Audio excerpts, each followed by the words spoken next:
We are the ones to ignite the dark and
Hello, my BOL besties. Long have we waited, and now the finals are activated. From the round robin all the way through our double elimination playoff bracket, there is no doubt that the strongest two teams have made their way into this last best of five.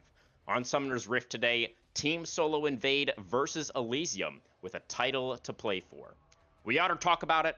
I am your host and caster Crewman44, joined by some amazing guests for the finals edition of the podcast. Fellas, please introduce yourselves with your IGN, your team, your role, and your favorite moment from this season of Premiere so far. CZI, coming to you first. Yeah, as you said, CZI, top lane for Elysium. And my favorite moment this split was the numerous times he put belt to ass against Omega. Nice, nice. Yeah, credit to Omega. I feel like they do a really good job of making their matches exciting, right? Which I do really appreciate. But not, of course, able to make it to the grand finals here. Our other guest this evening, sir, if you could please introduce yourself. Hello, everybody. I'm Arjester, and I'm the AD carry for TSI. All right, fantastic. Do you have a favorite moment from the season, RJ? You were just telling us a moment ago. Oh, definitely. I would have to say the Conduit series, where I get to completely grief my team by dying 14 times. Great times. Yeah, very, very memorable, right? That was your week 5 matchup, I think, in the round robin. How could I forget? Obviously, yeah. Yeah. It's a while ago now, so but I guess that really did stick with you. So, fair enough.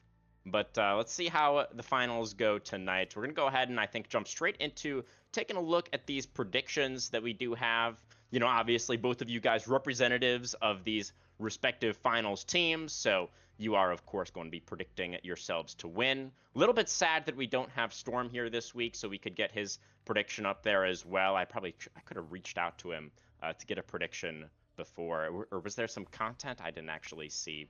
But yeah, unfortunately, he is busy this evening. I'm not going to be able to make it. But for myself, I am going for the Elysium prediction here. You know, the defending champs. I don't think it is going to be a 5-gamer. I think it's going to be very, very close, and certainly I could see it going the other way as well. But I feel like CZI, you and the rest of the squad there are just a lot of like big game players is kind of how I think about it. Like Team Solo Invade has been overall stronger and more consistent this season of Premiere, I would say.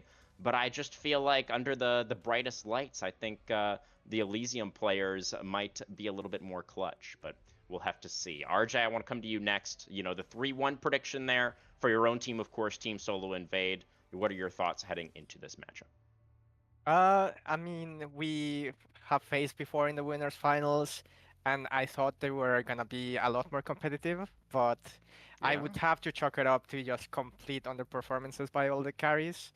We felt like it was so lopsided that it couldn't be real, but I think even CCI could attest that it was just a bad day for all of the squad in Elysium. So I think it'll be a lot more competitive, but I think we've leveled up from then, even without any official reps from our side. So I think it won't be a trio again, but I think it'll be closer. Yeah, definitely. I think it's great that you bring up, you know, that upper bracket final where Team Solo Invade, your team did sweep Elysium 3-0 to actually get into the finals here. That was pretty surprising for a lot of us, I think, the fact that that series wasn't closer. But definitely here, RJ, expecting it to be closer this time around as well. CZI, you know, what are your thoughts? What went wrong in that upper bracket final, and how are you feeling heading into the grand finals tonight? You know, sometimes in life, you just you run into a situation where, in theory, you're like, yeah, I should show up for this. And you're just like, you know what? I don't really feel like it.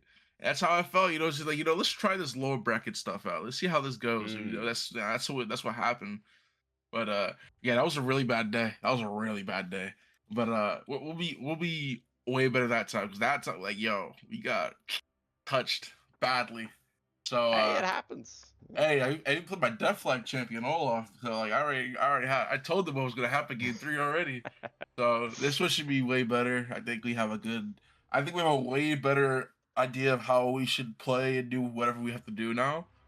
And going against the lower bracket team, I think it was like Omega. Yeah, it just It helped a little bit. Not crazy, because, you know, it helped a little bit. So we should be good today.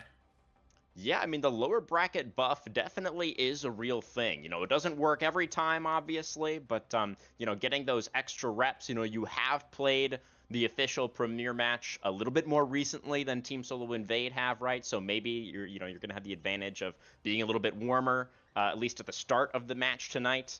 But definitely, we have seen teams utilize that kind of upper or lower bracket momentum to carry through all the way to championships before in the past. So we'll have to see. But I think we could go ahead. Well, actually, I wanted to take a moment to do even a little bit of a further back retrospective. CZI, were you playing at all actually in season 1 of Premiere? I don't think you were you? Yeah, I got the I finals. think he was in Conduit. Oh, you were on Yeah, Conduit. I Of was in course, finals of with Conduit. course. Yes. But I believe, were you on the same side? Did you beat then Team Solo Invade in the semifinals last season, or was that the other side of the bracket? That was Elysium. Oh, right. Took him out. I was on the Of Conduit course, team. of course. Yeah, so then thinking back to the finals from last season, CZI, obviously going up against Elysium last season, and now you've joined Elysium, obviously, this time around. Just, anything you can remember from that past finals, did anything really stick with you? Any lessons that you learned there that you're hoping to take into the finals this time around? When I got there, I was like, fuck, shit, anything is possible. I got here with like this team because, yo, I'm not gonna lie, that team was fake buns, and we still got there. So like, yo, like there was like Pinay versus the world, and like, yo, if we get here with this team, Yeah, anything is possible. So I mean, shout out to that team. We did it. We beat everybody else except for the team in the finals. But now I'm not. Ain't nothing that I learned from that. I played in a lot of finals, so I think it's just another day. Yeah. Don't overthink. Just play. Absolutely. I think that was Omega that you beat in that semifinal from last season, right? Some things never change. There you go.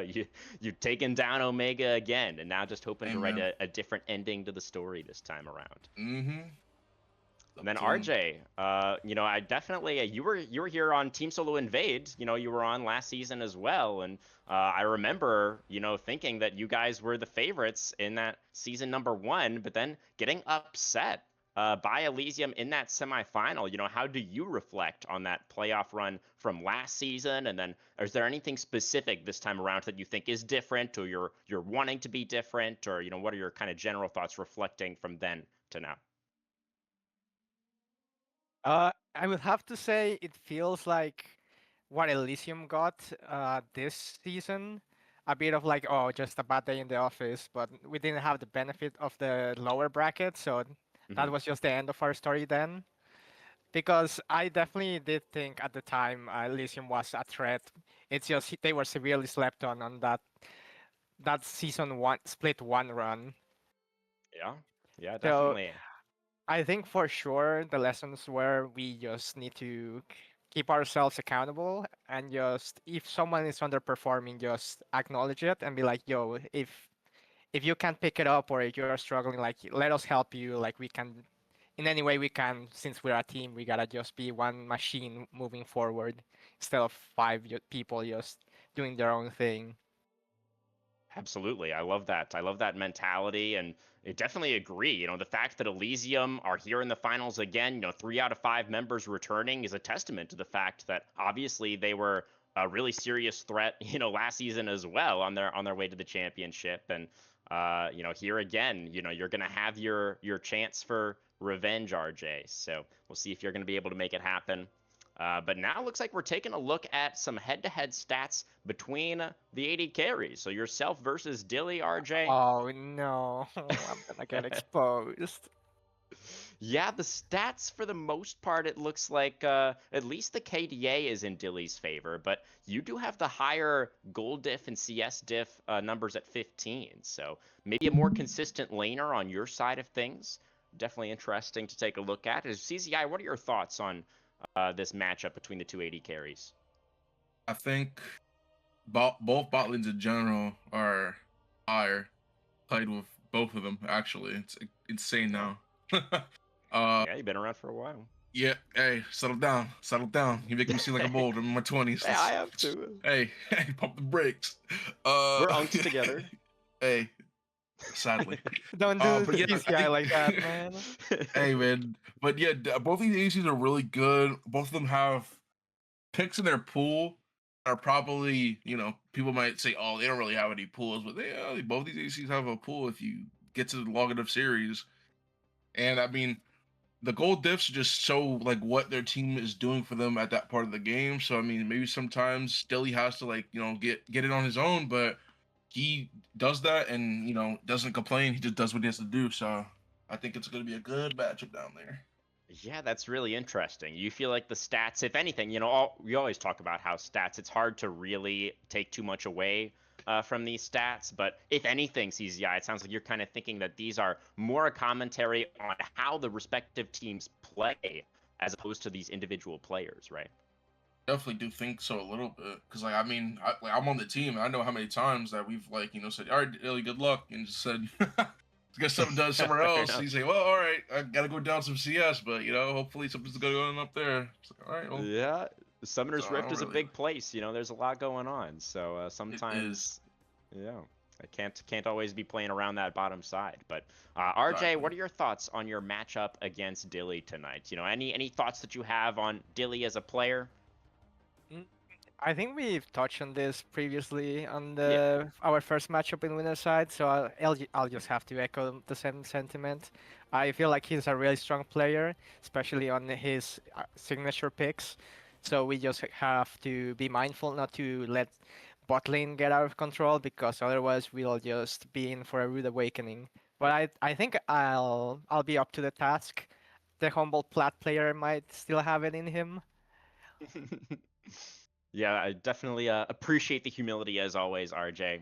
Yeah, it'll be really interesting to see. I definitely, agree with a lot of the sentiments there. I feel like Dilly is kind of a player that can be more explosive, right? But team doesn't necessarily play around him as much. Whereas you, RJ, I feel like are more consistent, and you're always going to be that threat in the late game. So it is to some extent, I think, a clash of styles, and it will be really interesting to see, who's able to get the edge in this match tonight. But let's go ahead and take a look now at the other lane that's represented on the podcast. If we could take a look at some top lane head-to-head stats, that would be Oh man, fantastic. Here we go. CZI, of course, up against Smoke this evening. And honestly, I feel like this top lane matchup in some ways kind of mirrors the conversation we were just having about the AD carries. CZI, I feel like you are a player who can be really explosive, right? We've talked before about how you sometimes do like to bring out the more unorthodox picks, right?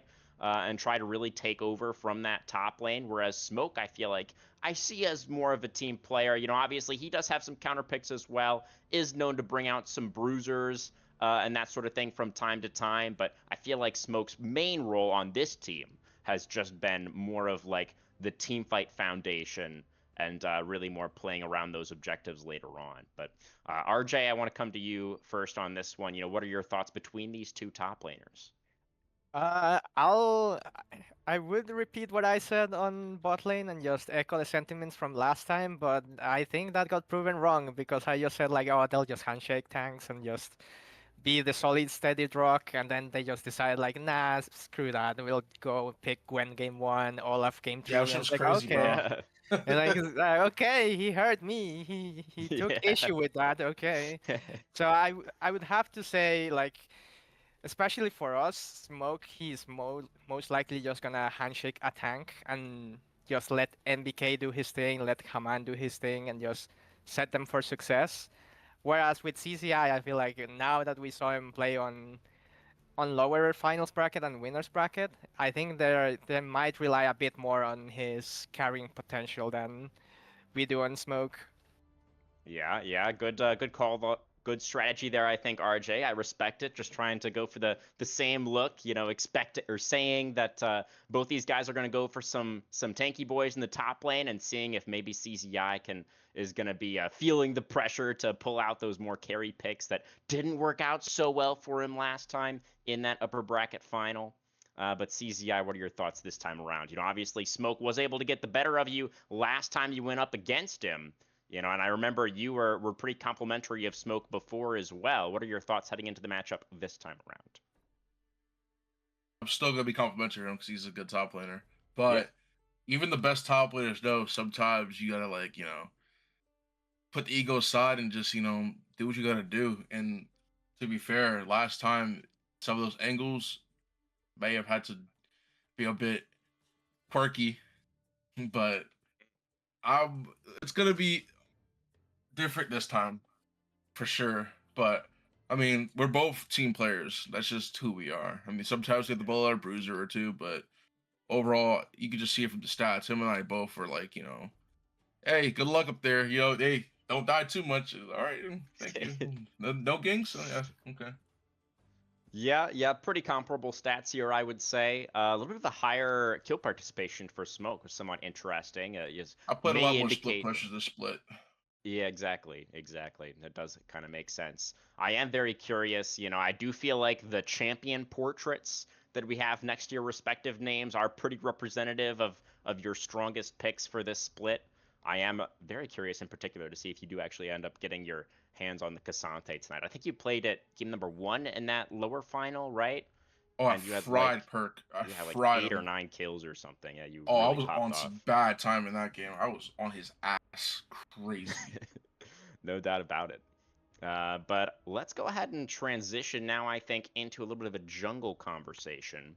Of course, we're going to have Guster Posey for the side of Elysium, one of those returning members from the title run last season, going up against Haman Karn on Team Solo Invade, who was a new addition. Of course, it was unleashed over there, I believe, for TSI in season number 1.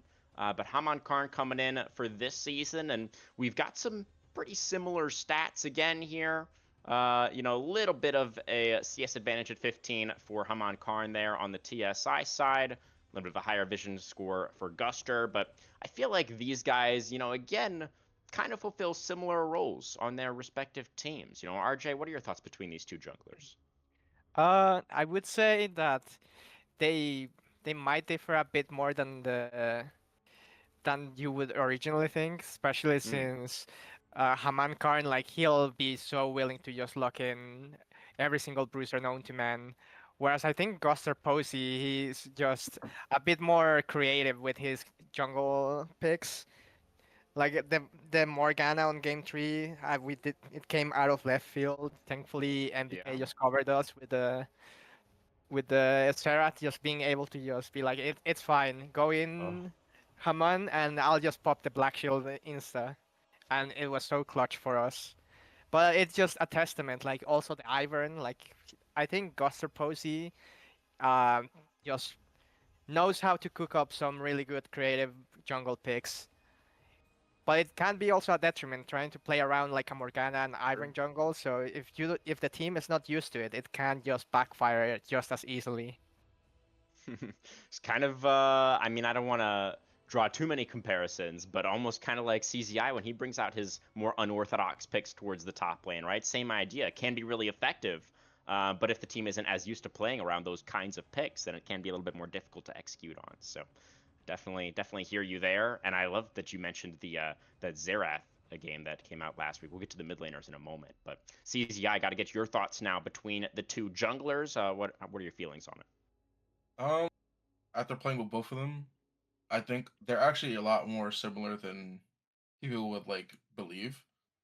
Um, I think Amon Karn has this tendency sometimes to just randomly turn back the clock and become like 20 years old again, and it's like insane because sometimes he like busts out his Lee Sin, and they're like, I don't know which Lee Sin I'm gonna see, and then he's randomly like, Mm. in section, like, okay, well, I guess he's, guess he's back to old school version of him. But I think they're both really good junglers. I think Amon Karn is hella aggressive. That's why I like enjoy playing with him. He's like always looking for something to do, always looking for something to get ahead with. And Guster's like Mr. Reliable. He's like Mm. always gonna be where you need him to be usually, unless he's like in the back rooms for some reason. But they're Oh, both really good, and when both of them are on top of their game, like we've seen them both take over games on their own. absolutely. Do you agree with RJ's characterization where Guster, he feels like, is a little bit more likely maybe to pull out some more unusual, unorthodox, maybe off meta types of picks? I feel like he's able to play like that just because he's played with this team for so long. They trust each other. If he wants to pick something, Yeah. no one's gonna say no. you know. So yeah, I could see that being a thing. If you were Yeah. to, if you were in a group for so long, you should be comfortable enough to let the guy play whatever he feels like playing and just trust him. Yeah, fair enough, right? I mean, defending champion jungler, you got to give him the benefit of the doubt. Definitely Gotcha. feel that. Yeah, it'll be really exciting to see if we get any more unorthodox picks in the jungle. If we see the Haman Lee Sin, that'd be pretty hype, or something crazy coming out from Guster. Very much looking forward to that jungle matchup. But let's go ahead now and move on into the mid lane. Aquafelis, aka Watercat, versus NBK, two titans here in Amateur. Both of these guys have found just incredible amounts of success in the past, and should be an absolute banger matchup there in the mid lane. Definitely expecting some fireworks. Although, as RJ was just mentioning a moment ago, did feel like NBK was getting the better of Watercat very consistently in that upper bracket final. I don't know if that was just an off day for Watercat or if NBK has just like ascended to the next level. But what are our expectations for this mid lane matchup tonight, CZI? He's a crazy ass mid laner. First and foremost, like, dude, come on, look at that KDA. Like, that's not an That's accident. crazy. Yeah. That's really No, not it's an nuts. accident. Like, I've seen a lot of crazy KDAs. Like, I've had one before, but good lord, that's a bit much. But I definitely think in the upper bracket final, it was a bit of like a, oh snap, okay, that's what we're doing. All right, interesting. But he's not impossible to beat, so I don't want to have that narrative over here. And you know, we've all played against each other. We've all beat each other before. Yeah. It's not an impossible task. It's all about just making sure that you just, like, he's a player you have to somehow put the chains on, lock him Yeah. down, and you see for their gameplay they play for him. So yeah, I'm not So surprised he Watercat got Silas tonight confirmed. yeah, he's gonna pull out a Samurai Get and the chains on him. lock Ezreal and whatnot. Oh, okay, okay. Yeah, I You mean, know, Watercat we definitely know is a player who has the potential. I mean, the ceiling is incredibly high. Definitely of can course, match NBK on the right day. So we'll definitely have to can. see. But I mean, NBK has been very hot for a while now. I mean, he's been popping off over in the Emerald League as well. I'm remembering like a Mel game in that first round of Swiss where NBK just kind of took over. So it's definitely Yeah, Watercat gonna have then he his lost the work cut out series for him too. tonight. Oh, did NBK lose that series? I thought they won. I can't In the remember. first bracket of the Emerald, Yeah, yeah, yeah. yeah, that was against me. We beat him. Oh, of course, of course. Yeah, so You wait. know, Ah, yeah. My bad, my bad. Because it was versus BKP. Maybe that's why I'm confused, because the two mid laners that were playing in that series had such similar names, right? It's the same three it happens, letters. bro. So I think Tell I people just to kind I told them to get a little more creative with their names. Stop doing these 3 letters, bro. Like, come on. of. I'm the 3-letter guy. Like, let me have my lane. True, true. At least you have, distinct three letters. I don't think anybody else has the same three letters as Hell you no, do. So I'm the best. you're very, very easy to remember. You really do stand out, which I Thank you appreciate. very much. Absolutely. But RJ, thoughts on the mid lane matchup tonight? Obviously your boy NBK there, as previously mentioned, really popped off last time around. What are we expecting here? More of the same, or? I would say more of the same, but to a less extreme degree. I Mm, really do think we have our ace in the hole in the mid matchup. I think MBK will just do his magic and will just win through there. yeah, yeah. I mean, that is a pretty solid strategy. And if for any reason, NBK is not able to carry by himself, then obviously they have you as well, RJ, to be that carry threat as well. No, no, no, I know no. you're I'm always trying to useless. sell yourself short there. You say, Yeah, RJ. Got you, definitely baby. not useless. We know that for sure.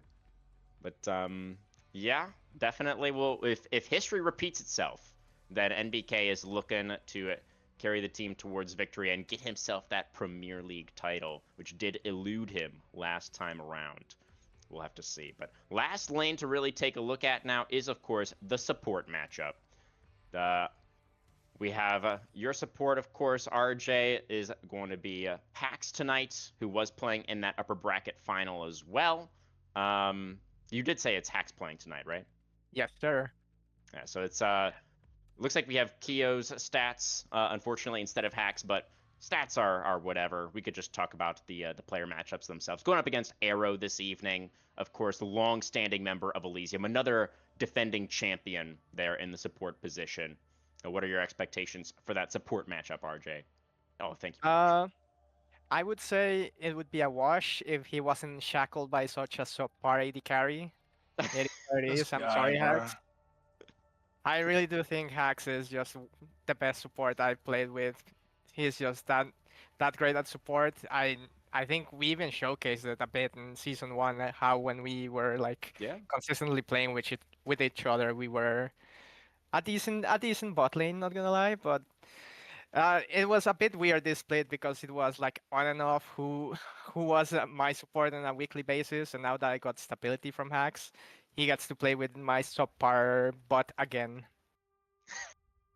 Yeah, definitely was a little bit, a little bit more uncertain for you guys this time with the different roster, the different supports coming in, depending on the week. But Hacks here for the last couple of matches, definitely very cool to see. Obviously Hacks also, like the rest of TSI, still hunting for that Premier League championship.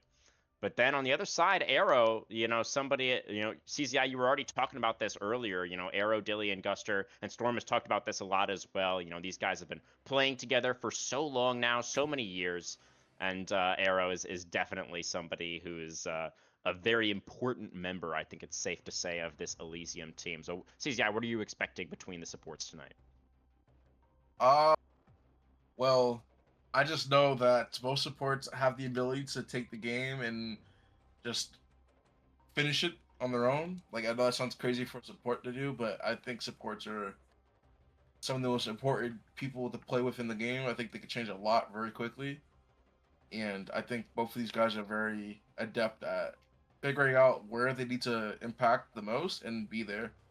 Whether that be bot lane or in another lane or just in a team fight. They know what to do. And, both of them probably have their own, like crazy side to them. I've never played with Hacks, but I know playing with Arrow, yo, he is always willing to do something insane at a moment's notice. And all you can do is be like, yo, I'm super down, bro. Like, I love it. Yeah, I mean, it kind of goes back to the jungle matchup, like we were talking about earlier, right? And that's kind of why I feel like Dilly does end up getting left by himself down there in the bot lane sometimes, because I feel like Arrow and Guster have that really strong synergy where they're like always looking for plays to make around the map, right? Looking to make stuff happen. So that definitely feels like kind of the MO for Elysium this season, as they are, you guys are generally more active early and trying to set up like aggressive plays, where TSI, they're definitely happy to fight over those earlier objectives as well, but I really feel like they're more of a scaling team that tends to play more towards mid game or even late game. So to some Mm-hmm. extent, I think an overall clash of styles even between your two respective teams tonight, which should make it a very, very fun series to watch. But that's it for our head-to-heads. So maybe now just a little bit more of a free-form kind of trash talk sessions. We do have a little bit of time. RJ, I know you're a very humble guy. Always downplaying yourself. But any like fighting words or any thoughts that you have ahead of this match tonight? Anything that you want to say to CZI in particular going into this finals? Uh, since I'm such a loser, if you don't win, you guys are bums. Okay, trying I to said put it. on the most amount of pressure possible. Is CZI thoughts on your bum status if you're not able to get it done tonight? Well, let me tell you something, buddy. You're just lucky that I get to pull you in upper bracket for BOL Emerald. But that's besides the point. It should be a good match tonight, regardless. Regardless what RJ says about him being a bum. If he is a bum, then we'll see that tonight. If he's not a bum, then be like, well, you're a liar, I guess. So, I think but it's if you want So to be bums, that's fine. Be bums and get beat quickly, please. I prefer that. so somebody is gonna be a bum at the end of the night, is what Hey, I'm I'm just hearing. saying, we won't be bums regardless. But if he wants to be a bum, I'll gladly accept that. I'm not Listen, gonna be. I know who I am. It is what it is. I'll just get in the MBK backpack and just take my chip. Hey, man, All right. it's as easy as that. Well, we'll see what ends up happening. Thank you guys both very much for joining me for the podcast. Any shout outs we have now? Any more general words for the stream? CZI? Shout out the current BOL Emerald format. I think that Swiss bracket is super lit. I think it's so fun. Like I know people were complaining at first, but dude, you can't say that all these games are not super entertaining. Yeah, it's really hype. It definitely has been really fun so far. I agree. RJ, shoutouts? Shout outs to all my teammates. They've been great, current and previous, like Kyo and Aguri, Unleashed that even subbed for us, Fish, FRFX. Also that 1 week I grifted, so sorry to him. And shout out to Brendan for inviting me on this project at the start of the year. It's been such a great experience.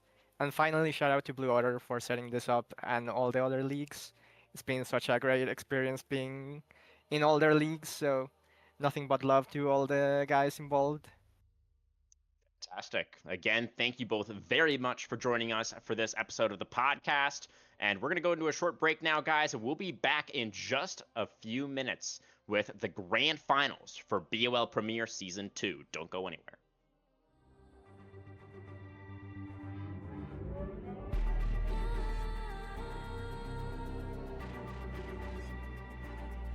Can we bring to fall the giants?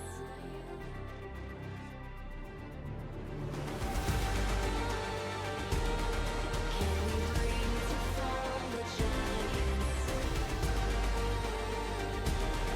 Can we bring to fall the giants? Can we bring to fall the giants?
Ladies and gentlemen, boys and girls, league fans of every description, welcome to the Blue Otter Premier League Season 2 Grand Final.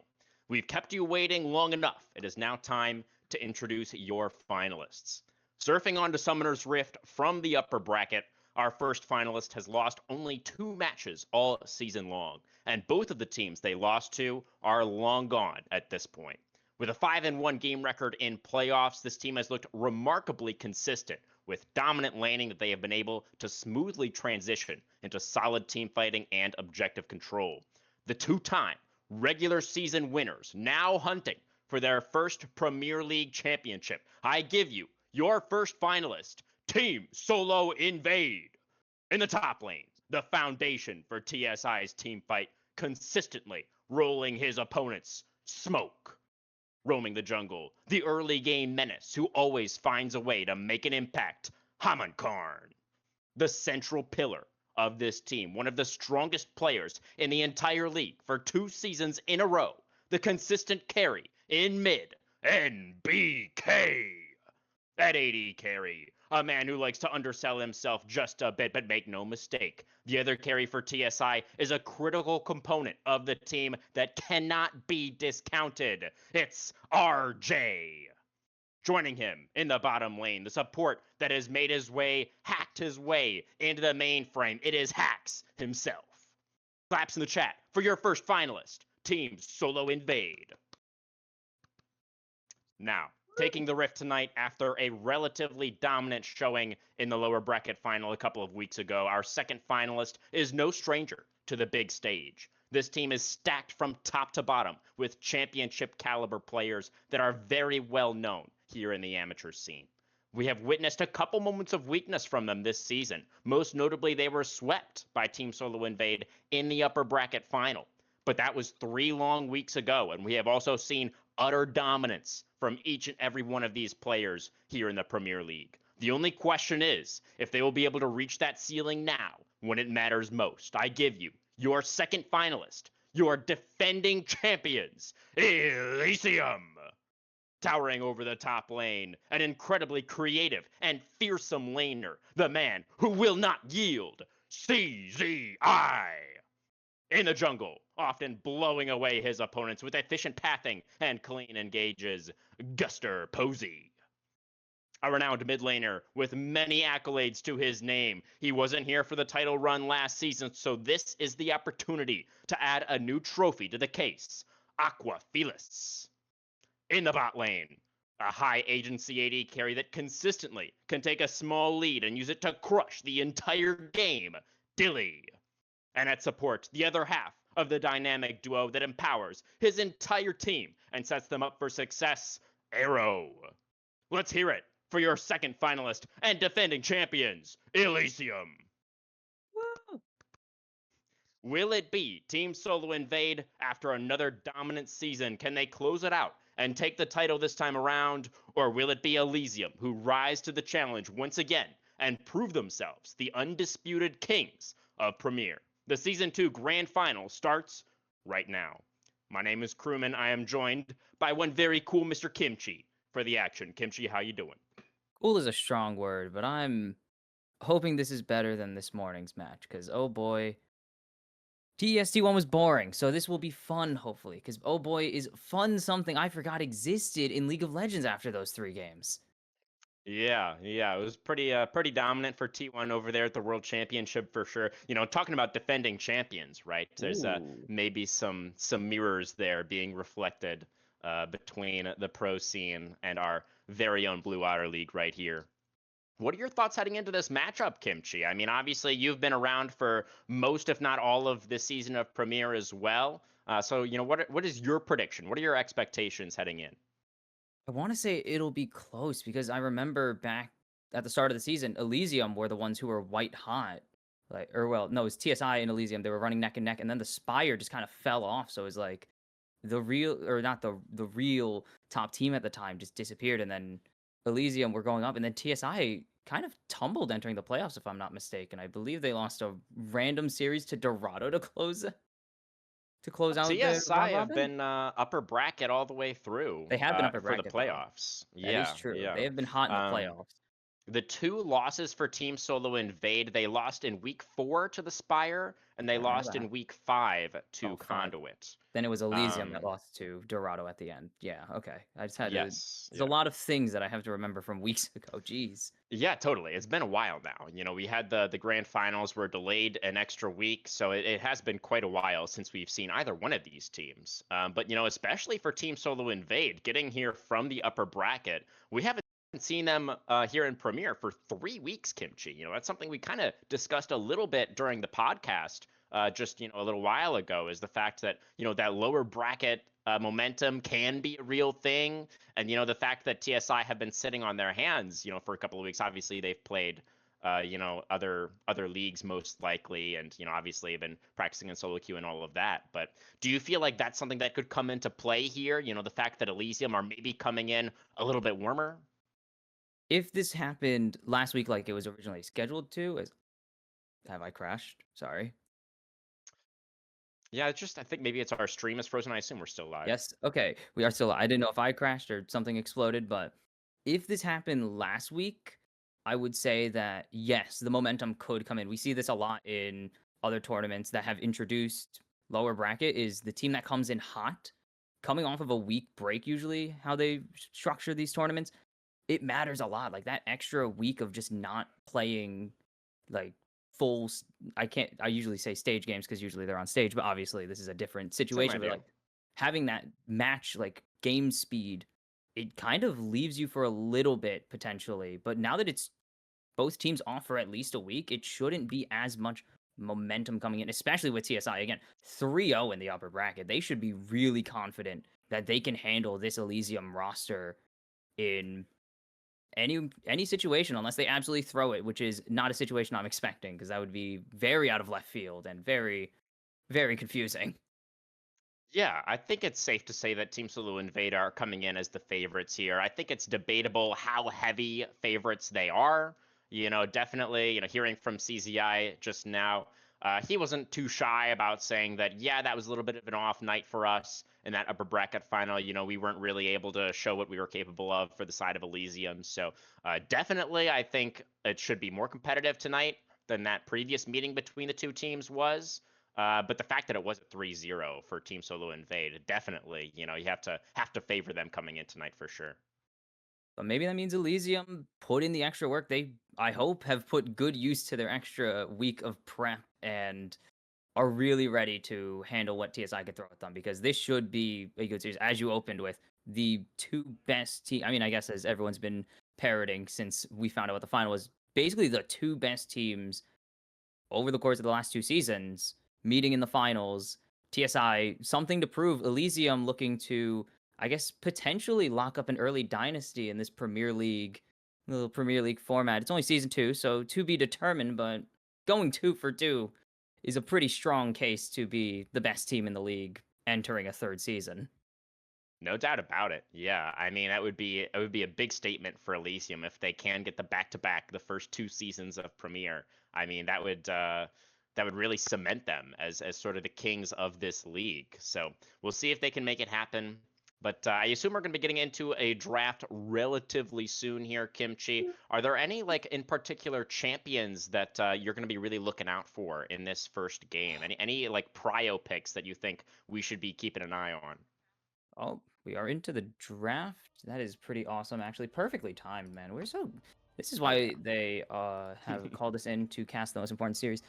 I don't know, because it is always amateur. Always gets a little funky with the picks. A lot more not solo queue, but more maybe pocket and target bans than you'd see at a higher competitive level. But also, this is a completely different patch. I'm pretty sure it's 2 patches now that have dropped, right? Since the Right. since the lower bracket final. So, or upper bracket finals, it's been 2 patches. It's been 1 patch since even Elysium have taken their win. So we could be seeing a couple changes as, yeah, these are very out of left field. I love the Ivern ban. I think no one should be allowed to Smolder play being Ivern. taken away is very interesting.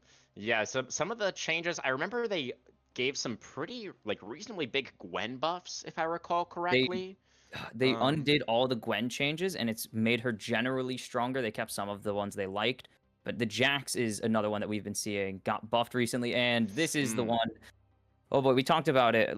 Hi, Loki. Loki, we talked about this during our cast of Diamond. Jinx just got a random Q range buff on her rockets for no reason. So she's pretty just better at poking for choices. I don't know why they made that decision. She was pretty solid, but you're gonna match the range with the Ziggs, it seems, or at least aim to match the range potential. They will lock it down. Interesting. Yeah. So some early Ziggs I mean, it's theoretically a flex, right? I don't know if it's really like a stereotypical water cat champion per se. I think most likely that is going towards Dilly in the bot lane.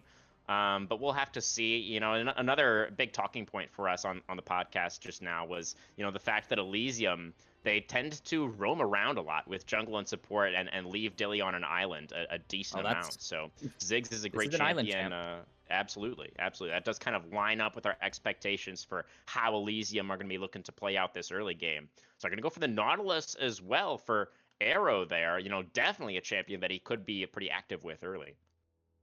Yeah, definitely. Also, can just lock down Ziggs with any kind of lockdown. Just very dangerous. Maybe not so much in the early game, but definitely once he gets those first components, even just very big damage threat. And we're gonna just see a Xin Zhao. This is everyone loves Xin Zhao. Everyone loves seeing him. It's only been like 3 years, and I think I could take another one honestly. What's one more Absolutely. year of Xin Zhao? I feel like he's a pretty fun champion to watch, right? As He is far as fun, at least. bruisers That is go, true. he can be very explosive with the ultimate.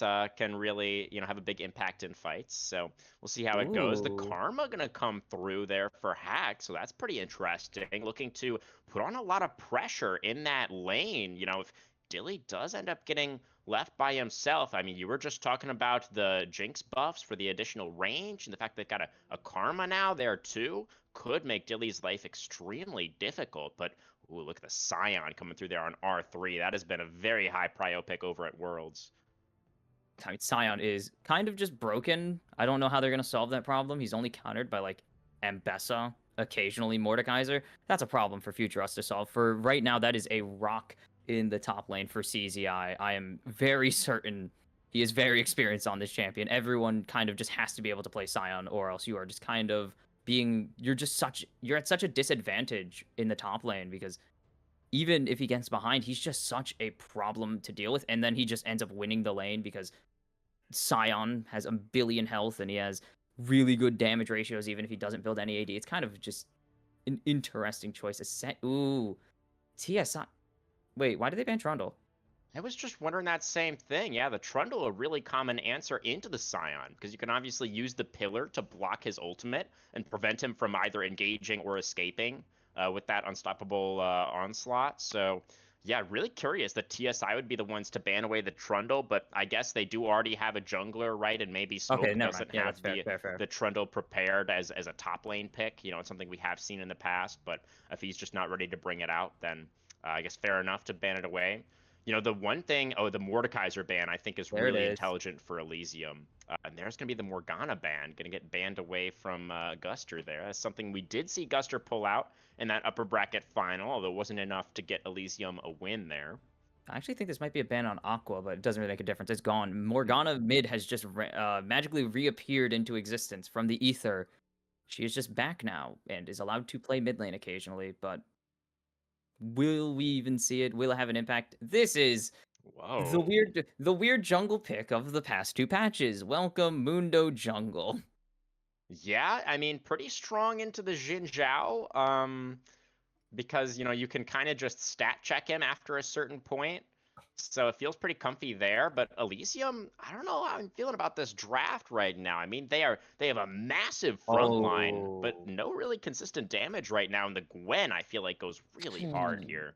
Yeah, they get rid of a very good pick. Smoke likes playing the set, has busted it out, I believe, multiple times now these playoffs, but you got rid of the Trundle, which is technical. I guess they didn't have the option to pick the Trundle to counter the Scion. They lose the Mordekaiser, which is a bit of a niche counter pick. You lost to the kind of iconic counter pick, though, to every tank in the game. Gwen, very famous for just tearing through people with the empowered snips, and she's very slippery.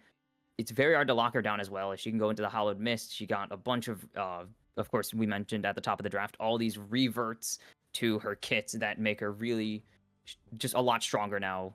And is Gwen? Wait, what? Is this Gwen mid? Whoa, what just happened? Is this Ornn? Is this Ornn top Wait, I Gwen mid? thought it was gonna be an Anivia there. I mean, there was the Anivia could have been really fun, gives you that piece of terrain to block the Scion ult, but I mean, it seems like Ornn has just been locked in. I mean, I guess TSI felt like they needed more frontline, maybe, but Gwen mid is not something I've ever seen before. It's not a very common one. It's a bit of a launch Gwen thing when she kind of just did whatever she wanted because she had her really strong passive, of course. That was immediately reverted, thank God. But Mel, kind of incredible. It's actually a really good Gwen pick, or sorry, Mel pick. We saw this actually in pro play as well. Very funny. Mirroring again. This series is just gonna mirror just pro play for a while. But Ornn Jinx is kind of your Mel Greenlight. Two giant ult. You can either reflect the initial hit or the second Yeah. hit. It doesn't really matter. It does the same thing for Mel. But you can't get hit by the Jinx missiles. The needlework can be reflected in a really niche situation. You can send Karma Qs back at her. Like, this is really good, especially if you can reflect the Ornn, because it auto knockups, and then it gives you the opportunity to Ziggs ulti or follow up with a Scion charge. There's just a lot, actually, that this Mel enables on the Rift, especially into a, I'm assuming, a weird Gwen matchup, which I have no clue how that's going to go for the Gwen. We'll have to see. Yeah, we're assuming right now it's the Gwen mid, but like realistically, we don't really know at this moment where everybody is going for the side of TSI. But the one thing that's kind of concerning for me about Elysium's draft here, Kimchi, is the fact that their two carries are Oh. both AP. You know, Yes, they've no got AD. really no physical damage to speak of. I wonder if CZI is going to go for that like Bruiser Scion build where you go like Titanic first into like Sterax or something. And then Surely he you could kind can. of be that AD threat, but I mean, it feels like it's going to be tough for the Scion to really get out a good amount of damage. I mean, there's a lot of slippery champions on the other side here. You know, the Jinx and the Karma should be able to kite him out pretty easily, and even like the Gwen and the Xin Zhao should probably be able to disengage from the Scion if necessary. So. Yeah, I'm really curious to see for both sides. Feels like have gone for some interesting risks with this game one champ select. I think they're going to be relying a lot on the Mundo. Mundo does have an insane auto attack steroid, of course, with True. the move aside. Move aside, stand aside is the Draven ability. Thank you, Riot, for naming those things almost identically when they do nothing alike. But Scion can output a lot of AD. He's gonna. I mean, yeah, we've all seen the zombie form clips where he 3v1s an enemy team right after he dies. But Mundo, I think, is kind of going to be the sleeper AD option, which it doesn't replace the actual ADC or like a Yone or like a Jarvan's in Wukong, obviously. But the Qs actually do magic damage, but ignore that. But his E is going to do a lot if he can stand on top of somebody, and Scion just going to try and do his best to lay down some Qs, hopefully a few auto attacks in there. But yeah, no, this AD, if this Ornn gets Gwen top, So then is it Ornn mid mid then? into the Oh Mel, my how? goodness. I mean, it's the same issue. What do you do? I guess it's an Ornn lane. You just kind of accept your fate. Yeah, you're and just gonna suffer for a while Stoke and then be XP, get tanky some later. gold. Yeah, get some Yeah, gold, get some I XP while you guess. can, and then be a team fight machine, hopefully. So both of these sides do have actually like deficiencies. Yeah, some I mean, extent. overall, yeah, I think that Team Solo Invade, obviously, it's going to be miserable in the mid lane for, you know, the first 15 minutes. But eventually, they do have a very strong team fighting composition that's going to come online, assuming they don't fall very far behind early. But, you know, on that note, you know, for the side of Elysium, you know, seeing the first two picks locked in, Ziggs, Nautilus, I was like, okay, cool. They're going to leave Ziggs on an island. Like, Nautilus is going to be roaming around, and Elysium are going to try to get themselves an early lead. But with what they've rounded things out with, I mean, this is not exactly like a super strong early game skirmishing composition. Like, Mundo takes a long time to scale. Mel is not that strong in the early game either. Like, at least we expect the Mel to have mid prio, but do you think Elysium really have the tools that they would need to like look for a lot of early plays and try to get an early lead? Or how do you expect them to play out this very unusual draft? Ooh. I don't know. It's gonna have to be a lot of Nautilus work, but that's really difficult because TSI actually countered with a really good Karma lock-in. Karma just applies so much pressure, and this is probably the one support you can't leave your Ziggs alone with because she will just continue to harass him and win those trades since he has to focus on wave. Scion is going to be in lane. That's really it. Mundo, not really a great ganker, is going to need that Nautilus and or Mel to get online. That's just... You don't want to be trio hunting that early, especially with Mel is the problem. So it's going to be a lot on Arrow, even more so to enable this Mundo to get active, or they're just going to need to hope to outscale, which is very difficult against a Jinx or Gwen comp. I mean, do they even outscale? It is No. like a discussion. It's. I think there's arguments for both sides when it comes to the scaling, but I feel like TSI just have the way easier composition to play out in those late game team fights. Oh, this They have Zin's the gonna AD be so carry. free. There's no AD This- carry on the side of Elysium. They don't Yeah, have you that just same play- level of consistent damage.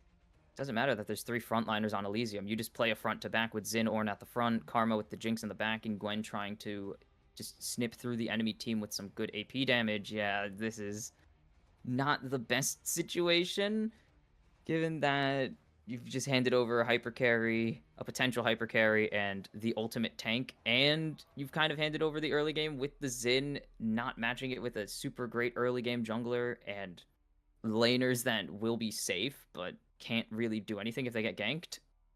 Oh, this is a tough cookie for Elysium. We'll see how I'm really excited to see how they play this out, because honestly, this is kind Yeah. of they've created a puzzle draft, and I kind of like it.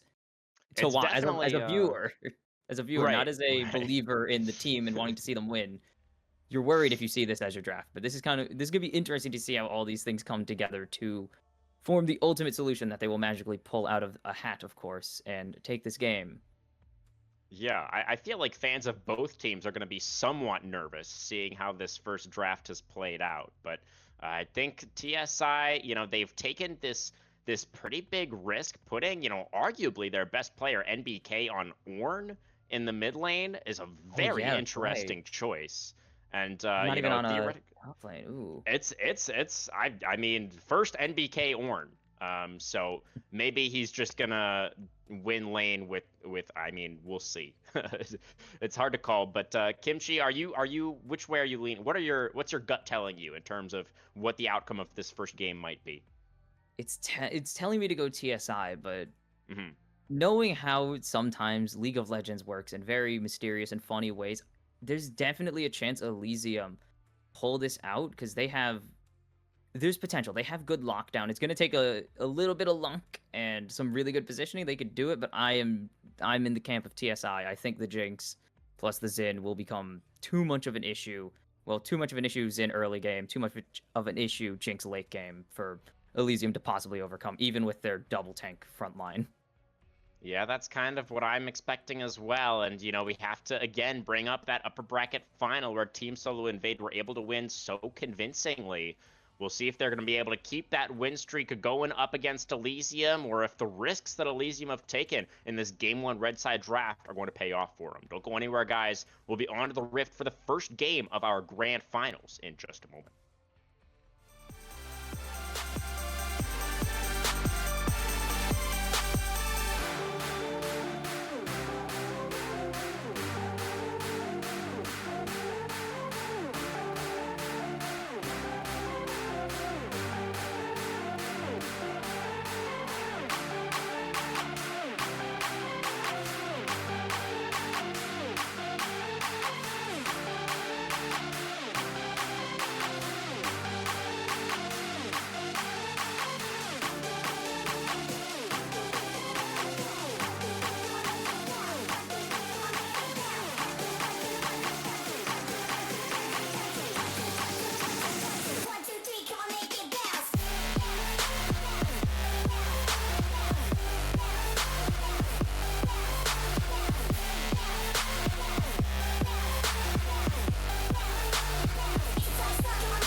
Alrighty, folks, welcome onto the Rift for our Oh. first game of the finals. Watercat, very far forward already. The Oh. hook is going to land onto Hax. Karma going to take a decent. decent amount of damage here, but does get away from the decimating smash. Okay, And it so we have looks a like T1 that will be fan, the we end have of an the AL level one. fan. Oh, no, it is not. You're a liar, Okay. as Watercat. I Another... sure am. Oh, flash hook. RJ and gonna like- get hit by the briefcase, pulled back in by the Oh. hook, flashes into the red buff, hit the briefcase over the wall for the slow, and Watercat gonna flash in there for the first blood. Elysium on the board. I mean, Watercat did need a flash there, but that was a some extreme disrespect from TSI. That's a Nautilus level 1. Why would you ever want face Also, check Nautilus just, level 1? A quick housekeeping thing out of the way at the beginning here is my spectator here in Discord is lagging pretty severely. Are you having any of that issue, Kimchi, or? I'm not. I noticed because you were a little behind, so try restarting stream, maybe? Question mark, question mark? Yeah. I'm gonna assume that, because I did notice you were a little behind, and I was like, oh, that's odd, considering we shouldn't have had any major issues, unless I'm the one who's lagging now. I hope I'm Yeah, not. I mean, hope neither of us are lagging. 143. I mean, yeah, it should be fine, right? I mean, Yeah, you're we're all- okay. we're You're just- yeah. I think we're Okay. synced. We should be. If not, we'll find out shortly. We'll find out eventually, because how that works. But the knot hook connecting the Scion. If CZI connected with the decimating smash a little earlier, just channeled it a little earlier, they probably don't have to burn any sums to pick up that first blood. But your first blood could have gone on to Ziggs as well. But you're willing to burn some flashes to get yourself that early gold advantage. So it's pretty worth in the end. Hasn't been spent though, because it is Mel and not Ornn. Yeah. So NBK, as we can see there, taking the spell book in that mid lane match. I was really Ooh. curious how that is all going to go. Who's this guy think he is? Me? Watercat. Oh, are you a summoner spellbook or mid player, Kimchi? No, but I've taken like Malphite Summoner Spellbook mid when my friend was like, just pick an 80 tank because they've drafted 480. I'm like, bet. I just love Spellbook. I've been spamming Spellbook supports. It's so much fun. Ooh, Okay, little hook gank. gonna land, but Haman Karn is here. Decent satchel from Dilly, but the Xin Zhao gonna be able to dash forward, looking for the knockup onto Arrow, and the Nautilus is going to be going down. No flash, of course, from the level 1. So that is gonna be RJ picking up his first of the game. Yeah, good punish there. They know that the Knot had to spend the flash early to secure the hook onto RJ earlier. So getting that trade back, especially onto the Jinx, most importantly. And here comes the harass. Everyone loves Jinx right now. Oh, Guster. Yeah, Being a obviously little rat. Guster Being a little identifying rat. that the Xin Zhao did go for that bot lane Come on. play, so nice More counter rat. jungling gonna be done there. And now looking for the top lane play onto Smokes Gwen, who wasn't able to get the minion wave in. Nice miss though to deny the Scion knockup, but still Smoke, he's popped the ghost. He's trying to outplay this one in the 1v2 and CZI too low to continue the fight. Now here comes Haman, but the Gwen is going to get cut down just in time. But Haman Karn, full HP off the reset, gonna be able to trade it back onto Guster, and NBK has teleported into the top lane, finds the brittle auto, but CZI will be able to retreat back underneath his turret. We're all tied up, Kimchi, 2-2. Holy cow. Okay, we're just going to make plays. I guess we found out we were in sync pretty quickly because these guys are just throwing hands just right out the gate. God, okay, so in response to the gank, we get an invade, good call, steals the blue buff, does actually give it right back to Guster, or to Haman, but don't worry about that. They do secure a kill onto the Gwen, but they kind of overchased. They should have just took the ghost as a victory. But maybe they also knew there was a rotation coming up from Haman Karn and full committed. They get they get teleport out of MBK, but it could also just be matched by Smoke if they want later. Like, there's so many small things that are like, wow, that shield from CZI and slow teleport, everyone's favorite new mechanic, slow teleport, cost them the play. They probably win that outright, or even more outright, I guess, if fast teleport is still in the game, instead of 8 seconds of waiting and 4 seconds of being in the ball. Yeah. This is credit to Smoke for surviving for so long, right? Kind of able to dance around the two tanky boys who are not particularly strong early at trying to pin down that Gwen. So bought enough time. Now here comes Haman once again. CZI does still have the flash. Will use it early to get away from the Xin Zhao. After Haman had already used the Audacious Charge, so CZI will survive just at the cost of the Summoner. Have to be a little bit more respectful now in the lane. Gonna give some more prio over to the Gwen, but gonna be all right for now. This is, I mean, I guess Guster has done a good job of being relatively active on a champion we both probably weren't expecting to be super active early, but Haman just proving just Wisen is such a strong jungler. You could just walk into a lane with or without flash, throw a W on someone, and they just have to respect it. Like, they have to just flash respect. And now that flashes are coming back up, I am pretty confident to say that Hamon's going to be fishing for more of these flash burns, especially with the immobile carries of Ziggs and Mel on the Rift for Elysium. Yeah, I will say we're seeing a couple of pretty big discrepancies forming between some of these players. You know, Haman has been able to be pretty active early, as you say, but that's meant Guster has pulled pretty significantly ahead in terms of experience and was just now able to secure that first neutral objective, as we saw. And then also, as expected, Watercat significantly ahead in that mid lane, especially after the teleport into the top side for NBK to defend on that play earlier. So some definitely solid XP advantages for the Elysium mid jungle. See if that's going to be enough to get them into a good spot as we move towards the mid game. Thing is, MBK has the one thing he actually cares about, and that is his ultimate available. As long as he's getting XP, he can generally make up the gold. In the end, he's kind of playing pseudo, like, he's matching really into CZI in terms of, like, golden experience later on. Like, Watercat Smoke will be the more comparable gold difference and XP difference come late game, because they have the same goal of being AP carry later. And if you look at that, actually, CZI is winning barely because of that kill in the top lane. So, hey, small victories where they count, I guess. Sure, yeah. That kill gold definitely helping out CZI just a bit. Getting on the Bramble Vest as an interesting first purchase. I mean, definitely the Gwen does have a lot of Omnivamp. Oh, MBK not quite able to find the Ornn combo there with the pillar.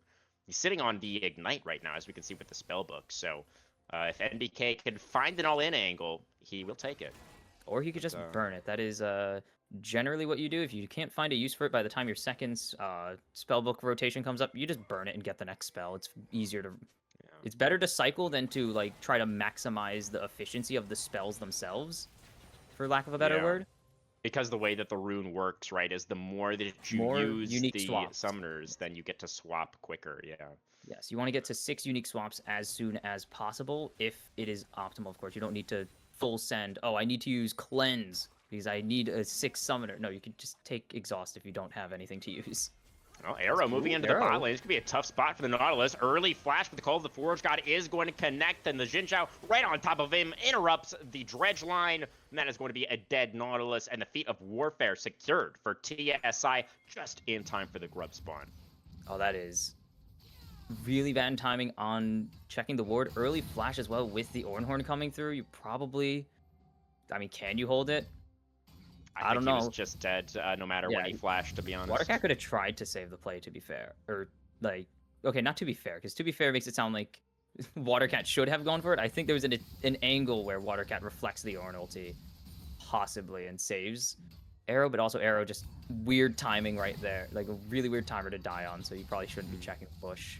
So, double-edged sword, or I guess, no. I mean, not really. Maybe if the Nautilus had, like, flashed into the mid lane and, like, gotten close enough to the Mel where he could, like, walk over and but yeah, just the way that it ended up playing out. And I'm not sure where Guster was for that.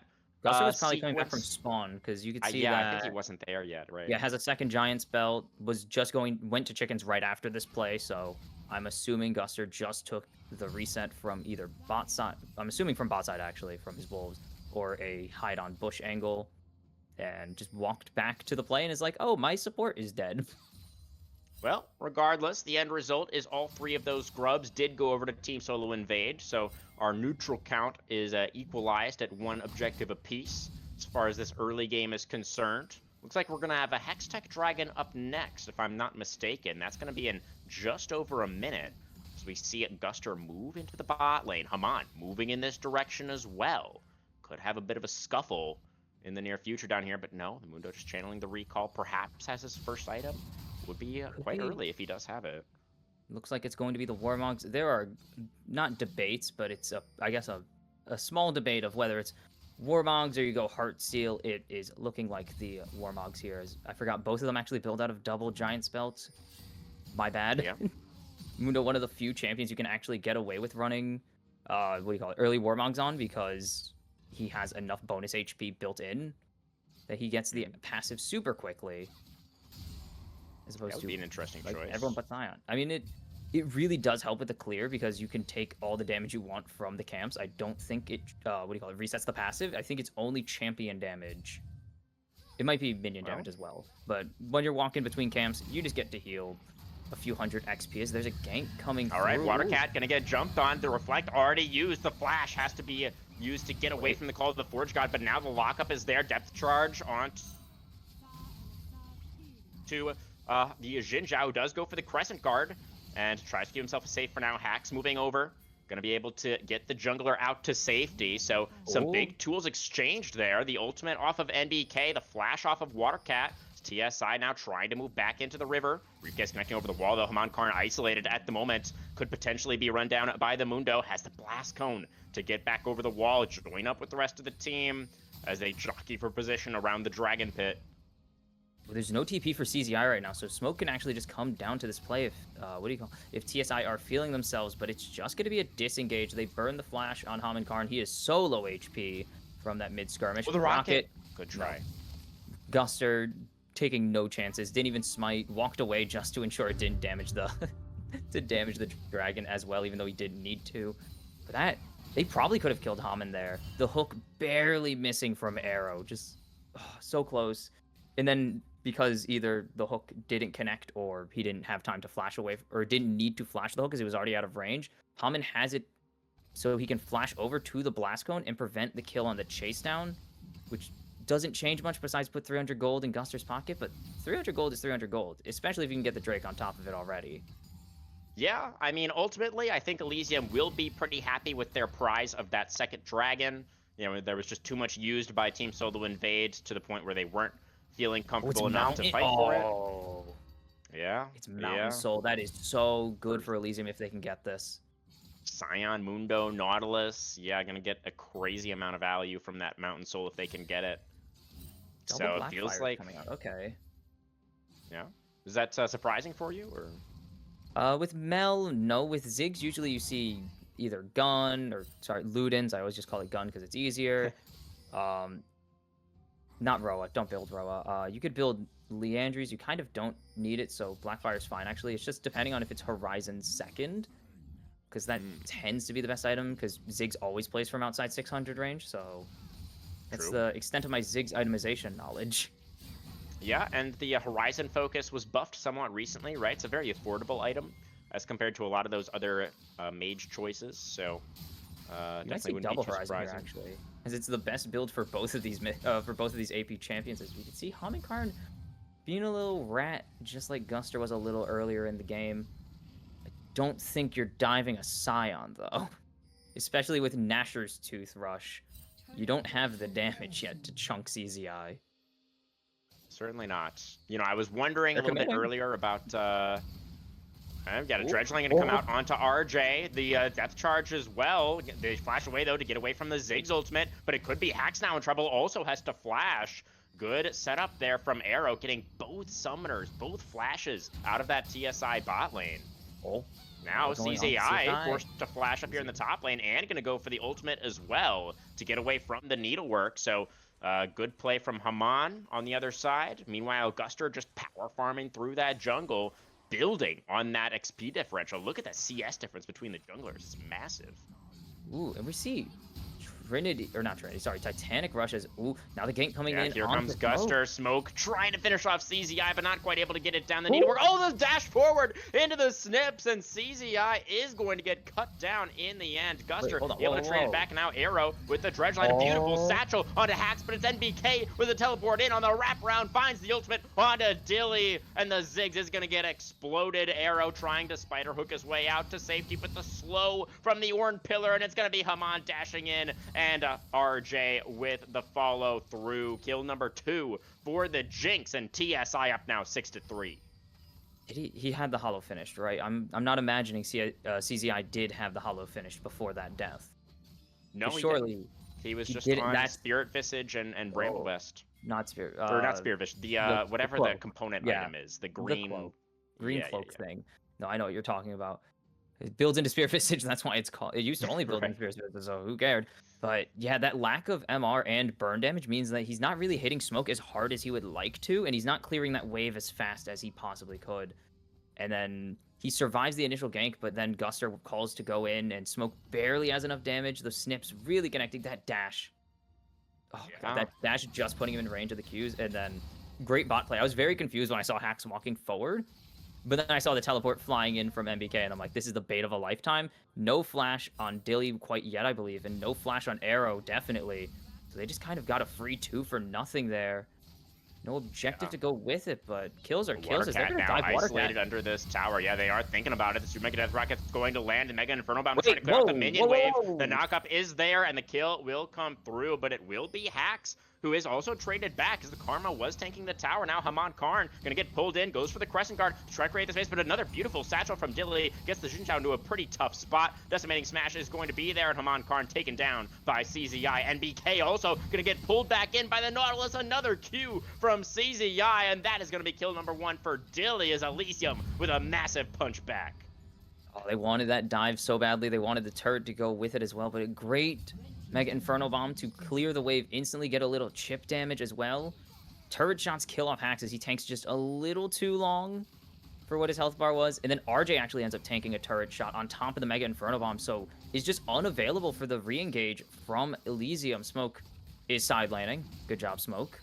Responsible League of But Legends. this is 3 dragons now for Elysium. I mean, Oh, that yeah, was a no, perfectly timed win for them in that bot lane fight. You know, clearly I think that was the idea for Team Solo. And oh, he does get the tower. Smoke is going to be in some trouble here, and Watercat does just execute the Gwen. Smoke just fully committing just to get that gold from the tier 2. I mean, you're 1, 2, and 1. You're not worth a ton of gold as the hook connects onto RJ. RJ has no flash. That's true. The briefcase is going to land as well. At least Haman Karn is here to try to peel, but Guster does not care. Goes where he pleases. Is going to be able to put that Jinx in a body bag. Another hook for Arrow. The Ziggs ultimate, massive, but Hax does barely survive. And now Haman Karn finding the knockup onto Arrow. It's the flash away for Guster to try to stay alive. Has a blast cone there as well. And Watercat on the rotation down. Finds one route with the Solar Snare. Haman still on the chase. But CZI here now going to be able to push back the enemy jungler, and it just ends up being a 1-for-1. You can kind of see the upsides and the downsides for Elysium's draft there. They are really, really tanky, and Mundo not even in ulti, is able to eat a lot of damage and just walk at the enemy and eventually just slowly chunk them down like he did to RJ's. Oh no. The Sabalon's not going to come out. Haman Karn dodges away from the Scion ultimate, but the slow is still going to be there. Here comes NBK, the knockup connecting as well. Haman taking so much damage, goes for the Crescent Guard to try to stay alive, with the Beefcakes on the front line for Elysium. Do manage to take him down. NBK gonna find the double knockup. Smoke trying to turn this fight around, gets the shutdown onto Watercat. NBK though going down low, surviving for now. It's the death charge from Arrow to try to keep RJ out of the fight, but Smoke is the only carry that TSI need, just cutting through all of these beefy members. The needlework gonna be enough to eliminate the Mundo. CZI is gonna get cut down as well. It's a double kill in the end, over to the Jinx, and Team Solo invades. Team fighting composition comes out on top. Well, before Elysium rudely interrupted me, I was going to say exactly why that kind of play will fail. They only have enough firepower to really knock down one person. Like, Mundo and Scion are really good if you can land their, like, individual spell rotations, and Scion takes forever to come back up, and Mundo has a briefcase, so do with that what you will. But if the fight goes longer than probably 10 seconds, if even, not NBK, sorry, I read names and read them as team names because I'm very blind. Like, Smoke and RJ have so much DPS. They are pure DPS champions. They will just shred you, and you're not going to be able to out-sustain them. You're not going to be able to out-damage them.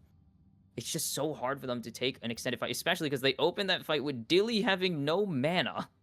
So he's not even throwing any bombs into the fray to help the team out with a little bit of damage. Just has to fully walk away from the fight and just leave the tanks to die, and you can't really full commit. Like, if they full commit onto one person, it's fine, but if you full commit to a team fight, you just lose every single time, unless you have, like, Baron assistance or, like, the Atacon shredding TSI for you. It's just, this is just team fight versus pick and potentially side lane comp, really, is what this game is going to come down to. I think Elysium could potentially win the team fight if their full commit results in, like, immediately blowing up either RJ or Smoke. Right, and then if like one of those carries, now. Yeah, the Gwen in Riftmaker, particular, I think is a really big problem for them to try to deal with. Absolutely, it's yeah. The Gwen is is kind of just feels like it counters Elysium's entire composition, right? Because it has that sustain and is, you know, survivable enough with the HP from the Rift Maker where Smoke is not going to get immediately blown up. So we'll see how Elysium are going to be able to deal with it. They are still threatening Mountain Soul. So a little over a minute away on that second Mountain Dragon spawning. We'll see if TSI are going to be able to retake control over that side of the map. CZI is pushed very deep right now. Is eventually going to be pushed away by the Ornn, but pretty safe. He only knows that MBK is around. The rest of the team hanging out in this top river, preventing any Atacon shenanigans from taking over. That is another way, and just Atacon gives you a ton of free stats. That's the solution to all of life's problems. Yeah, I saw that Otacon has like some insane win rate over at Worlds. Like the team that's got Otacon is like only lost 2 games or something for the entire tournament. Some crazy stat like that.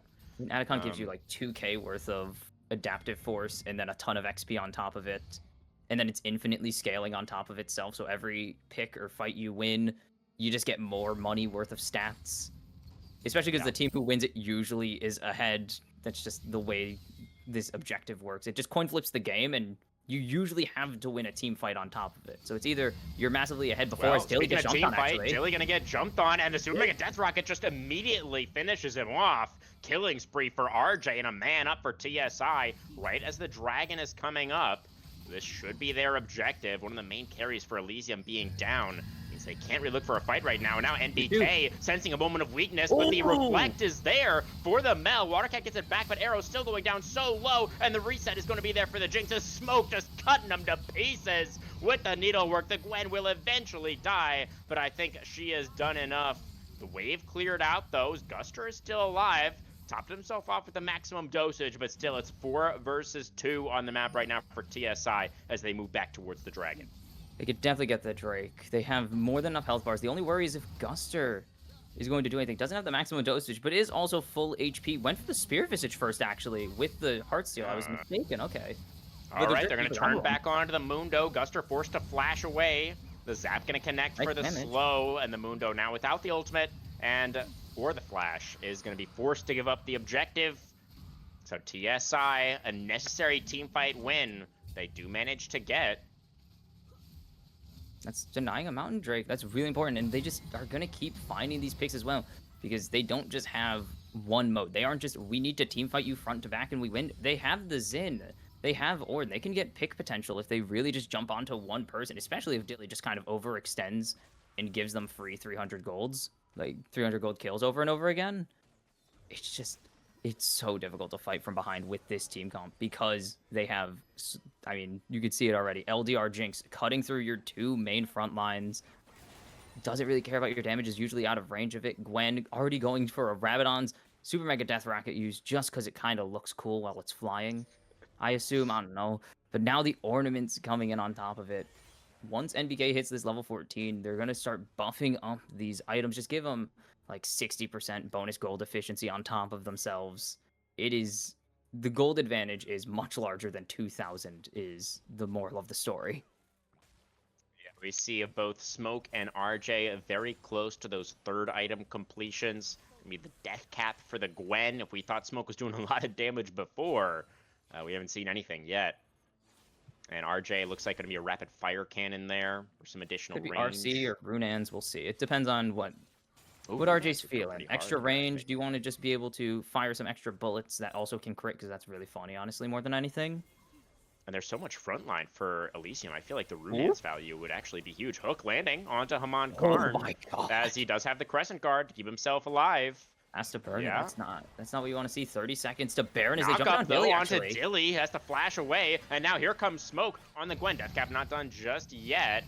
Needlework does come out. The Solar Snare gonna be there for the root onto the Gwen, and Smoke gonna get pulled in by the hook and taken down by Dilly. Massive pick for Elysium. What can they turn it into? NBK has to be careful now, slowed up by the briefcase. The Ornn does have the flash if necessary. Will be tanky enough just to walk that off.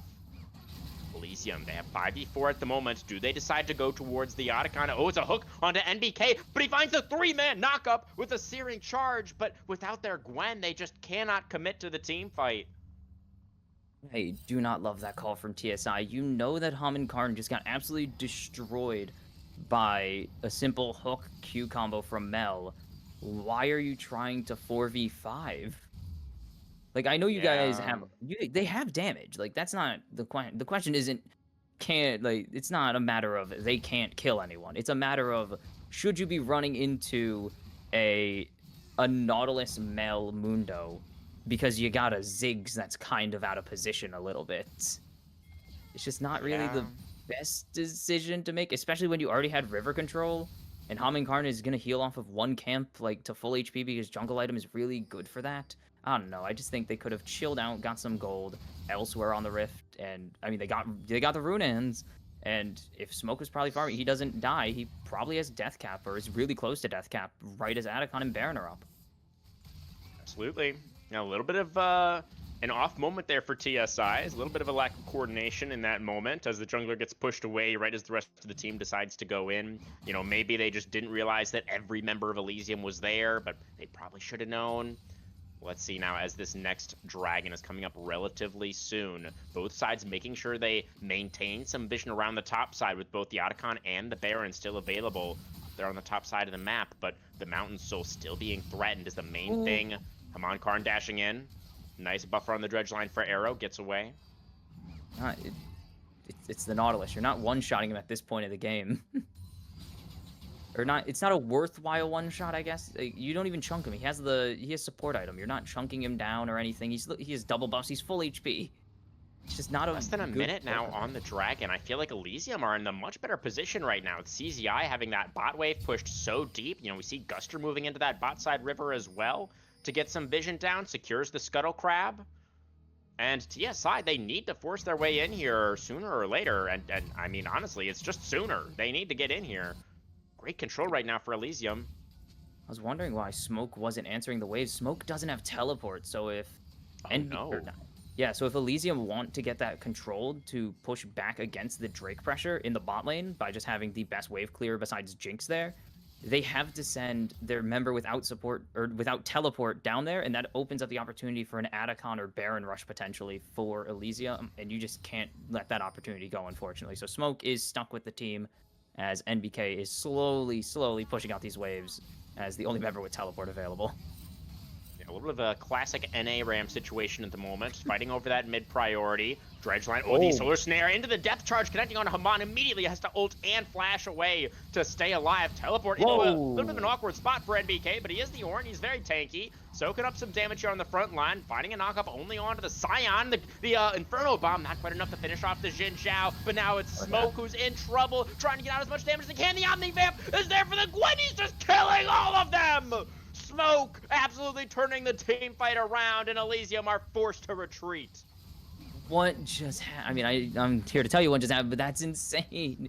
Getting away with everything there. No members drop. Haman Karn immediately forced to disengage, as we've seen him do several times now when he's caught overextending. NBK just kind of standing in the middle of the enemy team for a little bit. His ulti gets instantly reflected by Water Cat. He buffers through it, so he's fine. But then Smoke just full sends. There's no depth charge. They don't have the Mega Inferno Bomb or really anything to stop him from going forwards besides, the Mel ulti that's really going to dissuade him when he could just Hollow Mist it away. Just runs in full stacks with the Needlework, throws in just so much damage with 3-item Gwen and upgraded Death Cap. They actually managed to get it up before the fight. So that's just so much damage available for Smoke. It is kind of unfair at this point for Elysium. Yeah, and the question still stands, how are they going to deal with this Gwen? It's just They getting don't. more difficult. Yeah, it doesn't seem like they're going to be able to find an answer. It's just, you kind of want an... That's kind of what you want an ADC for, because you can't burst down Gwen, is the problem. Right. Because she's just going to heal it all back as long as she's on top of somebody. You need someone who can kite her, which is very difficult, to be fair. Like, she has her E, which gives her a ton of move speed and a dash. But she also just has the needlework to slow you, but you need somebody that's able to just stay away from her and throw constant damage in her face to try to cut the health bar down, to prevent the maximum value healing, as Atacon threatened, but we're not really going to see any Atacon takes. There's just no control on any side of the map right now. It's such a narrow margin for what is not looking like a narrow game with how these team fights are going. Yeah, I mean, Team Solo Invade. They've got their Gwen off on the side now. Smoke with the teleport available once again as the rest of the squad getting some control around this Otacon. But there is that one ward still in the pit for Ooh. Elysium. They're going to have that information. Oh, and they're swapping Watercat back into a favorable position because CZI just wants to eat all these waves. He's perfectly fine eating all these waves so he can teleport and ulti up later. His homing cart chunked again. That is, yeah, more issues on top of more issues. Mel just will at least be able to chunk down most of TSI before the fight even begins with how long range her Q is. So the double poke can come in handy. I don't think we've actually seen much MR come out yet besides the boots for these members. Smoke and CZI throw in a little trade down here, which meant nothing clearly to both of them as they immediately disengage it, sadly. The Watercat is really strong now as well. You know, also has the death cap done, 3 items, level 16 on that Mel. Smoke. All right, yeah, he's going in for the tower. Gonna be able to dash away from the decimating smash. Does get the turret. Now CZI might be in trouble. The unstoppable onslaught for a little bit of crowd control, but now CZI doesn't have it to try and get away. He doesn't have the flash either. The needlework is there, and Smoke just gonna be able to run him down. Picks up the turret, +1 on the kill also for Gwen in the side lane, and CZI just overestimating his ability to survive that Gwen. Whoa, what is MBK? Why is MBK doing? No, just call Atacon. There's no Scion. Call Atacon. MBK going pretty deep here. Yeah, I think just a rotation towards the objective should definitely be the call. Smoke just unanswered in this bottom lane. Watercat cannot defend the bot inner. So another turret going over to the Gwen, and now the Otacon will be started up. Guster in the area with the Mundo. Doesn't have the flash, but at least does have the ultimate. He wants to try and force his way in for an attempted steal. The side of TSI, they don't have control over this Tribush. The Flame Chompers, though, do go down, and they will get the objective.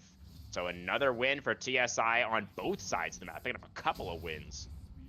Yeah, their goal there is just, if we give Atacon, we have to give Atacon kind of thing, because if you fight the Atacon or try to steal it and you lose, you probably just give Baron over, and that's most of your base gone at this point.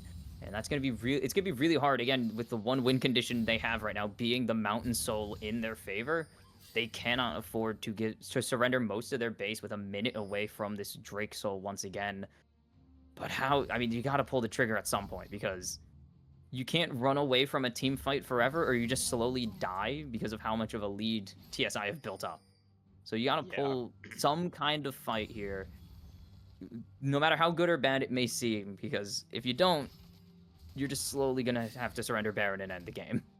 That's right. Yeah, honestly, I feel like this is maybe even the last chance for Elysium, a potential fight around this next dragon. You know, we talked a lot about how the Mountain Soul would be really good for Elysium's composition with all that front line, but for the side of TSI as well, I mean, they've got an Ornn, and stacking up the potentially 4-dragon Mountain Soul, I mean, it's just, they're just never going to die again. They've got control over the bot side river right now. As jumping on top of Watercat. Oh no! Mel tries to flash away, but is going to get cut down. That is a massive pick for TSI. Oh, early W there from no rebuttal. Used it way early. Ornhorn didn't come through for quite a while, and you die on top of it. I mean, that's just more insult to injury than anything else, as this should be pretty easy soul point for TSI, as they are so tanky. Even if they don't end up getting the soul, 3 Mountain Drakes is a lot of defensive stats in the pocket of even these squishy members that, or supposedly squishy members like RJ and Hax. Far on the Ornn, man. That's just, it's crazy. Yeah, he's he just definitely has bigger than the Scion right now. Yeah, he only has like 4,000 HP, and then he gets an extra few hundred magic specific shielding.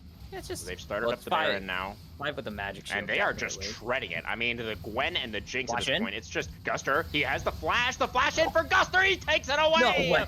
Elysium, they keep themselves in the game. They're all flashing into the meat grinder, though. They have to Smoke now. And RJ on this Gwen. Smoke is eventually going to get taken down, but RJ is still alive. Flashes on top of the Ziggs. No. Dilly, it's a quadra kill for RJ. Watercat can't escape. A pentakill for Team Solo Invades AD carry as they look to close out game number 1. You get the Baron seal, but you can't just, I mean, I said they kind of have to, but they really didn't. They could have just left Guster to die if they really wanted to and try to 4v5 the rest of the game, or the rest of this defense for a little bit, but They see the writing on the wall, apparently, and that writing said, you go in, you fight or you die. It's a Renata W on your team, basically, on your base. You go in, you win. You don't, you lose the game. And unfortunately, even when they did go in, it just was not enough damage to get it done. His water count wasn't even close.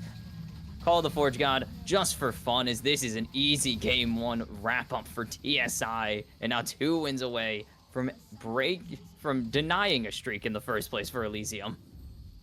Yeah, really nicely played there by TSI. You know, RJ especially, of course, being able to identify, you know, as those first couple of kills went over, he saw the Ziggs on the other side of the Baron pit and just immediately flashed on top of Dilly to get that kill onto the Ziggs, denying any potential base defense that could come out for Elysium. I do have to wonder, though, Kimchi, you know, the fact that they were able to get that Baron steal for Guster, I wonder if the Mundo was the only one who died there. Maybe they could have defended with the Baron, but we'll never know. We'll never know. Shoulda, woulda, coulda kind of thing, you know? And maybe they do. It just kind of how the fights were going, it seems kind of unlikely, even with the super minions. It's just so hard. Or even with the Baron minions. Super minions are their own thing. I always forget that. And I just call them super minions anyways. But the Baron minions, they do a lot. And they tank a lot. But you also have 4-item Jinx, as she just got her IE, upgraded IE at that. You can't really kill Ornn. You can't kill Gwen at this point. Karma's keeping the entire team super healthy. It's just such a hard fight. You have no consistent DPS. Like, Mel is your most consistent DPS, and that's just with Qs. Otherwise, you're 3 tanks and 2 AP champs, and there's not a lot you can do in that situation. Maybe shoulda, woulda, coulda, but the way it ends, they go full send, and TSI hand over the first pentakill of the finals. Or Yeah, get the I first mean, pentakill, not hand over. Sorry. Oops. again, both teams, you know, taking some risks in this first draft. Definitely working out more for the side of Team Solo Invade, though. NBK pulling out the mid Ornn and was so active on it early on, you know, was rotating to both side lanes, like getting super involved on the Ornn in the early game is not something we usually expect to see, but I guess when it's NBK, then he just kind of makes it happen. And Smoke obviously having a phenomenal game there on the Gwen as well, was doing a ton of work. But I do think with that pentakill at the end, RJ has taken that POG for himself. What do you think, Kimchi? Yeah, you could look at that damage chart. Smoke did a lot of the heavy lifting when they were kind of fighting from behind, like in that neutral gold state, like that crazy fight in the mid river or in the mid lane that they should not have won. By the way, they really should not have gotten away with it, but they did, and it's just because Smoke full sent. But when the cards were down, RJ just was doing the most. The team knew who the real, or not the real, that's unfair to Smoke, sorry Smoke, but like the win con will always be, even with a super fed Gwen, it's 4-item Jinx, 41k damage. There's just no denying that RJ was just putting in the work this game, though the whole team was, of course, obviously, as you mentioned just a few seconds earlier. Yeah, absolutely. The 180 carry in this game number 1, getting it done, guiding his team towards the victory. RJ with the Jinx, picking up the first pentakill of the finals. We'll have to wait and see what else this best of 5 has in store for us. Don't go anywhere, guys. We'll be back with game number 2.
everybody, welcome back to the Season 2 Grand Finals here in Premier. Jumping straight into this Game 2 Champion Select here, Kimchi.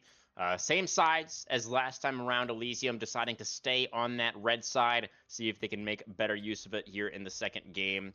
Ivern, Zoe, and Jax banned away by TSI. Jarvan, Fiddlesticks, and Smolder banned away by Elysium. I believe those are the same. And now Volibear going to come through on the B1. Okay, we're just gonna start off heavy hitting. Why don't we?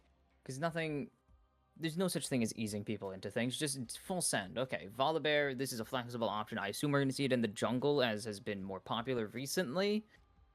It's pretty strong. It's heavy gank, obviously. Usually some weird AP attack speed hybrid that everyone hates with a passion, and they've refused to nerf. Thanks, Riot. They nerfed it multiple times now. Have they actually? They cannot. have. Yeah, it's I've not as seen the strong as it patch was. notes. I've seen the patch notes, and I swear I've not seen Volibear in them very recently. Not in this most recent patch. I Definitely don't not remember most when recent. exactly, but It has been quite a I bit. really have for actually a while now felt like the tankier Volibear builds are actually better. But yeah, I just obviously dislike the Volibear, AP so I'm build is biased. still more common. So I just hate this champion. He's very annoying. fair enough. For the side of Elysium, they are going to have an AD carry this time around. They've picked up the Ashe for Dilly down there. And they're going to go for the Syndra as well. Going to be in the hands of Watercat, one of his specialties for sure. A shared champion between these two mid laners. So also taking it away from NBK feels pretty nice. Melio coming out, though, in response. Already a good amount of CC that Melio is going to be able to cleanse. And presumably an AD carry going to come through here for RJ as well, our Game 1 Pog. See if he locks something away here. Could be. I mean, with this, you're kind of showing Lucian, Yunara. That's an Orianna. Okay, so no, they're just gonna do the old Orianna Syndra trade, which is like the precursor to the Orianna Azir trade for all you League Zoomers who haven't been playing since Season 7. Yeah, the Orianna, another meta pick over there at the World Championship, as often B1 that we see it over there. Taking it into the Syndra, I think this used to be a pretty difficult matchup trade. for the Orianna.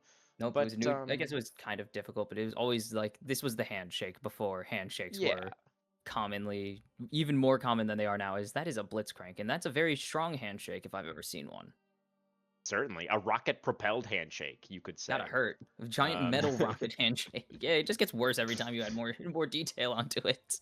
Yeah, pretty terrifying. And with the Ashe as well, you know, once you land that hook and you pull in the target, then going to be extremely difficult for them to get away with the slows coming through as well. So Elysium, the makings of a really nice pick composition here. A lot of tools at their disposal already for TSI. I imagine we're going in a team fight direction once again as we move into the second ban phase.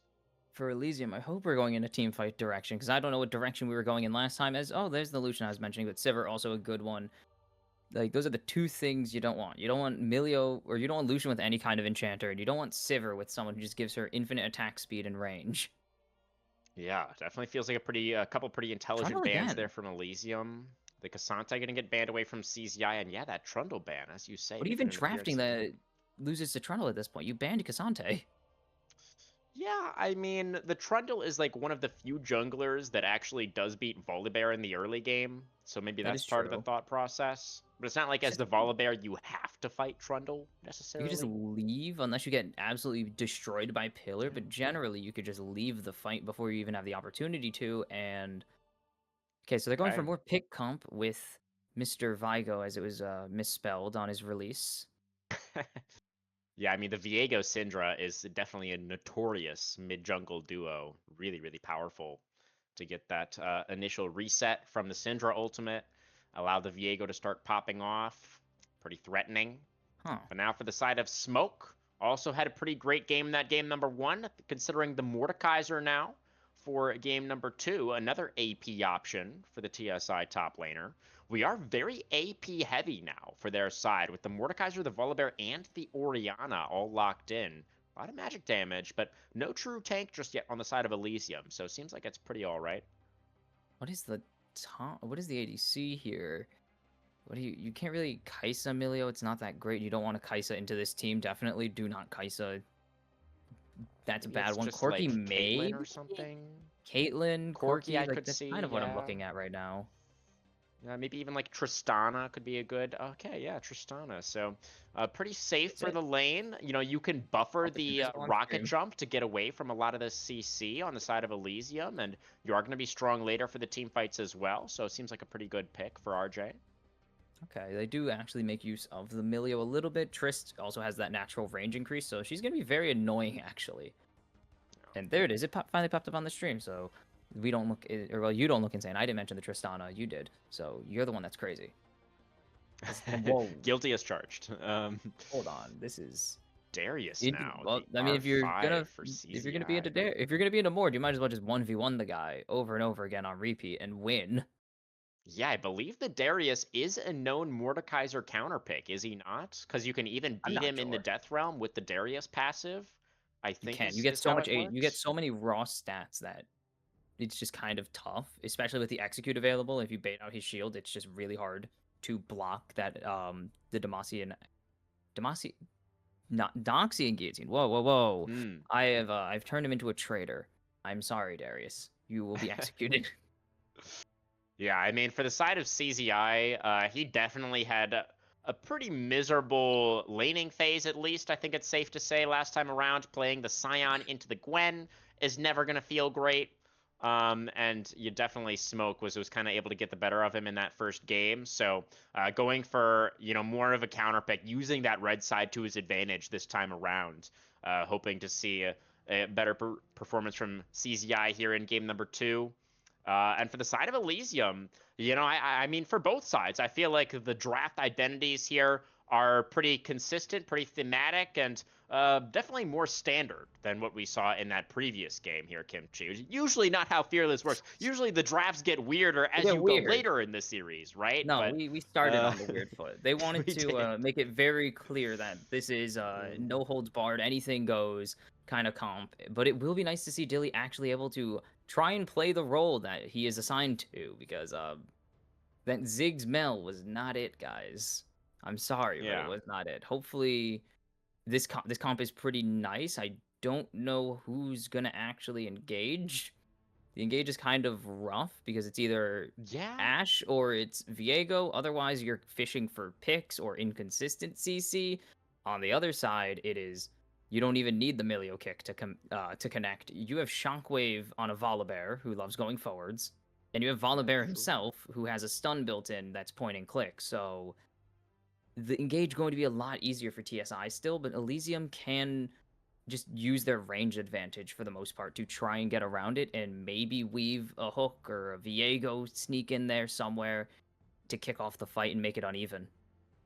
Yeah, definitely. I take your point about Team Solo Invade maybe having a little bit more reliable engage with Volibear, being able to go unstoppable with the ultimate and being a nice ball carrier, as you highlighted. But I do think that Elysium, their composition is really going to excel at punishing if we see any TSI members out of position.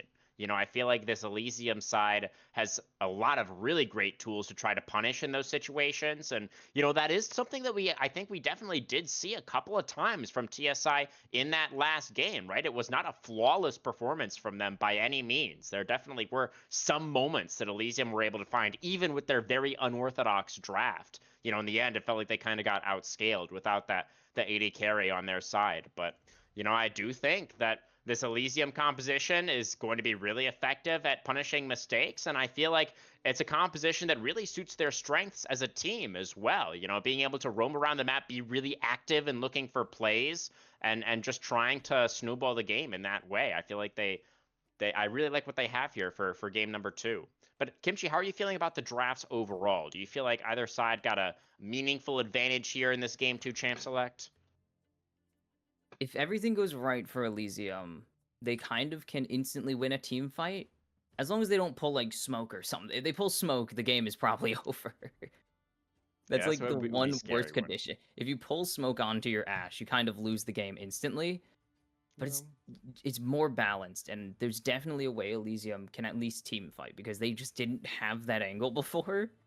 It's a much more fight combo. It depends on who smokes ulti. Like there's a lot of variables, obviously, with the ability to remove someone completely from the fight. I think I'm still leaning TSI. I think it's a more consistent execution. than landing a Scatter the Weak or a Rocket Grab from the Blitz.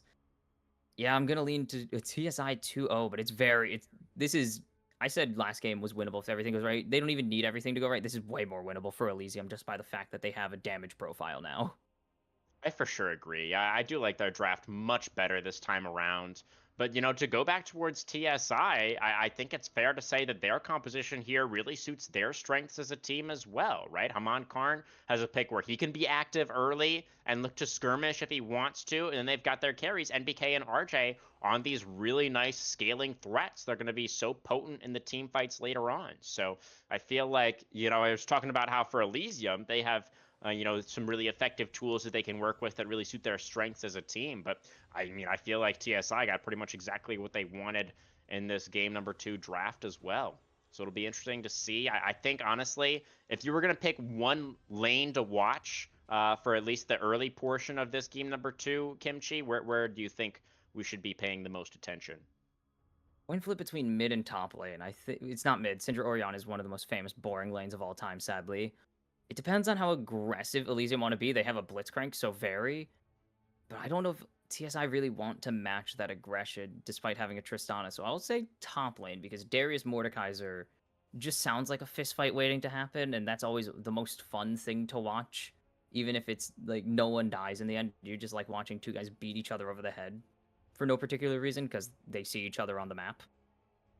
Yeah, I do feel like Smoke is kind of throwing down the gauntlet, or the mace, I guess, as it were, with the blind Mordekaiser, and CZI going for the counter pick of Darius. Very, very exciting. I'm looking forward to that top lane as well, seeing if the junglers are going to be able to get involved. Going to be an exciting game number 2, guys. We're going to go into a quick break while we get ready for it. Don't go anywhere. We'll be right back.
All right, folks, welcome back onto the Rift for game number 2 between Team Solo Invade and Elysium. Same sides as game number 1 with the Blitzcrank, this time Elysium with the 5-stack here in the Tri-Brush. See if they can find anybody. They're, little do they know, there's a little 5-man hide on the other side of the Rift right now. Yeah. Oh, wait, hold on. Potentially ships in the night. They get the ward down on Common's gonna be the here. TSI top side. Arrow going to move into the line brush now. Potentially going to spot out NBK. But nothing going to transpire here at the level 1 Kimchi. Any runes or summoners that you feel like are worth pointing out? No, actually, there's pretty normal runes. I guess, I don't know. Arrow really likes the Glacial Augment is what I'm seeing. No? Oh, yeah, no, wait, never mind. No heal, actually. No, never mind. No heal on the side of Arrow again. Which is, Double exhaust for each support. intriguing. Usually And you do of course, see the heal if there's no barrier. Right. Then no teleport for CZI up there in the top lane running the Ghost Flash. Very standard for the Darius, but something that we should keep in mind. They would tell you that you should drop the flash for Ghost or else you're a coward, but that is just top lane ego talk, not actual advice for being good at League of Legends, unfortunately. Yeah. Having both the Ghost and the Flash does give you so much threat in that 1v1. You can see already CZI trying to zone the Mordekaiser off the wave as much as possible, but Smoke trading back decently for now. Level 2 Darius, for the Darius, and that's going to be the Darius? first blood. Just like that. Whoa. Smoke not keeping track of CZI's XP, and is Very just going to get cut disrespectful. down. Even without the XP advantage there, Darius has an incredibly strong passive where he just gets 30 AD at level 1 if he gets your hemorrhage stacks on you. Ooh, close call there on the hook in the bot lane. Yeah, there was that information as well for the side of Elysium because they had that ward on the blue buff, so they know where Haman started. And Guster is going to be very confident knowing that he is pathing towards the opposite side of the map, so should be an uncontested topside scuttle for the Viego, who is going to have all of that top lane priority to work with as well. That is a sorry. I'm looking at the Darius. The Darius damage. It's a lot. Hemorrhage does a lot when it's fully stacked onto you. You just Sure don't trade does. this champion level 1 or level 2. You don't trade this champion very often. I don't know what the call from Smoke there was. I know he's always willing to throw hands, but you gotta know when to not throw hands occasionally. Definitely didn't work out for him that time. See a nice scatter in the mid lane there for Watercat, but NBK with priority for now, getting that wave pushed in. Orianna is a high prio pick for a reason. It's just such a consistent champion in terms of what you can do. Smoke has the wave stack, so he does have prio, and he knows, well, he will know if Guster wants to walk through this try that there is a Viego hanging out in his top jungle waiting to see if he overextends. If not, scuttle crab time, and there it is. Spotted out, nice and easy. As, oh, it's already a reset for Haman Karn. That's what waiting gets you. Just don't wait. Never wait. Be impatient. Rush through everything. Not going to be that consequential, as another scatter does land for Watercat.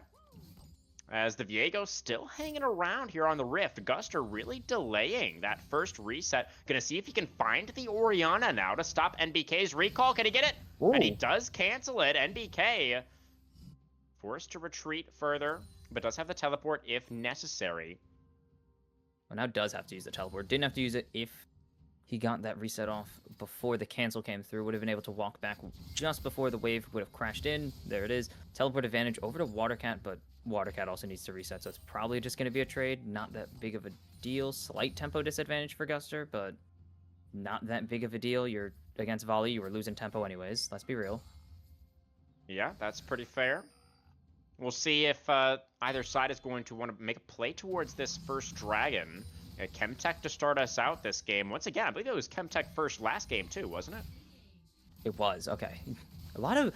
Oh, nice hook and onto land. RJ. Onto RJ, absolutely. Doesn't get the buffer on the rocket jump that time, but not enough damage yet from Dilly to really make good on that hook. And Emilio shielding as well. Gonna keep RJ relatively healthy. will be, as you can see on the bot side, Guster taking that early dragon. Despite losing the grub or the scuttle down there, it is just going to be Hammond deciding to clear his top camps and go for an invade, steal some chickens, as he has no prio in the bot lane right now. No reason to risk another death for the team when you have no chance of getting it. Yeah, it's a nice comfy early dragon had come through for Elysium, and Hammond doing that counter jungling, as you say, trying to get himself a little bit of an XP lead over the Viego. But Guster, this is really heads up from the Viego as well, sort of realizing that, okay, the Volibear's not contesting dragon, he's probably taking my top side, so now the Viego going to be able to move in and get those enemy raptors secured as well. Okay, I thought CZI was about to flash for that. I was very concerned for a second. I was like, crazy. whoa. We're just really full sending. But we saw this same situation as they're both lining up for ganks actually right now, but ships in the night kind of thing. No ulti available for Hammond. Wave in a terrible spot for him to go for it as well. But we saw this last game where Elysium got first blood. They got the early dragon advantage, but they couldn't convert it into anything more. Different comp, very different comp than that game, but Yeah. just noticing the pattern, the trend so far in this series, it seems. Absolutely. Well, hopefully Elysium will be able to continue accelerating here. You know, the fact that they were able to get up to Soul Point last game really felt like they were in a pretty good spot. But yeah, the composition disadvantages really did come back to bite them, I think. So if they can have a similar early game this time around with that dragon control, they could set themselves up for a Game 2 victory. But we'll have to wait and see. TSI always down for a nice dragon fight as well, of course. Not that one, though. Specifically not that one. Particular one. Very true. Very fair. They don't like Chemtech Drakes, which is fair. I don't think anyone actually really cares for them. Yeah. I care Really for Chemtech just, Soul, but that's because I care for the Rift more than I care for the Soul. Yeah. We see relatively even across the board so far. You know, Smoke able to stabilize pretty nicely up here in the top lane after giving over that early solo kill. Just not respecting the Darius level 1, but since then, he's been absolutely fine up here. And we'll see about the Grub spawning in about 15 seconds. Guster on the top side of the map at the moment. Hamon Karn not anywhere in the area for now. As another hook gonna land onto RJ. Who once again doesn't quite get the buffer, but once again, it won't really matter as Hax is there to defend. These are just about sending a message at this point, because those two hooks probably shouldn't have hit, as NBK Ooh, does not have pushes smite, so away the Viego. NBK, yeah, Guster doesn't have smite, so we can't fully finish the camp. So we'll just have to sadly waddle back to his own lane, or back to his hero jungle minion that time. quietly. The minions always grief you when it's like the worst possible time, I swear. Only on the enemy team, though. Only on the enemy team will they block all the spells in the world for you. When they're on my minions, guys are terrified. They're faker. They're all faker crap, I swear. Like, all of them want to juke my skill shot, or my enemy skill shot specifically, so I get destroyed, because I don't get it. Nice little trade, go for Death the Realm. apprehend. Death Realm in response for Smoke for the Darius passive. This is why the pick is so good. Oh, Smoke even flashing at the end there. Is just gonna bleed out. Again. And now another hook onto Hax this time. Now jumping forward is RJ trying to cover for the support. The melee ultimate does come out. The Buster charge really nice onto two, but Dilly flashing on top of the melee does live for so long, and RJ is able to trade it back. Takes down the Ash, and now the reset on the jump, trying to get on top of Arrow, who does flash away to stay alive. 1-for-1 in the bot lane, but RJ now going to be able to push out the wave. On the top side, though, it's Elysium in full control. Shockwave, though, in mid lane, and Hamon Karn on the wraparound. They've caught out Watercat, who's already used the flash, but now the Unleashed Power back onto NBK, but they can't quite get the kill just yet. The Syndra going to be able to walk this one off. The Heartbreaker gets the flash out from NBK. The scatter, beautiful from Watercat to peel away the Volibear. Nobody goes down. Every single flash burned there in the mid lane. Holy cow, that was just a series of hero plays from each of these players individually. MBK starting the flank with the follow-up, and oh no, Watercat, stop it. Don't double lift. Don't be double lift. Oh, drop the minion, rip. But just everyone full committing. They thought they had the Syndra and then called the ambulance, but not for me. The Viego, the best friend jungler, tried to come in, barely saves Watercat's life right there, and then MBK just has the reflexes to flashes. Oh no, we continue. Here's an actual ambulance as he has healing capability. No flash. Here comes Hax. Beautiful kick. scatter, but now Wait, Smoke blind over the wall. Smoke over the wall. He doesn't have flash though, and he doesn't have enough range. Oh, he does actually gets the pull. That looked pretty weird. I thought the hitbox wasn't there, but turns out Watercat's gonna get pulled into his demise. Hacks with the super cool passive kill. There's There's another hook, finds and out- it's buffing There's that the time. buffer. Very There nice, it is. RJ. Look, it took 3 tries. You just got to get warmed up to the ping, you know. Yeah. This isn't competitive. We aren't on tournament realm, so we don't get the 0 ping experience that is incredible and all that Right. stuff. No, you just got to get, you're on like probably 30, 40 ping. Yeah, figure it out, and RJ's figured it out. So probably going to be good for the rest of the game with these buffers. Hopefully good with the buffers at least. Got that dialed in He's now. back, Does he though. have it here? It's gonna miss this time. Now jumping forward is the Tristana. Knockup is there. Haman Karn, though, for the follow-up. Crystal Arrow connecting onto the jungler, and that is gonna free up RJ to get in there, pick up that kill onto the Blitzcrank. And now Dilly in so much trouble. The Volibear ultimate isn't there, but they're able to execute on the dive without it. RJ picks up the double kill, 3-0 now on the Tristana. But Guster did manage to sneak away the dragon in the meantime. Okay, so we're just doing this. It's just game 1 all over again, right? We're just Yeah. gonna Elysium are just gonna get the dragons, and everything else is gonna go in favor of TSI. It seems, as they did get the grubs, so they did actually deny the feat of monster slaying for now, as it will come down to. No, we're not even close to Atacon. It will come down to third Drake or Herald for the time being. We'll see if TSI can stall it a little longer. They do have no control of that top prio though. That's a 2-0 sign. Oh, that's a 2-0 Stridebreaker Darius, actually. Just Yeah. adding insult to it, just adding on to it, just because it wasn't bad enough, apparently, with just it being a 2-0 Darius. Just Look at this the Arrow ball and going. Guster now on the Oh. move, looking for NBK in the mid lane. The scatter's gonna connect, and the easy follow-up for the Blitzcrank. No flash on the Orianna, and a beautiful execution there. The 3-man squad from Elysium. Exactly what we wanted to see with this draft. Yeah, but Haman Karn got the chicken, so who's really winning? Checkmate. Fair enough.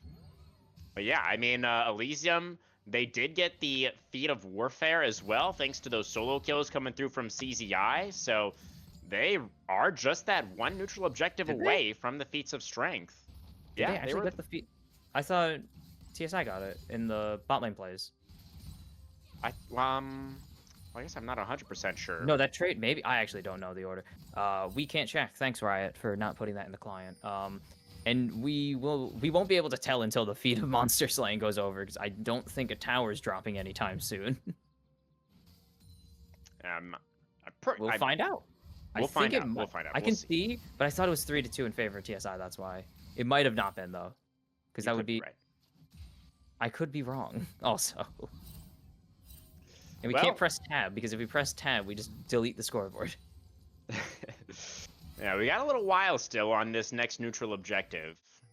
See if the teams are going to be content to just wait for that to spawn. You know, the gold is still extremely even for right now. Both junglers hovering around the bot lane at the moment. We do also see for Smoke the Rylai's is done, so the top laners are relatively equal on that one item spike.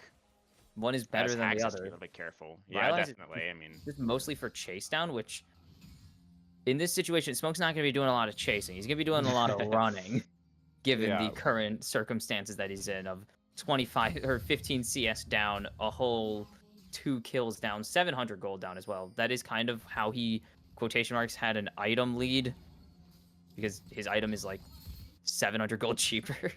Or 600 gold cheaper than the Stridebreaker. CZI gets the CZI. pull, and oh, this yeah, matchup and the could be Death huge. Realm does come out there again Whoa. from Smoke, fighting the bot lane though as Arrow flashes away. Haman Karn diving forward, not able to get on top of the Blitzcrank though. It's the Viego with the Heartbreaker away, the Buster Charge not going to secure the kill, and now Dilly gets flashed on, but also still had the flash, and Haman Karn is going to be the one to die. It's the roam down from Watercat.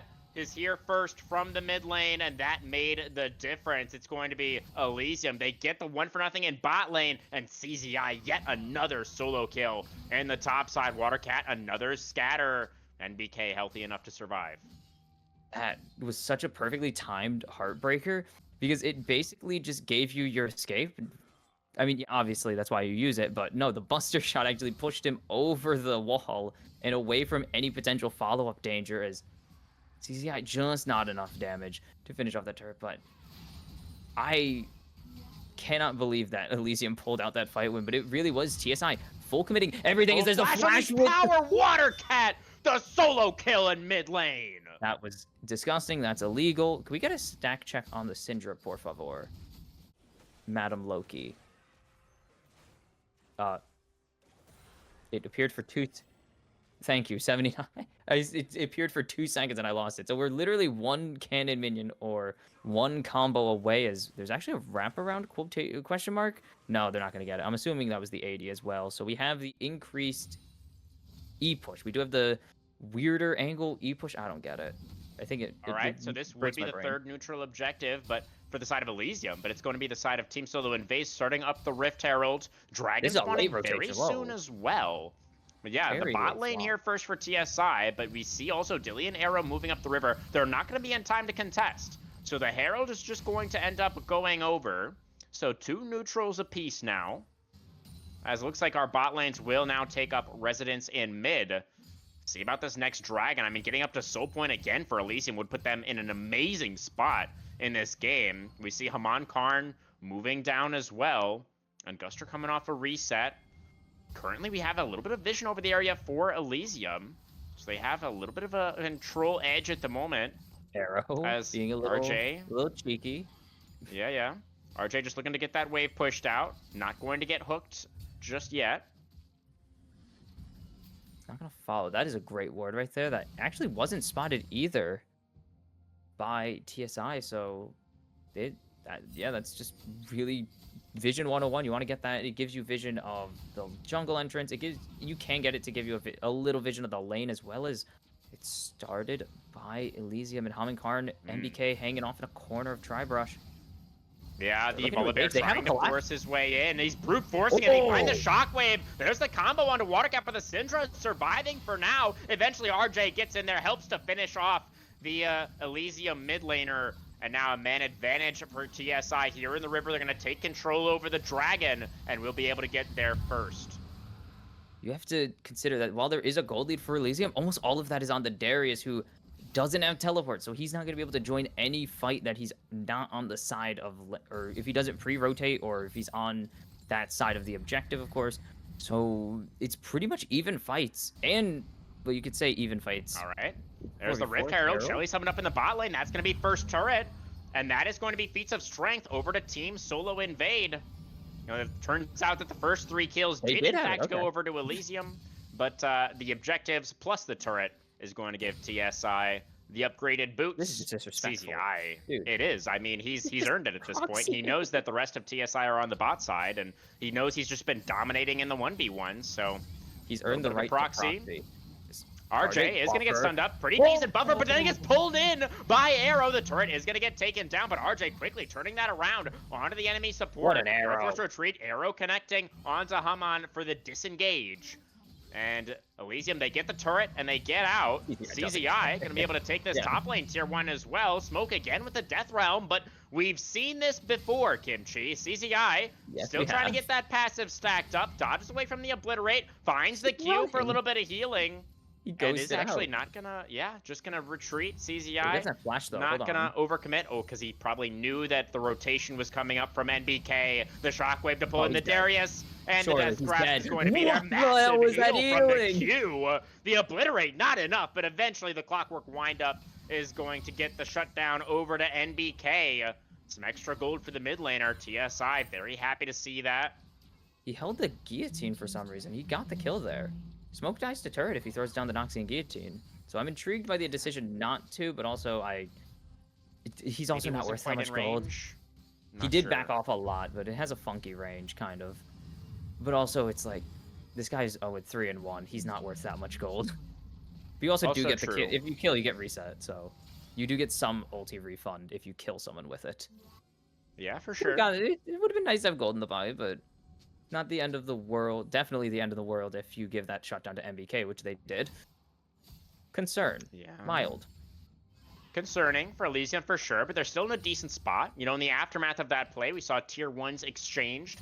Top taken by TSI, bot taken by Elysium. So that was, I believe, Watercat was unanswered down there. Yes. Was unanswered, free to push the bot lane as they sent most resources up to mid top lane. And now we get to wait as Atacon is on the Rift. I can't imagine either of these teams are really itching to throw. That is not the guy you want to hook. I'm telling you now, Arrow, that's not the guy you want to hook. Yeah, interesting build for Haman Karn here on the Bear. Did go for the Cosmic Drive first. but it looks like he is going for the Iceborne Gauntlet potentially second with the Sheen Yes. plus the Cloth Armor. So No kind of Flicker like a Blades. hybrid build almost. Usually it's the either Cosmic Drive into Flicker Blades or Flicker Blades into Right. Cosmic Drive. Usually you don't see the Gauntlet come out this early, if at all, on Volibear. It is nice, but you prefer to get that spell reset going because Yeah. they're pretty strong. A lot of healing. mean, you heal a lot. It's a ridiculous amount of damage if you do go for the Flicker Blades. Even after the nerfs, it is still strong. But Arrow gonna connect onto RJ and the scatter there as well. There's that pick power coming out, and RJ just wasn't ready that time.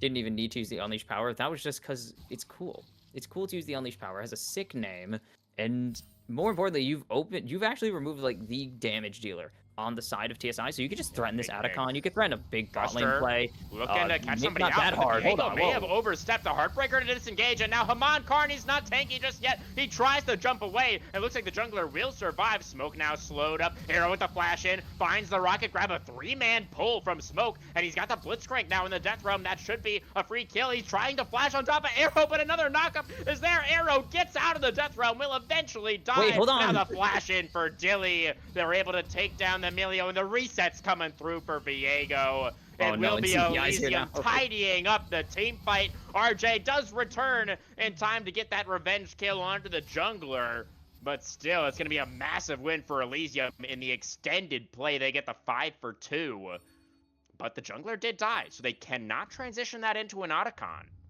They could try. They aren't going to. CZI wants to take his reset, so they can't. They do have a ton of a good amount of damage with the Ashe, even with it only being 2 items, not even the strongest 2 items on the Ashe, obviously. They are going to turn this into a Drake. They have 10 seconds. Can they do it? It should be theirs, I think. RJ, I think it would be too risky to jump in there to try to steal. He might go for Caesar it. has ulti. I Yeah, you mean, should not. Mountain No, Soul RJ, Point stop. is No, really RJ, don't. He has a blast cone. He has a blast cone, He Kimchi. should not.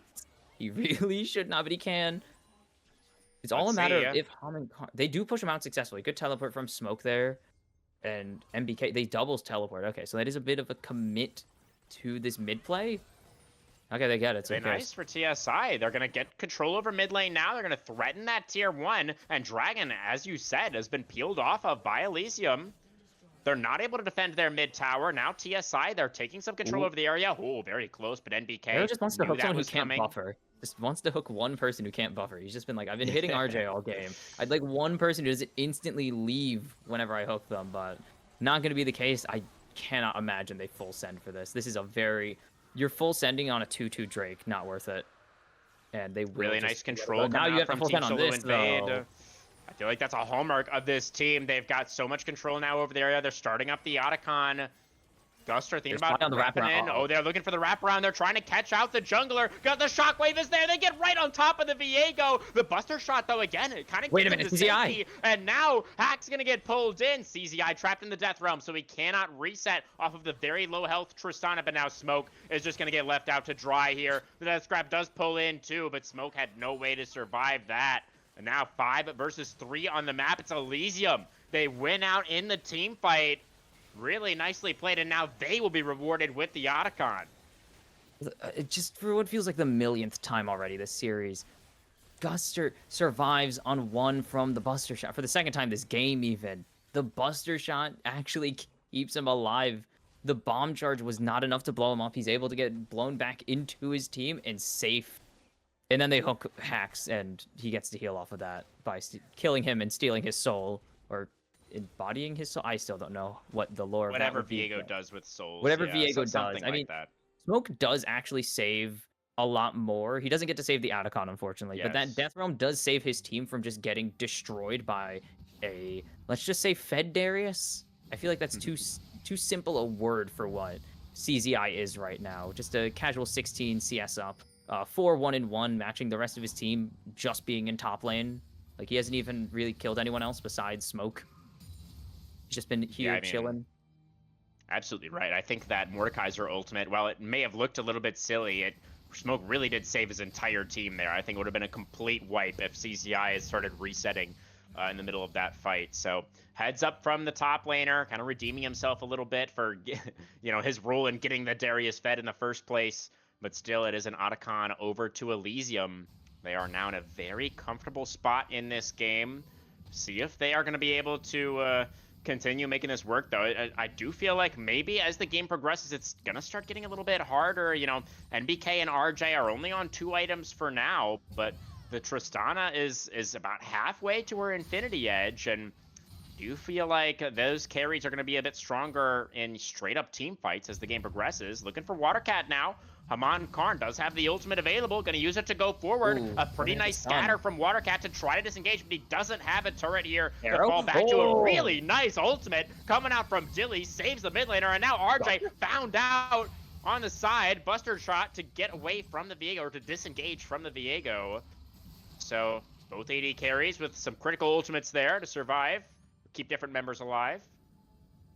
Okay. We're starting to punish some extensions, some overextensions potentially. As there's a severe lack of vision right now for these two teams. There's some, you could see it up in the top river right now for TSI. They have some nice wards to at least spot one jungle entrance out, and there's at least a ward on Baron. That's kind of the bare minimum usually at this point of the game, but otherwise it is a pitch black map. These guys are walking into actual darkness as there is no vision anywhere, so it's going to be hard and or risky for CZI and Watercat to push up safely in these side lanes to keep these side wave pressures. Especially because Haman was able to get that flash off of the Syndra in the last attempt. Makes it really dangerous to push up in that side lane, as you're highlighting for us. So we'll see. Watercat does now have level 16, just ticked over to it. So has a significant XP lead over NBK, who's still only 14 on that Orianna. Significant item lead for the Syndra as well. That is a half item advantage, and that is a death cap, most importantly. I assume, if we get a Syndra stack check, I assume it's 120 or pretty close to 120 by this point. On full ascension or full transcension achieved for the Syndra, so that 30% is on top of another 15% from the passive now that the stacks are complete. And you have the execute from your ultimate, because Syndra really I guess technically does need the execute. It's not, I could see it. I could see a reason why it exists, but doesn't make it not sound broken to an extent.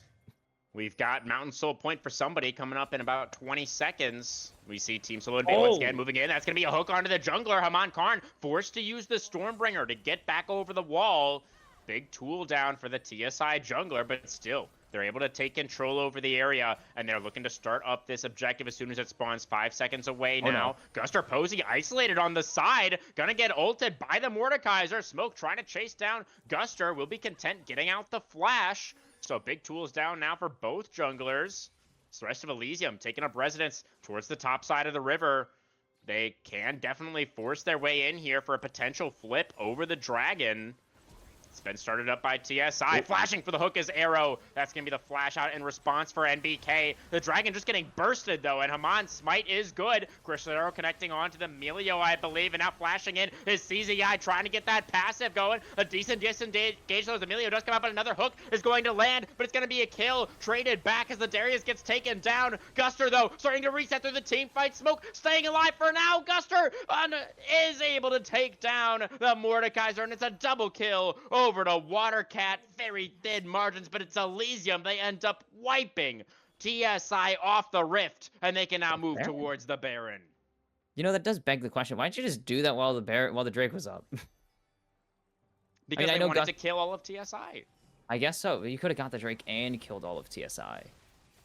Just like I see your point. An idea. Does Guster have the lifesteal? He doesn't have Bork. I think he'll be all right. He has a little bit of healing from the kit there. I'm actually more worried about Dilly. Dilly has very low there on as the well. Ash, but okay, they do shred be it able pretty to good. take it down. Yeah. Good job, guys. Okay, no one's dead on your team from the Baron. No one got executed. Good job. Sometimes these teams scare. A lot of teams scare me. I'm like, do you think you could survive this? You want to find out? I did not quite get the Baron, interestingly. He was a couple seconds away from spawning still when the Baron did get taken down. Odd choice to not stall it when Haman Karn is very dead. Like, I'm sure they just didn't realize, weren't thinking about it in that moment. Probably won't be too consequential. You know, we do see the Darius. It matters. It definitely matters. We'll see what Elysium want to try and get done with their Baron. What kind of formation would you like to see? I think you just kind of you can go 1-3-1 with Watercat in the top lane, or you could just 4-1 overload. CZI with or without Baron buff is just so clean, and so he's just so safe on his own because he's so ahead of Smoke, who is the one who has to answer him because he's like the best wave clear. Especially because if they send MBK down there, which they are doing now actually, they're losing a big team fight ulti should Arrow and co want to commit to a fight. Yeah, I see the Blitzcrank looking for his angle. This tier 2 cannot be defended. Definitely agree with this for TSI to give up that tower. They're going to try and hold here at the inhibitor line. Smoke still outside of the base there trying to defend that bot lane inner. That could end up coming back to bite him. They You know, can send does have everyone, the Death Realm available to try and survive for as long as possible. The minion wave here, and now, of course, Hamad moving over as well to make sure that the Mordekai's going to be all right. That hook was very close. Not going to land for Arrow, as all of Elysium now have moved down here to try to take this bot lane inner. They spot Hum and Karn, the hook not going to connect. Very, very close. Any pick could be the beginning of the end. As Yeah. a pick at this point could just mean that Elysium get full vision control, they get river control. You are not allowed to fight for the dragon, and we're going to a 7th Drake. As ooh, they've actually called That's Watercat. gonna be a Death Realm onto Manyas is so Watercat. good. The Zonias comes out and Crystal Arrow onto the Melio. A nice scatter from Watercat. Disengages from the Mordekaiser. Will survive the Death Realm. Now the Melio, the Breath of Life, coming out from Hax as well. Another hook not quite landing for Arrow. The Ooh. Shockwave buffered nicely by Guster as he gets away with the Heartbreaker, but Arrow will be sacrificed. The Spectral Maws, the Viego still hanging around. CZI thinking about forcing his way in. Finds the Apprehend onto 2. This Darius is very, very scary. The Death's Grasp, though, comes out from Smoke with the resets already starting to come through. And BK without the flash, just gonna get cut down. Triple kill for Elysium's top laner as CZI cuts off the head of Team Solo Invade and leads his team to victory in game number 2. The most, I guess, you could say, you can obviously see that CZI was like the most important thing, but the thing that kind of really did prevent the counter is Watercat just won rotations RJ on the bot side of that play. So he just instantly removes the consistent DPS, the one savior for TSI, and it just allows CZI forwards. No worries, has the passive, so he can just instantly execute whoever the hell he wants. And we are tied. It's a best of 3 in Elysium's title defense now. Amazing. Yeah, I love that you highlight to Watercat's contribution in that last fight as well. It was some very strong performances from both of these Elysium solo laners. You know, the two players that weren't there for the championship last time around, right? Elysium bringing in CZI and Watercat for this season, and both of them definitely really popping off here in this game number 2. Damage numbers are significantly lower, but that's acceptable. I think there was a lot more back and forth in that game than game 1, where it was just kind of TSI does a thing, Elysium don't do a thing, TSI does another thing, essentially repeat until end of game. Like, there was a lot more for Elysium that they actually were able to do just because they had map pressure. They were able to get map pressure. They were able to threaten an actual fight, and it does so that little just pressure could do so much. And then they turned it into a huge lead, of course, CZI beasting in the top lane to really get them that early advantage, and then it just snowballed from there. Yeah, absolutely. You know, Guster, I felt like had a really nice game on the Viego as well. He only died the one time. I felt like he did a really good job of kind of skirting around the team fights, waiting for his moment to go in. Had some really clutch escapes with the Heartbreaker to prevent himself from going down and stay alive to get those resets. That's always the line you kind of have to walk as Viego, right? So definitely credit there also. And the bot lane, a solid performance as well. You know, Dilly and Arrow definitely contributing and finding a number of picks throughout the course of this game. Yeah, Elysium, you know, we said it in our draft conversation, right? I feel like these champions really do suit the style that this team likes to play. And they were able to just really be so explosive in this game number 2 to find the victory.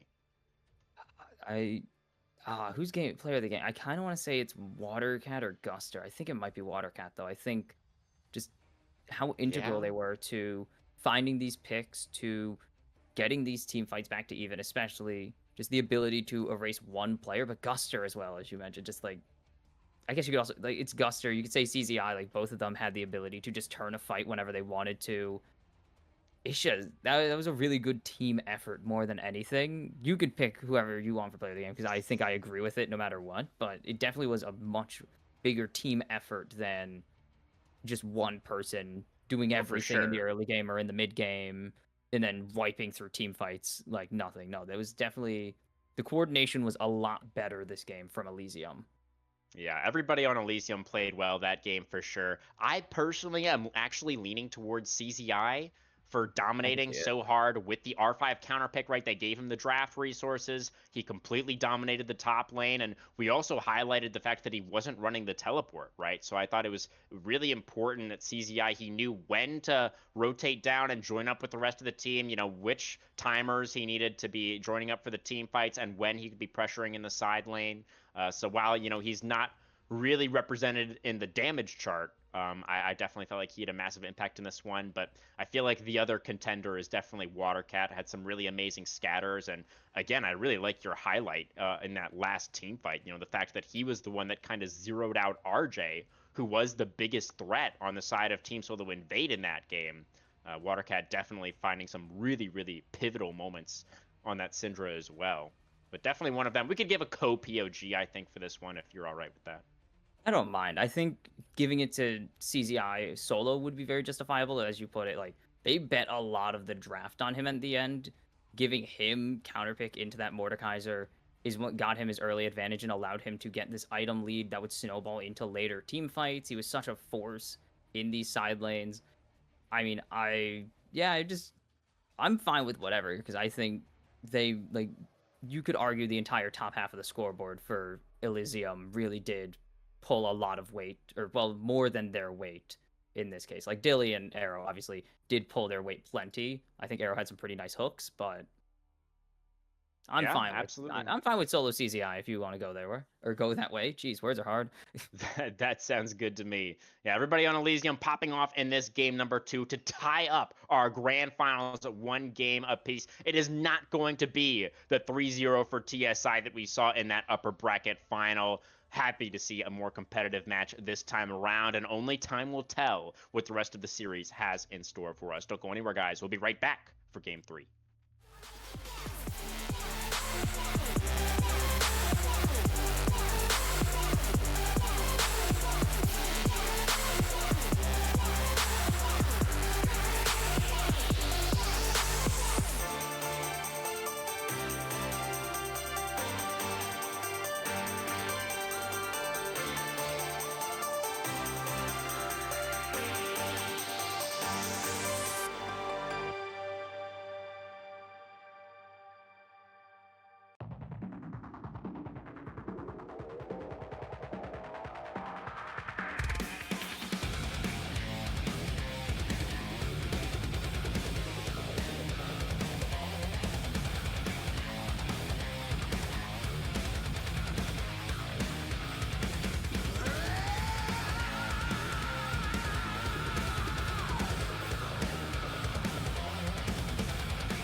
All right, everybody, welcome back. Jumping straight into this Game 3 draft. Looks like once again here, Kimchi, we're going to have the same sides. TSI, after losing that game number 2 to CZI's R5 Darius, they are going to elect to stay on the blue side, and they immediately going to snatch up that way for NBK in the mid lane. I don't like that as much. I'm not a big fan of Hui B1. Really? He's fine.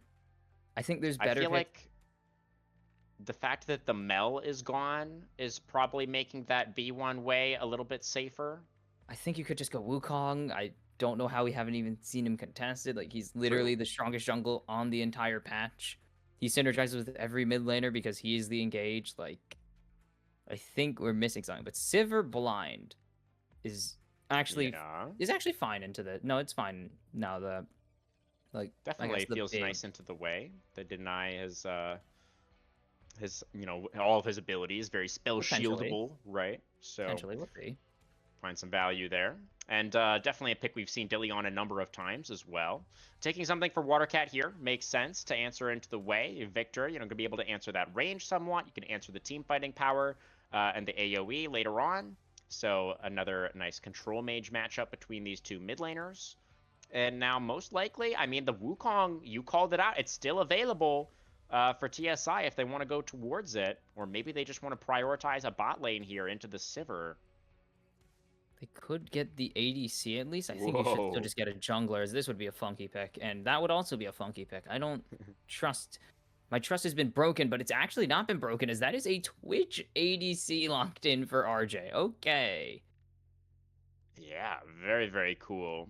So RJ, Twitch looks like third most played this season, Wow. according to Jeez. OP.GG. What It has the? 18 games on it. What a I weird won't say champ the to have your win third rate, most though. on.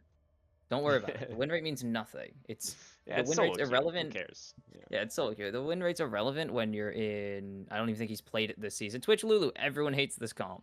Everyone hates this duo. So annoying to play All against. right. So TSI, they've got their carries locked away in that first couple of picks on blue side. You could just take Now Alistar. Elysium. You just Is take it just an Alistar. Alistar? Yeah, Like it this is could a be. pretty. This is a pretty clear. Unless they want to match the Enchanter for some reason, but there's not really many left. Or Cassandra. Yeah, you could just take top lane. Ooh. You could just take Yeah.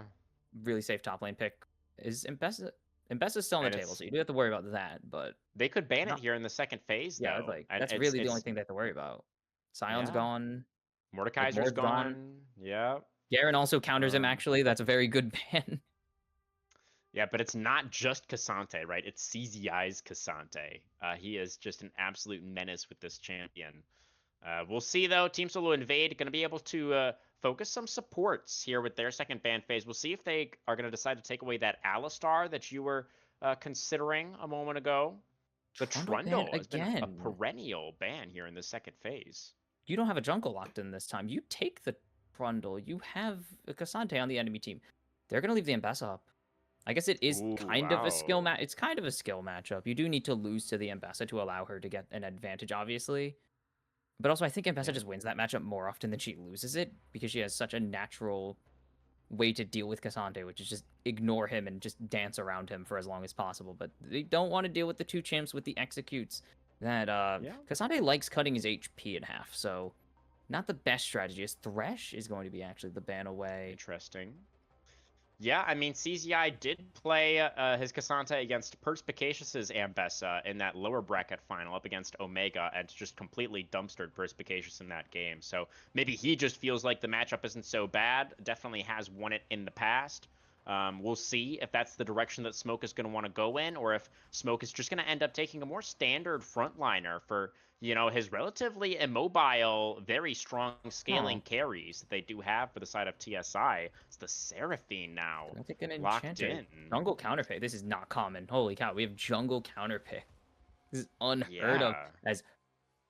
This technically counters Cassante in the same way this counters every top laner in the game. Yeah, you counter them by not fighting them and ignoring them and proxying for 10 minutes. Very interesting. Singe, not a stereotypical frontliner by any means. Malphite now This being is a considered, because stereotypical we Malphite. probably shouldn't be getting baited by hovers so much. Is it really It'd the be really Malphite? funny. It could be. Malphite actually, you kind of It is. play you play well into Cassante. It's the same thing as Singe, except you don't get to proxy. You just ignore him. You just catch the waves because he has better push than you.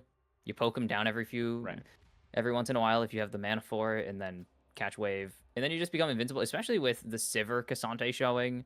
Good amount of AD. As this would be out of left field, but I'm gonna No way. No wait. way. They need an We're not engage. going to get They do baited need by that engage. one. Besides Malphite, they really do need Um, engage. Actually, like That's Hwei fair. has his Wukong own is engage still for up. himself. That's a lot of Pantheon. engage. I feel like Wukong would have gone super hard here. It just, Oh yeah, circle comps are opt great. into the team fighting. But the Pantheon is pretty good too. Does mean you're going to be playing more towards the side lane.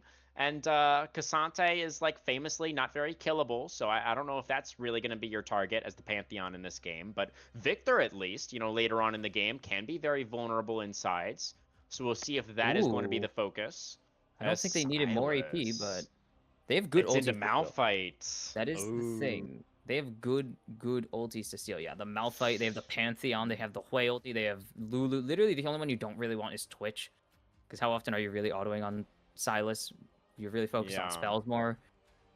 But And you like, don't that's have for... Twitch's passive or his E, which is And you really also what don't have makes his the ultimate range, most scarier. important. You don't have his range. You're a Dude, melee I tank. thought maybe that you got the range. No, when it's you just on steal your his autos. ultimate. Nope, Is it's it just really? on your... Oh, that's so I think bad. it's just on your autos, you get the Pierce. You might Okay, get well, some yeah, he's not extended gonna range want because that one. he does get extended range on it, so you might have some. I'm not 100% certain because Silas never steals this thing because come on. Yeah, I mean, all the other ones are for sure better. Literally any other ultimate. The issue is You'd they might have too I much think. AP. For the side of Seraphine's not gonna be doing... Elysium? Seraphine not going to be doing too much, but like, and it is into a Malphite actually. Malphite kind of does struggle with the AP. I'll give that. They do Yeah, I struggle with think the it's AP a little fine. bit. It You've could work. got the Sivir for your scaling damage, and Malphite is like the only tank on the side of Team Solo Invade, true. right? He's the only one that's going to be building any resistances at all. So This is bug I feel fix like Silas though. This is not broken. We bumped Silas for jungle. Oops, we accidentally destroyed him because there's some critical bugs we forgot to patch out Silas. This is regular, normal human Silas, unfortunately. As funny as it would have been to see that in any competitive format. Still buff. He's still buff. That's the end of the story. yeah, the Silas is just really strong right now, especially in the jungle. Really has been a terror over in solo queue recently. Very exciting to see what we're going to be able to get done with that pick for the side of Guster Posey. Let me see if he's got many games on it. Any Silas games. We do need to find out. This is important. No. I'm not saying maybe recent. No. Just picked it as the answer into the Malphite then, I suppose. Or, you know, obviously there's some other good significant ultimates. games at least. Let's see. Right. Not in the top 10 according to op.gg that we can see. He's played a game of it. I'm not going to say how it went. Don't worry about it. Ignore that. Okay. It's a good pick. It's a good pick. It's all you need to know. It's definitely should be strong here. You know, you do have to be a little bit careful early because you do obviously lose out very heavily to the Pantheon in the 1v1. So I'm kind of curious to see if Team Solo Invade are going to go for some aggressive vision early on to try to figure out where the Silas is starting and perhaps punish him on that initial clear. Could be really nice for them. But yeah, I mean, I feel like this time around, Kimchi, you know, our drafts are kind of mirroring each other in a lot of ways. Some strong, very strong team fighting elements on both sides. Both teams have strong scaling carries, skirmishing junglers, and the only real front line for either side is in that top lane. So both sides definitely indexing into the team fight. Feels like that is kind of Team Solo Invade's sweet spot, though, right? This is their bread and butter, how they really like to win their games. Elysium not having that same pick potential that they had in game number 2. They definitely don't have as much pick potential. You got what? Maybe Silas, the worst slow in the game, or the worst stun in the game in Gravity Field. Yeah, that's the pick potential goes down. I think they have the better team fighting comp, just straight up. Yeah, so just letting you guys know, we do have some technical delay in the spectator draft. Some wrong champion getting banned, that sort of thing. These things do happen. But we'll be getting into the game relatively shortly. Hopefully be able to move through this pretty quickly. What was that, Kimchi? We'll make it. I promise. We'll get there eventually, for sure. We'll get there. But Yeah. I think the team fight is stronger on Elysium. They have the ability to steal some really good team fighting ultis, of course. Sivir, team fighting monster. Victor, team fighting monster as well. Seraphine ulti, and honestly, just everything she does, really good. Her damage is not really why you're drafting her as a support. Like, she has good CC, really good CC with the ultimate, synergizes with her E, and just really good peeling and healing if she gets to do that. Cassante is Cassante. I feel like that's saying enough. And Silas, besides the ulti, is really good at dealing out just dishing out insane DPS, especially if he's going for a more bulky build. He's still able to do it and be a bit more of a pseudo tank for his team than just having the Cassante do it all alone. Like, I just really like this Elysium comp, actually. Yeah, definitely. What are our expectations for the bot lane specifically? You know, Sivir Seraphine versus Twitch Lulu. Both AD carries, right? Definitely want to be scaling. Probably not going to see too much action down there, right? Are we favoring either of these duos? I mean, if Elysium's bot lane for some reason opts into a fight because they just don't win those because Twitch just dumpster Sivir with even with no items, just Twitch has better damage.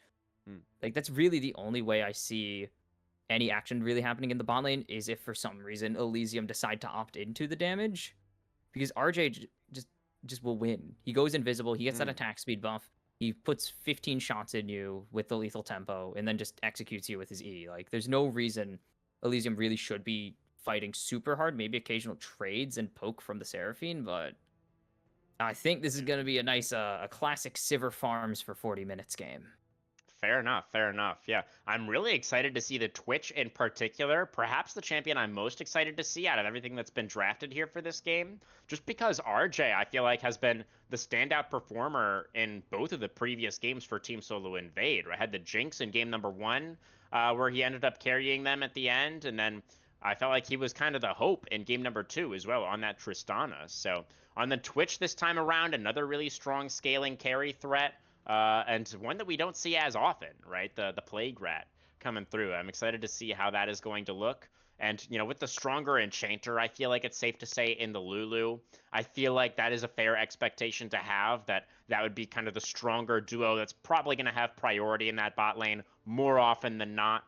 So we'll see if Team Solo Invade are going to be able to use that to stack some early dragons, because that's kind of another trend we've been seeing a decent amount tonight, right, Kimchi, is the fact that Elysium have been able to get these early dragons pretty consistently. I don't know how they keep getting away with it, I swear. It's some devil magic in the air or something, or some bad juju. We had some bad juju on Diamond. I think that bad juju is transferred here, and it's bad juju on TSI's early Drake attempts because they don't exist. I think of the first 4 dragons, we split 1. And I think they still actually ended up losing the Drakes that game. They ended up going even in Drakes. No, they did go 0-2 last game. They went 0-2 last game. God, guys, stop going 0-2 in Dragon. It's really, really bad, actually. Like, giving early Drakes ult threat, and also just free stats. Like, these were uncontested Drakes for the most part. Yeah. You gotta contest early Dragons. As much, especially now that it seems like it's easier. You did have some not great bot lanes to do it. Like, Ziggs Jinx. Ziggs usually wins the push war. Ashe can beat Trist in push war, especially if the Blitzcrank is just being a demon and hitting every single hook for some reason. So fine, but this is actually, like, if you guys don't win early Drake fights on this, or early Drake pressure at least, I'm concerned for the rest of the series, because this is a pretty cut and dry situation where you should be getting that advantage, or at least contesting the dragons more easily. Yeah, I mean, again, the Pantheon much stronger in early skirmishes as opposed to the Sylas, right? So I agree. I feel like this is the game where we really want to see Team Solo Invade really prioritize that bottom side of the map and try to get those dragons stacking a little bit earlier on. Because, you know, as you already highlighted as well, you know, the side of Elysium arguably have the stronger team fighting, you know, as the game progresses. Certainly TSI going to have some good tools to work with in that department as well. But I do feel like the more time that you give to the Sylas and to the Sivir especially, the riskier it gets, you know, around those big objectives. So hopefully TSI are going to be able to, you know, prio those dragons a little bit earlier this time around. But overall, Kimchi, as we round out our draft conversation, you know, are you still favoring Elysium's side of things? I think that was kind of your initial instinct, right? It just team fights. Like, this game has come down to several team fights, despite like all the picks that happened. We've gotten a lot of picks to get there, but when it comes down to it, like we saw the Atacon fight last game, I don't think there was really any major team fights, unfortunately, in game number 1, because TSI were just so ahead by the point we got to those major team fights. But we saw game 2 come down to team fights in a much closer game, and I think with a better comp than even their previous team fighting one, because that was kind of an iffy one. That required a lot of CZI heroics and Watercat picks and crazy arrows stopping some chase downs onto your very extended mid laner. This is a much safer comp for Elysium to execute on. Cassante goes forward. Sylas can go forwards, or you can play directly in front of his ADC and mid laner. You have the Seraphine to do pretty much whatever Seraphine wants, because it's Seraphine, who cares? And then the other team has to come into you. Malphite and Pantheon, they have to jump onto you to do anything. You could just front to back them clean, and you should be able to just have the better front to back, unfortunately, for TSI, in my opinion. All right. Well, it's Elysium looking to use the red side to their advantage once again, going for the R5 Silas for Guster Posey this time around. See if they're going to be able to get their second consecutive game victory. Talking up their team fights, but Team Solo Invade, that is their bread and butter, and they definitely have some strong team fighting champions as well. We'll see who is going up to match point right after this.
All right, folks, welcome back onto the Rift for game number 3. RJ, watch out, RJ. The beat drop not going to land, but the chains will. The Twitch immediately has to flash away, and a nice early advantage for Elysium.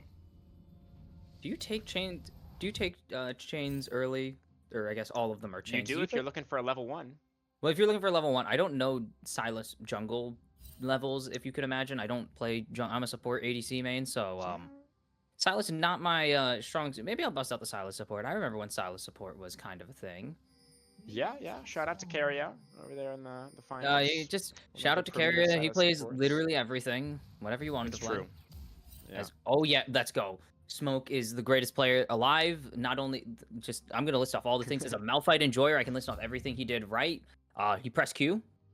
He hit the comet. He got the mana flow stack early because you got to get those early. Malphite runs out of mana real easy, and most importantly, he has the best skin in the game. Green Malphite. Wow. He's a green Malphite enjoyer. I remember my joy when I finally got to get green Malphite, and I was like, I'm a true Malphite player now. Well, it sounds like really technical stuff. Very impressive from Smoke that he's able to check all those boxes. I know you gotta have the right runes. You gotta have your mouse on the opponent as well, and then you gotta press the True. Q button, and then you have to sometimes click on your opponent. It's really hard. Well, I'm sure CZI is similarly impressed. Be shaking his thrilled. boots after that one. Oh, he's having Already so much fun. taking- Look at him getting poked by Scorch and everything. He's having a blast Oh, losing yeah. all his HP to a spell that costs like 70 mana. Well, Watercat winning out early in the mid trades. And we are seeing RJ without the flash, still alongside the Lulu, going to be able to push out that bot lane pretty comfortably. We're seeing heal barrier out from Dillian Arrow. I'm personally not an enjoyer. I'm a big advocate for not doing that. I think if your support or if your ADC goes barrier and you're not running the spellbook, you should go a different combat sum. Situationally, actually, Ignite very good here as we see the lane gank actually coming through from Ham and Karn. This is the power of the Ooh. Pantheon. Yeah, you the can get bot super side active early clear. attacks.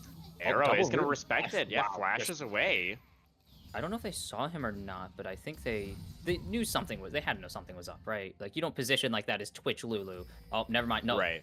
now they know something's up. Confirming it. Man, Haman Karn is spending a lot of time down here. He is going to be very far behind. I mean, normally Silas, the initial clear for Silas is not great. But the Pantheon spending a lot of time down there is going to mean that Guster is actually going to pull ahead in the jungle matchup. He's done with his clear already. Yeah, he's going to be pretty ahead now. That Haman just really committed to this play. It's not like you're Jarvan or Xin either, where you have lightning fast clear. You have pretty average clear early in the game on Pantheon. Yeah.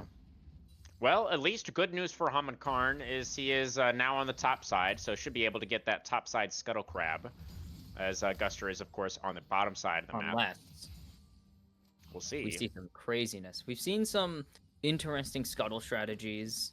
Not here, as it's been 2 weeks, obviously, but we've seen some junglers get creative with their jungle pathings, where they will fake going for the bot one, going for the top. No, it doesn't happen. He's actually just going to go for the ward. Should just take a free reset here because Haman Karn already reset. He only has a longsword, so he's just going to kind of lose out early, technically. Yeah. Oh, Guster. Oh, he's actually sticking around. Oh. The Silas canceled the recall. He predicted Haman Karn on the wraparound gank in the mid lane. But the Pantheon I think they saw with the him. Aegis Assault. Oh, there was that ward there in the top side. Yeah, I Tri think Brush. he You're had to absolutely walk right. through it because you could see it gets that corner. So he saw him path into the common, what do you call it, hiding spot, the cheeky spot that you either take a reset on or go for a gank. So good. That ward from Watercat. Elite. Yeah. Very This is why you use your wards, people. Please, in solo queue, use your wards. I had a support where I almost outdid their vision score today. Please don't do Wow. that. Use your wards, people. not They're ideal. really, really useful. You get so Yeah, many of definitely them for free. Coming in clutch for Watercat there. As he spots out the encroaching Pantheon. But Haman Karn, I feel like honestly some questionable. He didn't get anything on base. He got nothing on base yeah, because I mean, he only it's had just half a a- jungle. He didn't even have half a jungle. He did blue and went Scuttle Crab. But even more than that, I mean, the fact that the Pantheon was even going for that play in the mid lane, I feel like is kind of, I mean, maybe the idea was just to chunk out Watercat, but NBK was on a reset. Like, Wei wasn't even there at all. Oh my So- goodness, so much. And now you're down XP. Like, this is a champion that wants to get XP. Like, he's a Wukong type where he can play before 6, but he really likes his 6. You get the extra armor penetration on it. You get your innate, like, what, 20%, 30% armor pen for just having your Yeah, ultimate. You get the ability to fly halfway across the map, most importantly, and make any play uneven. Like, there's just no reason you should be delaying. And now your camps are all decent. Oh my goodness. Well, they Oh, do know, or suspect at least, where Guster is. We saw some pings coming out from the side of Team Solo Invade just now on that Silas's general location. So they know, or at least have an idea of what Guster is up to. The Silas, is he going to have level 6 off the Gromp there? Let me check really sadly quickly. we don't get the purple He is bar. not going to Should have not, that though. level 6. Yeah, should I am not. in the spectator client, so I can check, and I can confirm Oh, you could directly check. that he will not have the level 6 just yet. So the jungler Okay. is both going to be at level 5, as the first dragon is now alive. Smoke trying And to both juke junglers- doesn't. Yeah, the small problem. Smoke. You don't have Yeah, anything. the top laners are hitting each other quite a bit up there, but it's Malphite versus Cassante. I think it's going to be all Going right. Roa. Haman Karn now moving in towards the Ooh. mid lane. That's going to be the flash out from Watercat. Has to get away from that Pantheon. Will be able to escape. And the Spiraling Despair too. Just if that lands, it is so Yeah. free for Common Card, even without flash. Just the slow it applies to you is very, very aggressive. Like it's a very intense slow. They don't have it though for this fight. As how does Watercat have a slight XP advantage too? I guess that reset did actually matter, like a lot more than I thought it was. I thought it was just a bad gank. Yeah, well, with that bot lane prio Elysium, they did take that Scuttle Crab. Guster's still not quite to level 6, though. Not feeling confident enough to actually start up the objective just yet. And about 40 seconds out on the Void Grubs when they're going to be joining us. He's just kind of gonna rat around for now. I think no, he can't really afford, unless he wants to go for a grub trade, which he should. He has prio in top lane. He really should just go clear his top side and go for a Grubs Dragon trade. It is only it's an individual hex tech, which I mean is useful in the same way every dragon's useful, but you're not dying. Okay, he's Now, I feel like Where's Guster this now is the board? one wasting a lot of time. Look at that. Haman Karn has 6 now. He has access to the Grand Starfall, and the Silas has just been waiting around in this bot side river, still only level 5. They have now started up the Dragon, and Team Solo Invade, they should have an idea that this is happening. We see Twitch and Lulu starting to move up the river. Guster does Haman is want to getting commit a ulti? little Commit bit ulti, chunked from I the can see Dragon. it, Here yeah. comes the Pantheon with the Grand Starfall. The Encore does come out, Ooh. though. Haman Karn getting chunked, has the Aegis Assault, but that's going to be the Silas forced to flash away. As the team fight continues, there is a fight in the top side as well. The Dragon going down extremely low. It is going to be the first blood for the Cassante as Guster dashes back in, gets the Dragon, sacrifices himself to secure the objective. A 1-for-1 across the map. The first Dragon does go over to Elysium. But even if Guster, what is that XP at? Because I'm assuming if he just went and got his wolves or something, He was would've one had camp away, six. yeah. if he went and got his wolves, he could have stole the Spiraling Despair, or he could have stole the Wild Growth. And he just isn't. He's down a level, so he's down stats. He's down, obviously, an ultimate as well. Like, it's just... There's an angle where he stays keeping that pressure on the dragon, but also gets to, play the game without just hanging around for 10 minutes. But, I mean, he gets the Drake, you get the win, you get the kill up in the top lane because Cassante should just beat the tar out of Malphite early. But Yeah, you do CZI lose the picking kill up to where the he play. left off. You That do game lose the too. kill to play. That's a very important thing, though. Also, it's Malphite. Yeah. He doesn't care. He has 6. He's hit full build as far as he's concerned. I think that's really good to mention as well. The fact that that kill onto the Silas went over to NBK's way is great news for Team Solo Invade for Bro. sure. Haman Karn, sweep, dude. Arrows canceled your reset 3 times. Oh, you see, Sweep. Guster is actually on the Void Grubs right now. As NBK is thinking about That ward moving is- over here. That ward was huge, actually. Okay, yeah, them not clearing that ward actually meant that they just knew Haman Karn was hanging out in bot lane that entire time, and Silas has incredible clears. Oh, the Spiraling Not even gonna Despair get Spiraling comes Despair. out, but yeah, Goes over the Guster wall. just dodges away from it, uses the Malphite ultimate to get over the wall, clean, secure of the 3 Void Grubs, and that's both of the early neutrals now over to Elysium. I cannot imagine how they've lost. I mean, I know they did lose that prio right then and there, but they probably should have stopped hitting the Drake and turned to fight after they got that early. They got the Starfall down onto. Oh, another pause. Like, they got the Starfall into the backline and they just didn't really go for a fight. It's kind of an odd choice, but then Haman Karn just hangs out in bot lane for so long, not doing anything. And that just is the green light for Guster to go topside, get the grubs for free. And he's ahead in camps now, even though he just didn't take any camps for a little bit. Yeah, and the fact that CZI seems to be winning top lane extremely hard again here means that grub take for the side of Elysium is even more important, right? Because we imagine CZI is going to be getting a little bit of time to hit that tower, so going to be some extra value there even for the side of Elysium. You're going to love those grubs for your Sivir later on in the game as well when you're trying to siege. So Elysium definitely in a pretty good spot. They're up about 1,000 gold at the moment as well. A little bit of a lead in mid, a lead in top. Yeah, they're in a pretty good spot here in this game number 3. And with Drake in 3 minutes, you're kind of... Now, it's either you win the team fight, or if you lose that team... Like, if you do go to team fight, should be the correct phrase there. Like, if you go for that team fight, and you lose it, you lose the feats of strength, just straight up. Like, if there's a team fight, it's likely that whoever wins it is getting 2 or more members, and are getting the objective on top of it, save a steal. And if Elysium win the fight, or steal the objective, you just lose the feats of strength immediately.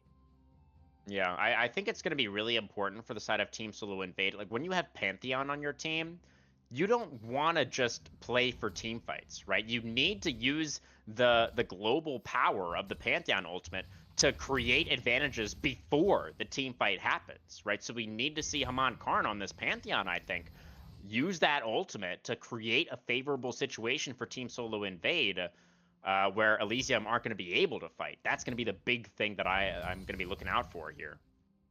That is, and everyone's favorite thing in the world, pause glitch. The post-pause, as I like to call it.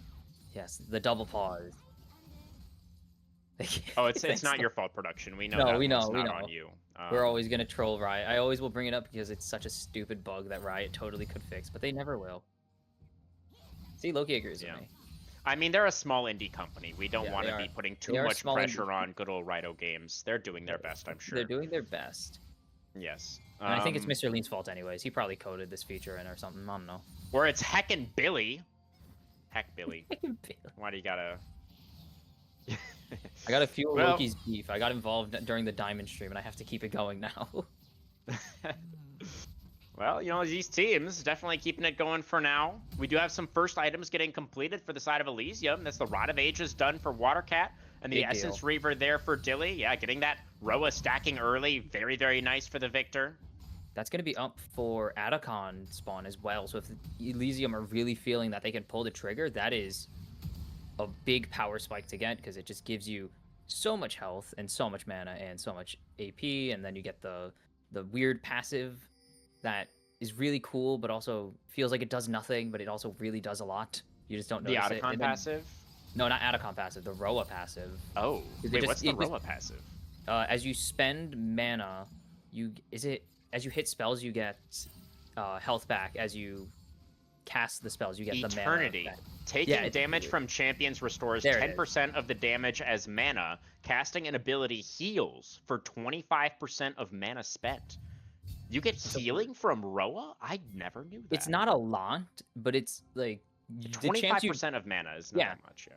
it's not that much, but when the champions you build it on are like mid lane Silas, Victor, Ryze, Orianna. No, sometimes Orianna. Like the champs who are really cycling a lot of spells, you'll see the value because it's like 25% of mana is nothing. But then when it's 25% of like 100 something mana total every few seconds, then it's like, okay, that's actually pretty good for battle mages. Fine.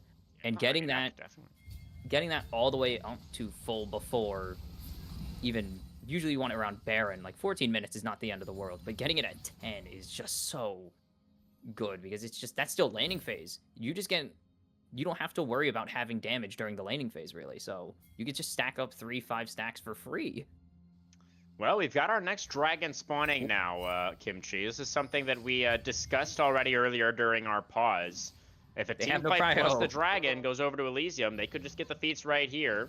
They No do have that bot prio. How do you not have bot prio, TSI? I know it was a reset angle for your Twitch, Positions the but banana brush. Haman Karn gonna face check. Beat drop is going to be there. Pantheon forced to use the Aegis Assault very early. Teleport coming in now for CZI. Oh, Joining up Guster with the has rest the- of the team.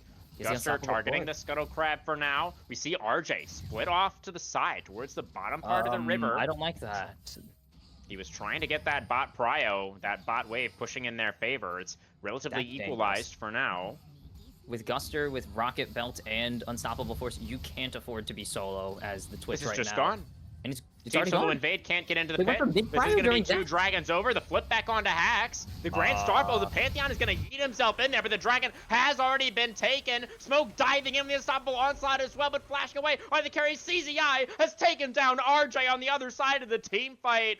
The Pantheon did flash away, surviving for now, but now the all-outed Cassante dashing back in. He's got on top of the other carry. NBK forced to flash away. Hax is going to get cut down by the top laner. The slow is there. Guster diving underneath the tower, takes down the enemy mid laner, gets the heal, stays alive, and just as you predicted, Kimchi, it's the dragon plus the team fight, and a massive early lead for the defending champs. Why are TSI going for mid prio there? The wave is reset. It's not like you have to answer the wave there. They just give all river control over immediately. And then they're kind of just scrambling. They're like, okay, we have to send now when the Drake is at 3k health. So Elysium kind of stopped damaging it except for Guster. And they just turned to go kill someone. Like, their goal there is just to kill Hamankarn before the objective goes down. They don't even get a chance to smite it, so it didn't even matter, actually. Like, Guster just picked frame perfect smite, because of course he does.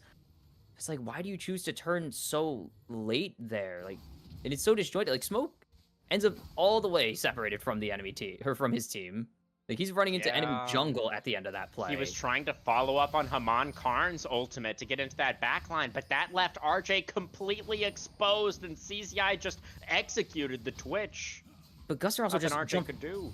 I mean, yeah, there's nothing he can do. That's just completely what he's supposed. Because that play starts, that backline fight starts, with Guster flying in, rocket belting, and then ulting over the Dragon Pit wall. So RJ just had no time to react, first of all. And then he gets a Cassante on his head. It's like, what do you do? As a poor little rat. He's a poor little rat with only his little wild arrows and his... And I do think, you know, that fight in particular, really concerning for the Team Solo Invade fans over there in the chat. You know, usually the team fights are their greatest strength, right? Where they really flourish in these games. But I feel like they just straight up got out team fought there by Elysium in that last one. Their objective setups, it's the macro really that's coming back to bite them. They worried too much about a wave they didn't need to, and they literally pulled them out of the river. They pulled 5 people there out of the river to catch a mid wave when they have Hwei. It's just such piece of strength interesting now call. For Elysium, and they do have, you know, very nice scaling draft as we've discussed already. See if they're going to be able to continue accelerating. Good damage onto Dilly. Pops the spell shield to try to get away from the contaminate. It does still come out though, so Dilly chunked down to about a third. Doesn't really trade anything, unfortunately. Like, doesn't get the wave probably because Arrow's here. And he's not hitting. In comes Watercat looking for the smoke onto NBK. Spiraling Despair going to miss. In comes the Grand Starfall though, as they get on top of the Victor. Watercat going down extremely low, and Haman will finish him off. Guster trying to trade it back. Gets on top of the wave. Takes him down with the chains. And now a 1v1 between the junglers. Oh, it's a Guster 2v1. going back in. Gets a little bit of healing as Smoke with a teleport in to join the play. And Guster has no way out there. Giving the kill over to the AD carry as RJ picks up his first. Smoke, where are you going? Yeah, go back to bot lane, buddy. For teleported in, didn't ulti because they didn't want to steal the kill, and then just kind of just starts walking with the team. I'm like, huh. They're going to give potentially first... They are just giving first start. There's no chance anyone comes up here. Teleports down for 10 seconds, and then it takes 4 seconds to channel. It's unofficially every feat of strength over to Elysium as... Well, AO may not be in the tournament, but CCI is still in this tournament, and he is a big deal. 3-0-1 on legally not Lil Nas X. He is over 2,000 gold ahead individually in the top lane right now. It's CZI Cassante, man. It's just every single time. It does hit different. I don't know why they don't respect it. You guys got to start respecting this thing. I don't know. The teams have been giving respect to it, and then they just let it through randomly in late Fearless, and it's like, why? Yeah, definitely feel like they're regretting it at this point. But let's see how the rest of this game is going to play out. How many stacks do we have on the Victor? Victor is sitting on 89 stacks of the Glorious Evolution. What does he need, 100?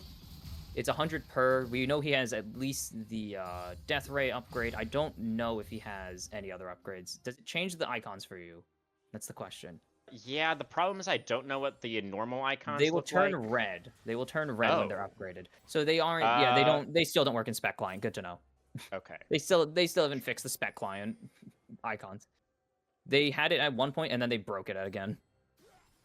I think it... Well, we can see that there is another dragon spawning. Unstoppable Force in the bot lane on top of Watercat, but Smoke is taking a lot of damage in response with the Chaos Storm coming out there. The Death Ray gonna land as well. He flashes in, and Watercat picks up the kill in the 1v3.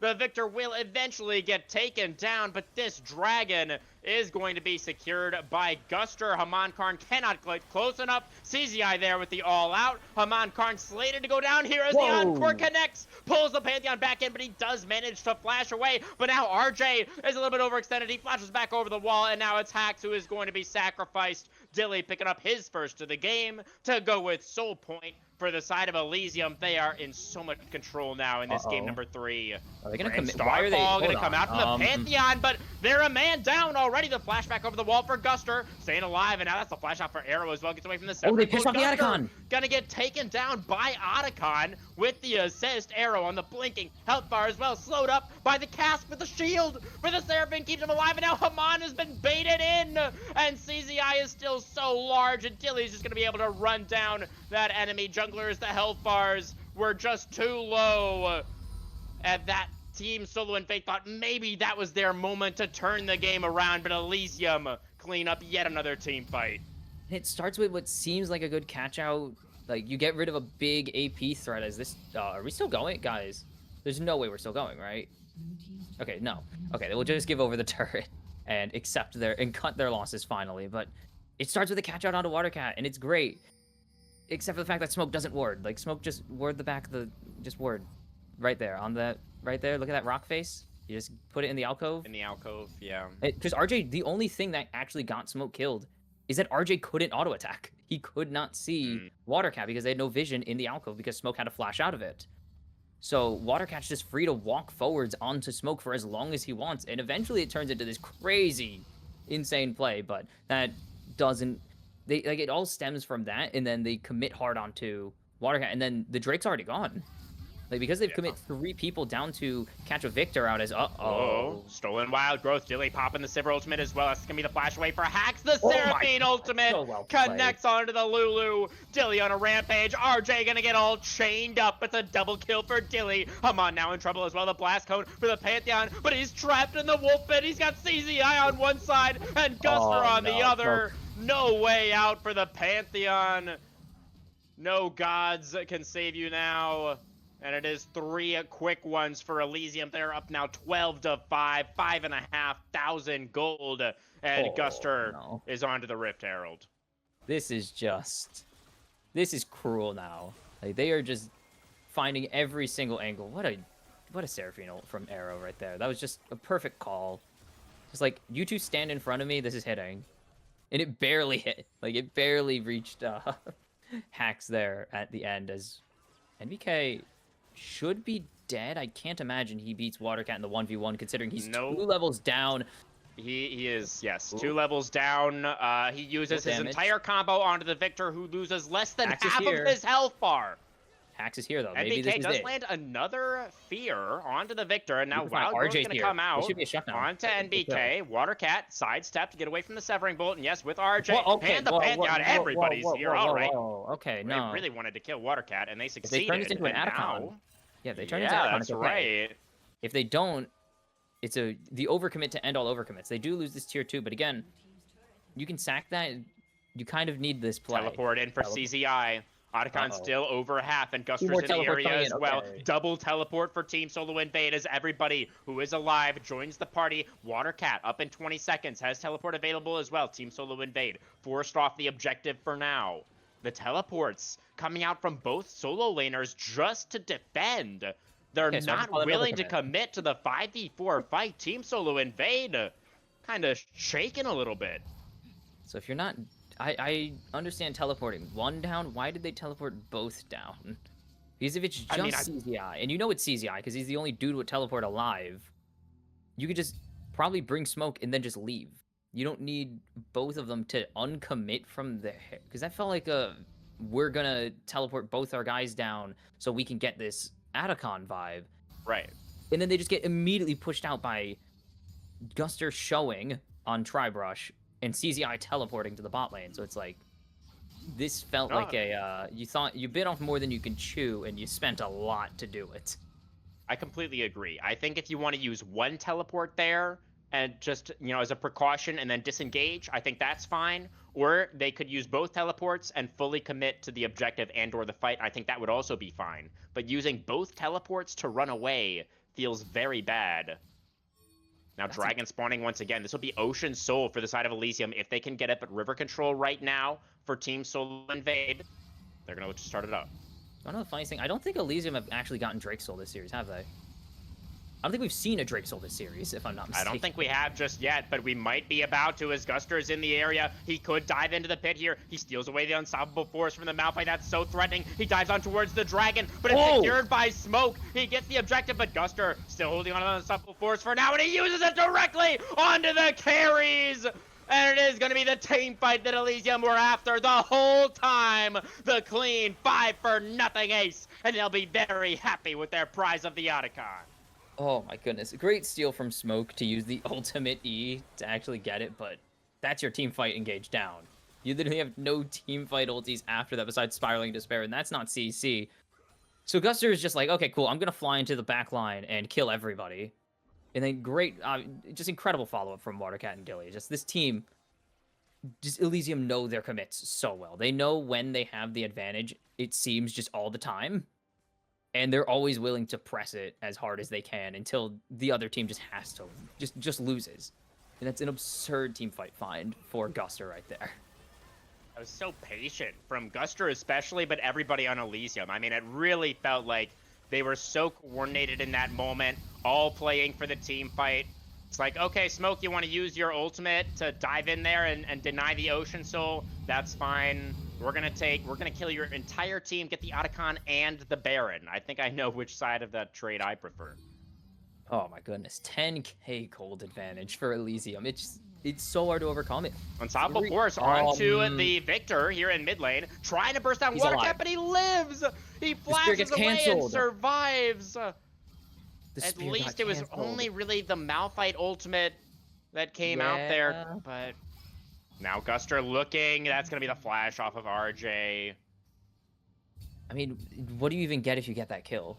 Because you're overcommitted at that point, so... I mean, it's desperation hours for Team Oh, no, Solid it's Invade. desperation, They need anything 100%. that they can get. I'm like, even if you kill Watercat again, Watercat's not where all the money is, and you kind of don't get anything. There's no objectives. Your side lanes are getting absolutely smashed right now. Oh, dear. Oh. Speaking of We getting have found absolutely hacks smashed. in the jungle. The Lulu ahead of Blast Cone, flashes, tries to get away, but CZI is there to help take down. Oh, but Spiraling Despair doing a lot of work there for NBK. Watercat, though, has teleported, or he's returned to the mid lane. Gravity Well onto Haman Karn.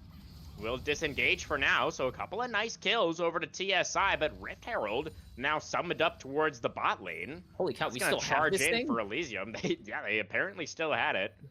I did not get It's it. gonna collide with the inhibitor tower, which will barely survive. It's easy. Just tank it. Just do that. Have your entire team do that. Not that. Don't do that, Haman card. Have your entire team just live on 1 HP and win fights. I don't know why it's so hard. Like, why don't teams think of that? Why don't teams just think So of easy. not dying? It's so easy, guys. Yeah, all you have to do to win a game of League of Legends is blow up their Nexus and Just not don't let have them blow up yours. your Nexus. Yeah, It's so just don't simple. let them. God, Yeah. this is why I should be a coach. Like, I would just tell the player, like, I'm clearly a better coach than like half of the guys at Worlds because I tell my team, just win the Because game. half of those teams lost, so clearly Yeah, those that teams means their lost, coaches and- didn't give them that instruction to keep the Nexus alive. Yeah, and their coach clearly didn't tell them just like farm the minions better, kill more minions, or kill the enemy team faster than they kill you. Like, guys, Well, simple Kimchi, coaching strat. let's put your coaching abilities to the test here. If your team solo invade in this game, draw up a game plan for us. How are they coming back in this one? So you go into the chat, you type in /FF, you press the enter key. But question, follow-up Genuinely, question. Doesn't actually. that mean that your Nexus explodes when you do that? But you blow up your own Nexus. The enemy team doesn't blow up your Oh. Nexus. So therefore, you truly are the winner. I understand. Okay. Well, But we'll see if that FF vote is about to come in for Team Solo Invade or not. I mean, there's an It angle. hasn't just yet. There's an angle possibly. The issue is you don't have enough front line now. Like, that's the key issue. Because the correct answer to this play right now, like the game plan I would have to draw would be you need to insulate RJ. Like, as lame as it is to say that, and as everyone goes, He has 3 that's items the now game. on the Twitch.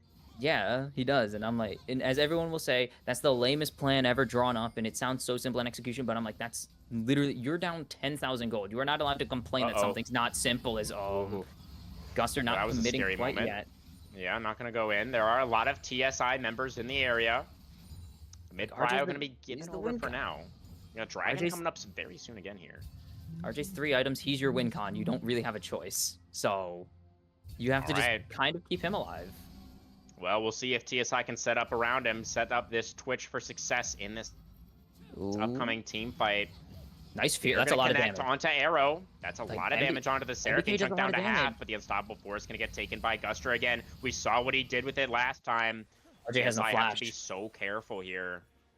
They're gonna have to stall because if RJ And- has no flash, that means they can't. ARAM they can't fight. continues for now.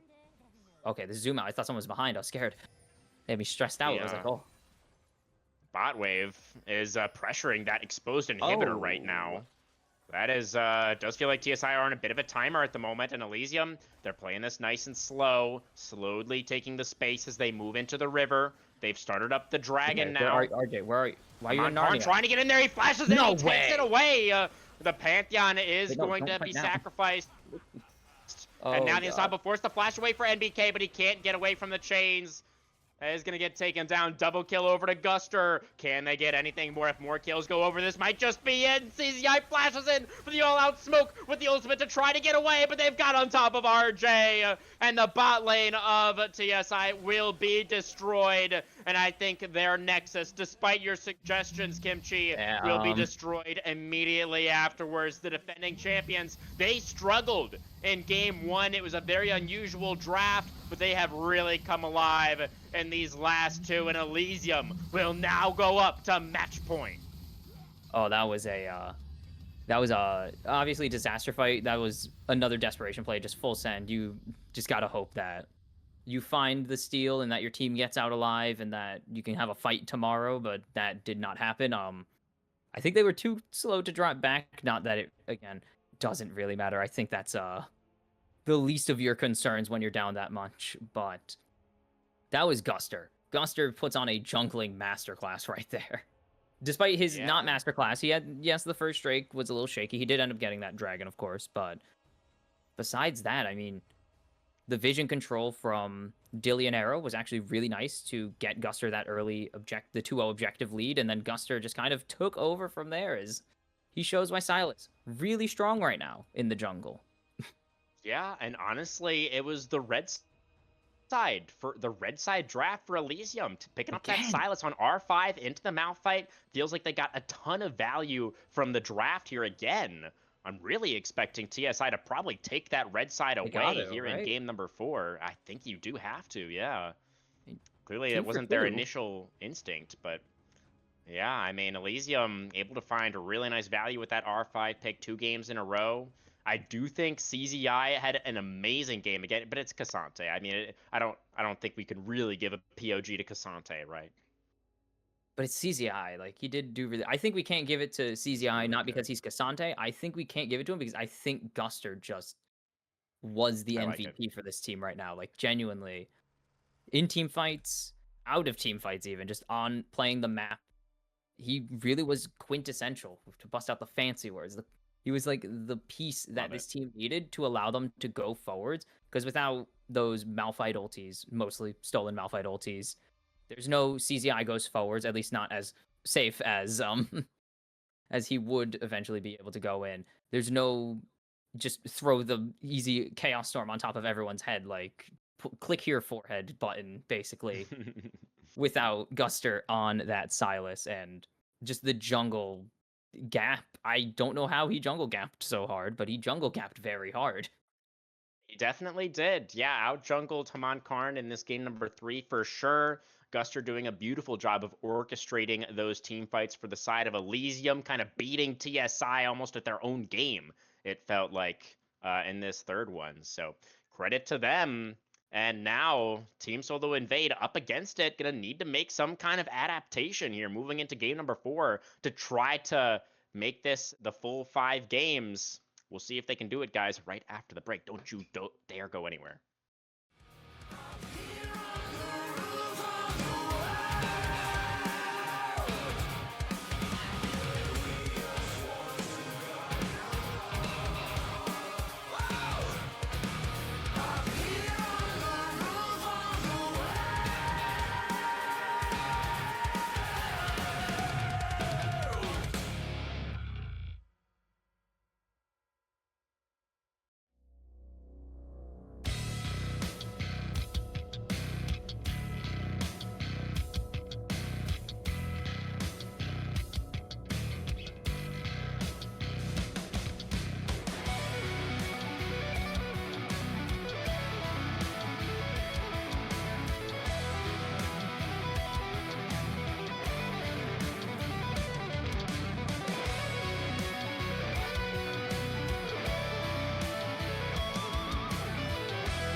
All right, folks, welcome back. We are jumping directly into our Game 4 Champion Select Kimchi and Team Solo Invade, to our surprise slash chagrin, electing to stay on the blue side here for game number 4.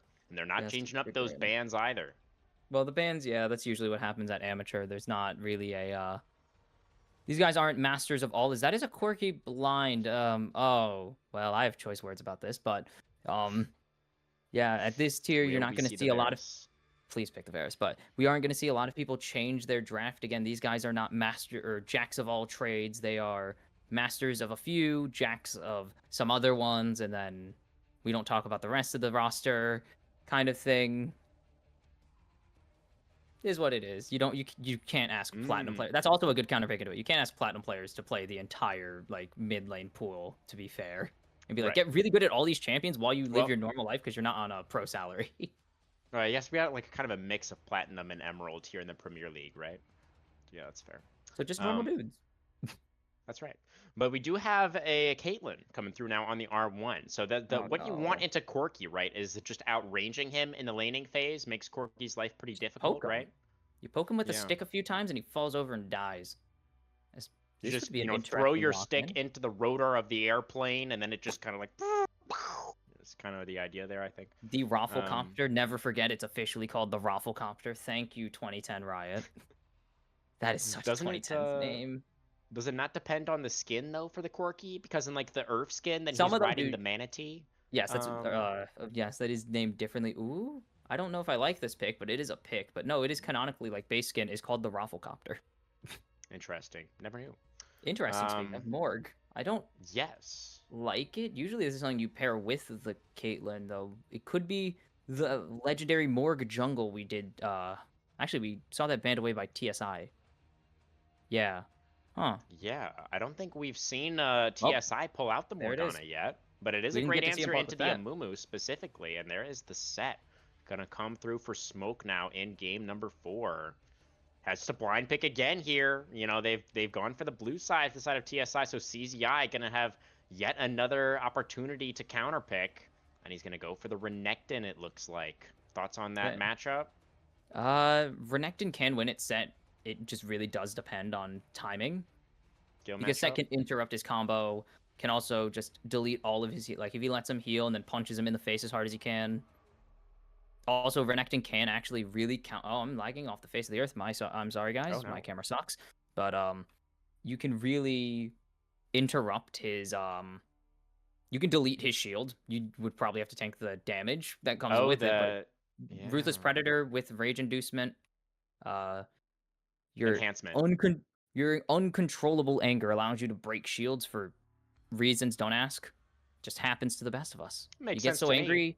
You get Yeah. so angry you delete like 2,000 health from somebody. What you do? Sounds very scientific. We'll Extremely. see The if sentient CGI is going to be able crocodile. to make that happen. That's right. Yes, the sentient crocodile ascended with godlike powers. Yes, very scientific. I know. Exactly right, Kimchi. But we did see Aurora some support Vagar. bans come out through there in the 4-5 for Elysium. Going to ban away that. No, I mean, the Braum and the Aurora Vagar, as you say, going to come out from Team Solo Invade, targeting that mid lane pool a little bit of water Are those the supports cats. I would ban? Like, are those the supports I would ban with a Caitlyn? No, you Lux. All right, so they're Lux. actually, it looks No. like saving that support counter pick. It's going to be given Good. over to Arrow this time around. I like it. And they're kind of waiting to see where that Morgana is going to end up. Talia feels pretty strong with the Renekton and the Amumu both there to set her up, right? And you can also, if you're able to get priority and play towards your Caitlyn lane in the bot side to make sure that, Caitlyn is able to snowball, that can be really powerful. So for TSI, it looks like they're going to try to match that roaming potential, locking away the Rise now for NBK.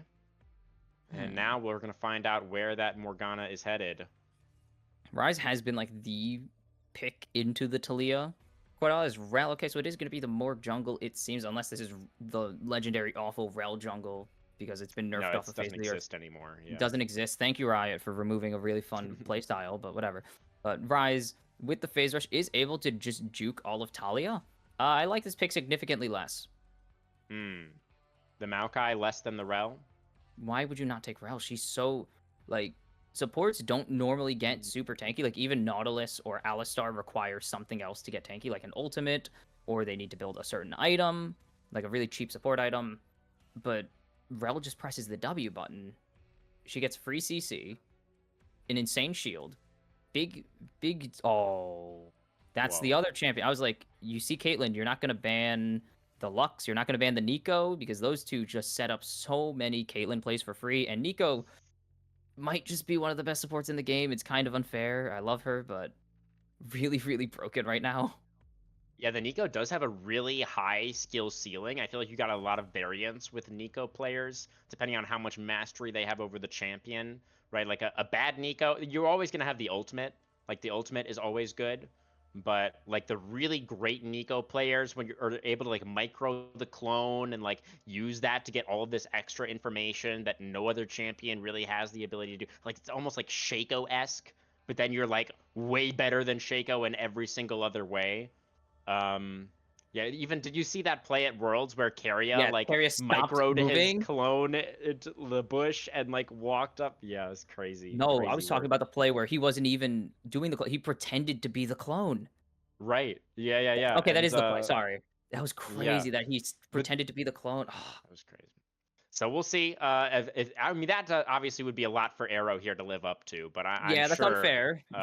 Right. That's not a comparison we're going to be making, but it's a great pick here, I think, alongside the Caitlyn. I mean, you already highlighted it. The fact that you have the Tangle Barbs to set up for the Snap Trap is great, and the Nico is such an oppressive laner, complements exactly what the Caitlyn wants to do, just permanently pushing in that bot lane and trying to farm those turret plates.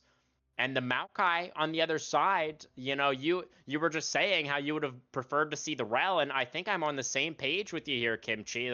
The Rel would have given TSI, I think, some much needed engage. I mean, as it stands, their only real engage is like Morgana throwing out a Dark Binding, like, or like set on a flank maybe.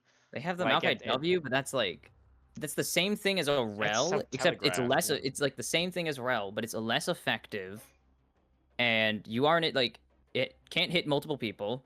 You're definitely not as tanky, and then it's like you're just kind of stuck there. Like you throw a Q, and then that's literally everything. With Rel, it's like you land the stun, you can Magnet Storm, you can literally just stand there and be a nuisance for the enemy team to hit stuff. It's just like the Rel was so much more versatile. And against this Elysium comp, I'm just gonna say it right out. I love this Elysium comp. This is the first time in yeah. years I've seen an Amumu be relevant. Like Amumu is generally just considered a low elo stomping champion because he could just get free ganks and infinite CC.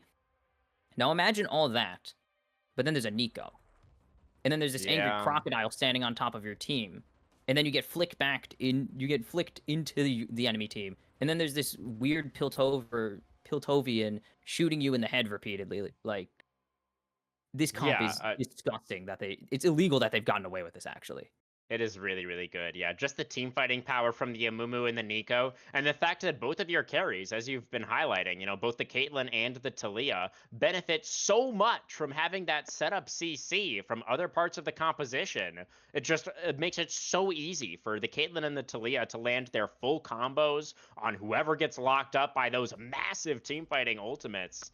So it's looking really dire, honestly, for Team Solo Invade. And for their side, on the blue side here, it feels like a very defensive draft to me, right? Like you're taking the Morgana into the Amumu. Like, okay, I have Black Shield, but I can only save one person, right? You can't save your entire team with the Black Shield. And then taking the Maokai into the Caitlyn, and it's like, okay, it's going to be a tough lane, but like I'm going to be Maokai, like I have a little sustain from my passive. Wait, what? It's Okay, that makes Maokai more sense. jungle. It's Maokai Oh, Jungle. That doesn't make interesting. it better. Thank you, Loki, for the information. That doesn't make it better, I'm going to be honest. Morgana works better into the Nico, but also she hits a Dark Binding. She's not going... I mean, she's going to go AP. Like, she's going to be a really poor man's AP mid Morgana, so... Like, you hit a Dark Binding, and then Corki's doing all the work, and you're standing there putting your 10 damage per second W on the floor, and it's like, cool. Caitlyn's going to just shoot the Corki while he trades whoever you Dark Bind. And Nico Yeah. can just if you just micro the clone, you can block. I love doing that, by the way. It's like one of my favorite things to do on Nico is just block as many things as possible in the 2 seconds you get with the Nico clone, because it's just incredible. And what's more gonna do in a team fight besides throw black shields and maybe hit a downtown Dark Binding? Like, This is why you take her mid, because she's Yeah. actually a damage threat and she clears waves like a machine. But you put her in support outside of solo queue, she's not doing much. Yeah, I don't know. I mean, at least, I feel like the Morgana is going to be able to do a better job of surviving in the lane than the Maokai would, right? The fact that you Well, can play farther back and, like, I hear you, but, like, if you're playing no, Rel, I then, know. I like, get it. I get it. you're going to get poked out really heavily by Caitlyn Nico, and, like, at least Morgana can play farther back and, like, help clear waves and use Black Shield and that kind of You could thing, have. but You know what would have been a weird pick that I think actually could have possibly worked? Is the Senna. If they wanted to outrange, like they want to play outrange Corki of the Senna? Caitlyn. It's not really a good pairing. I think the Corki is the issue in this situation, honestly, is blinding Corki with Caitlyn Varus available. But if you like the Senna could have been an option if they really wanted to play that long con game. Because she eventually Yeah. outranges Caitlyn. She can hit harder. She has better move speed and defensive utility. I don't know if it's the best pick. I think it could have been an option though, but just that Corki B1 really did. Why'd you Rise B1? Even if you wanted a counter pick for Sure. the Rise, but it's like Rise is such a blindable champion in the meta right now. Like who's countering this guy? He's so fast and has so much garbage to throw at you. He's literally Moon Knight. Basically, with how much random garbage he can throw at you. It's like he has phase A rush, Smash he reference? moves. Not a Smash reference. It's a comic book reference, but I can't say Oh, the my actual bad. line, unfortunately, because I don't curse on stream. I'm a good Christian I child. see. But Okay. it's like I think B1 Rise just kind of does fix this. You could still get the Morgana if you really want it, and you could still get the set definitely because you want Smoke. Smoke is very known for his set, of course. I just think saving Yeah. that ADC pick would have been nice because they wanted to get counter pick for the support. It seems like they went pretty hard on it, so I think it was just the better choice. Yeah, I mean, you could have taken either the Maokai or the Morgana, honestly, early as well, with them both being flex picks. You had some options there where they could have worked with, but regardless of how it all ended up, I definitely think that the side of Team Solo Invade, they definitely felt like they were floundering a little bit in that last game, especially around the objectives in the team fights where where I expect to see this team really flourish and like do really well. So I think that's the main thing that we got to look out for in this game. I mean, we can say whatever we want about the draft, but ultimately it comes down to Execute. what happens on the Rift. And that's really the main question for me. I'm just worried because I feel like Elysium have all of the tools to be proactive in this game. It's honestly, for me, it comes down to like NBK on the Rise. I feel like he has to win lane and he has to impact the sides to try to get TSI into a good spot here. Yeah, we could say all we want about the draft. If they execute it somehow, I mean, I'd be happy for them to prove me wrong. I think that's my favorite thing is when I say a draft, I don't think it's that good, and then a team just is like, no, we can execute it, and we'll do this, this, and this, and you'll see it. And I mean, I'd love to be proven wrong, but so far, the track record after game 1 is an 0-2, and Elysium has done generally the better drafting in those 2 games, in my opinion. So getting out drafted a third time doesn't seem to be a very good strategy right now for TSI. But if they can execute, it means nothing, because then it's just down to a best of 1 where they can end the salty run back of Elysium. Yeah. Team Solo Invade up against it now, hoping to avoid a repeat of what happened last season. They were knocked out by Elysium in the semifinals last time around, in danger here of getting knocked out by Elysium once again. And the defending champions have a very threatening draft here on the red side for game number 4. Looking to close things out with the 3-1. We'll be back onto the Rift in a moment, guys, for possibly our last game of the night, our last game of the grand finals. See you there.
peace, restore our glory to live forever. Call down the reckoning to bring back hope and peace, restore our glory to live forever. Bring down the dark regime. I know how to unleash eternal power. Lead us to order. I am the light bringer.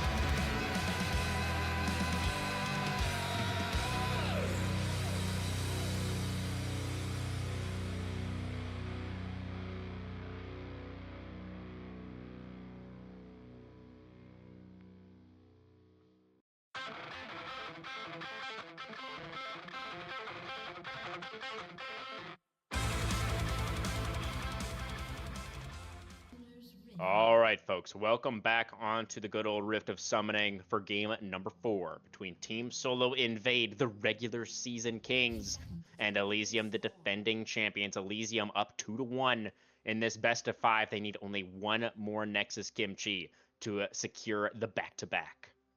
Ooh, if Arrow possibly... No, not going to overextend. They knew it was there.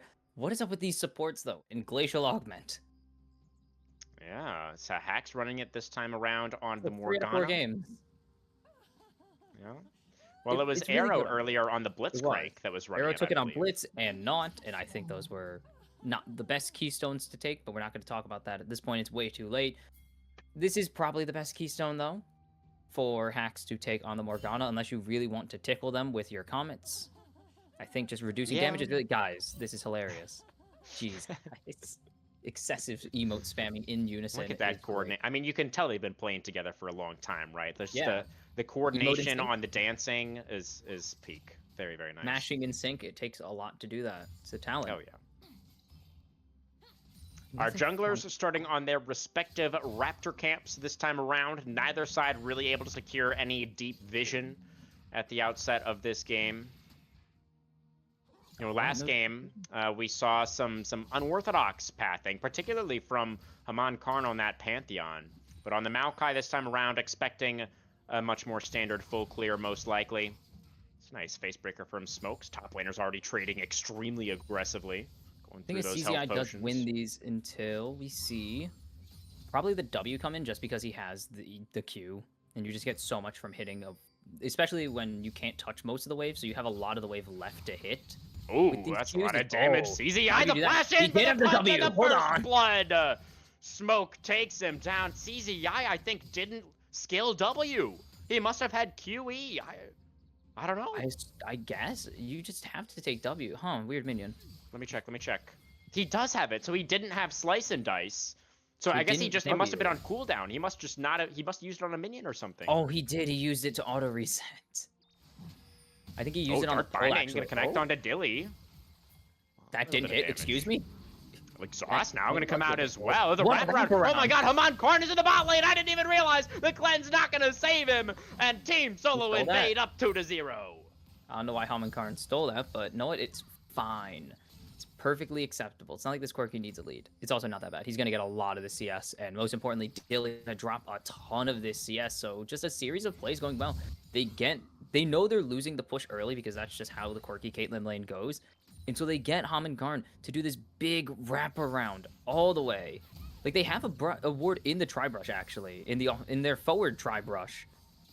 So he had to go all the way around River there to pick that one up. And it pays, I mean, it pays off big time. He gets the flank. They get the opening 2 kills of this game. And this is a very different tempo than we've seen the entire set from TSI as Haman Karn looking top lane. He still has flash for Flash W. There's nothing on C. Ooh, big wave. Yeah, Smoke's getting the beat down, though, from the wave. He can't really keep going forwards. Yeah. Does still have the teleport, so if he needs a reset after picking up this minion wave, then he could go for one. But Man, yeah, that Team is Solo Invades, shockingly great satisfying start. wave clear. Shockingly satisfying wave clear for a melee champ. It's like, it's so, it's just really pretty. Definitely. Very satisfying abilities, I think, for the set. Satisfying abilities. Is there something? Nah, There it is. There's a pun in there somewhere. If you try hard enough, there's a pun for everything. Yeah, I did. It was worth a shot. We got there, kind of. You gotta have confidence in it. If you're gonna say satisfying, and it's like you gotta land it. You can't back out. It's a punt. It's meant to be cheesy. It is cheesy You're by probably default. right. I should have just fully committed. Yeah. Yeah. Nah, you lost. Yeah, you lost it when you said I guess, and I'm like, nah. If you're making a really crappy joke, you have to just have full confidence in your crappy joke. Outplayed myself a little bit there. That's all right. Fine. I'll try Does to he know recover. the tech? Just Arrow like Team knows Solo the- Invade is recovering in this game. What was that? No, the stupid Nico tech. The funniest tech in the game. Oh, nice root. That's good tech right there. Or good mech, as in mechanics, to land those roots. Nice, nice. But Nico's silly tech of emoting with the clone Yeah, very to silly. extend timers, very I silly. assume that's gonna get nerfed at some It's not. point. It's not getting removed. I guess it's Probably been around not. for quite a while now, so It wouldn't really make sense to remove, mostly because it is cancelable. Like if it takes any damage, it does just go back to its normal 2-second timer. Like that, yeah. So it's not like it overrides the damage timer. Even if you do it after it takes damage, it does still take the damage. As I believe that is Drake being started by the crying Believe you're child right. from FNAF 3. yeah, Guster looking for that early dragon secure once again.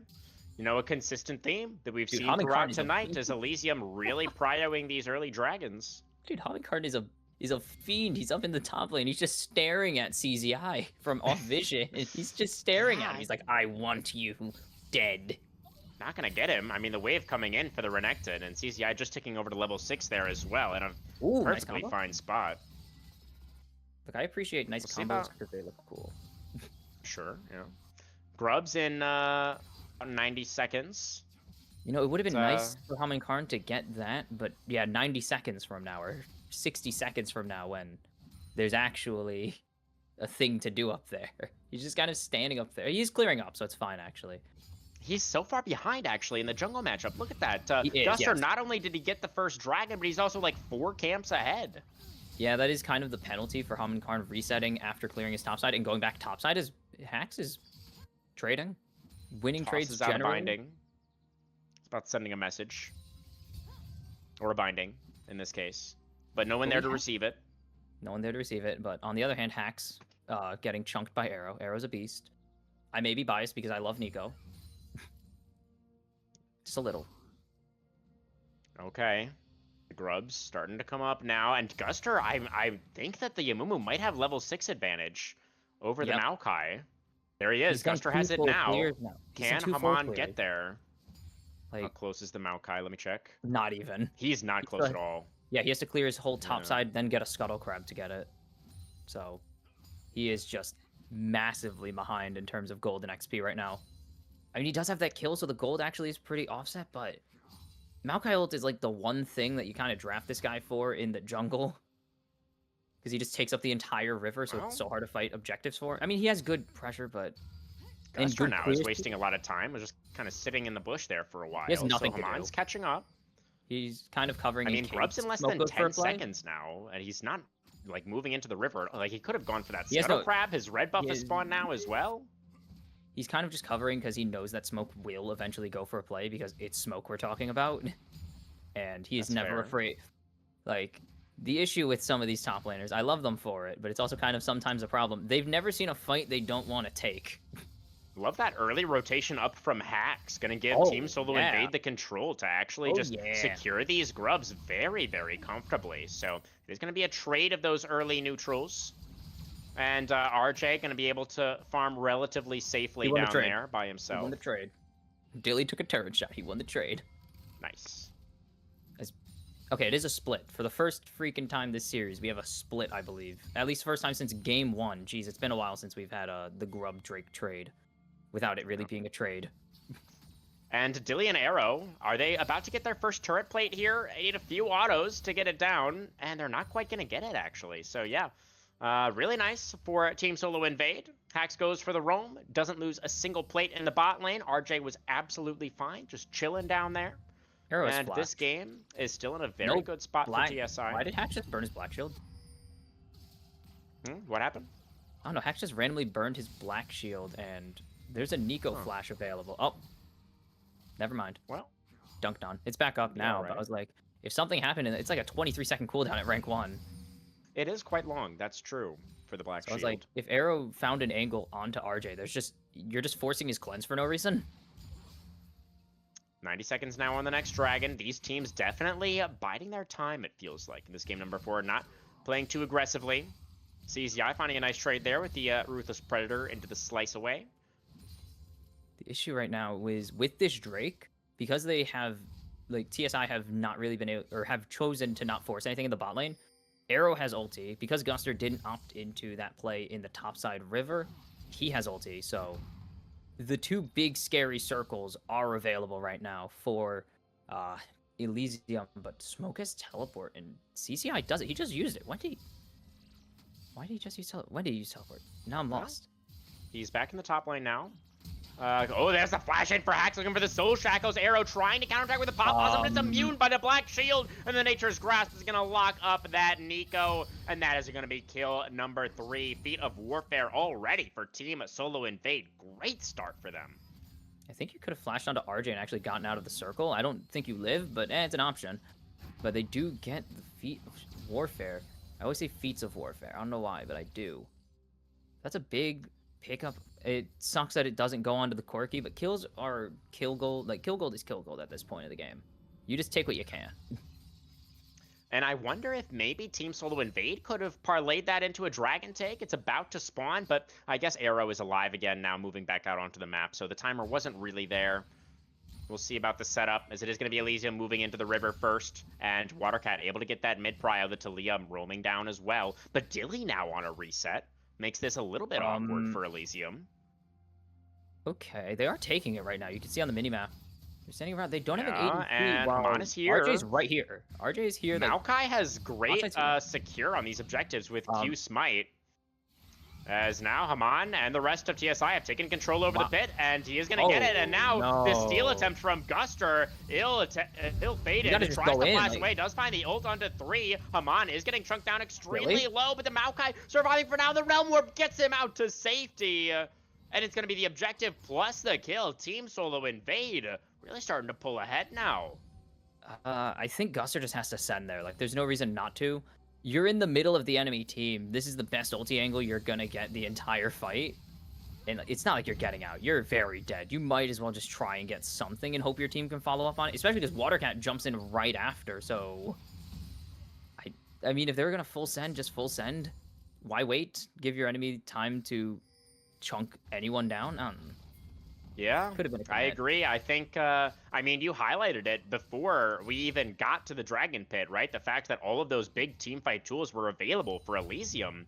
I feel like they absolutely could have just all in for the fight there and had a decent crack at it. But it definitely felt like they were 1 foot in, 1 foot out, and they didn't just really end up getting anything.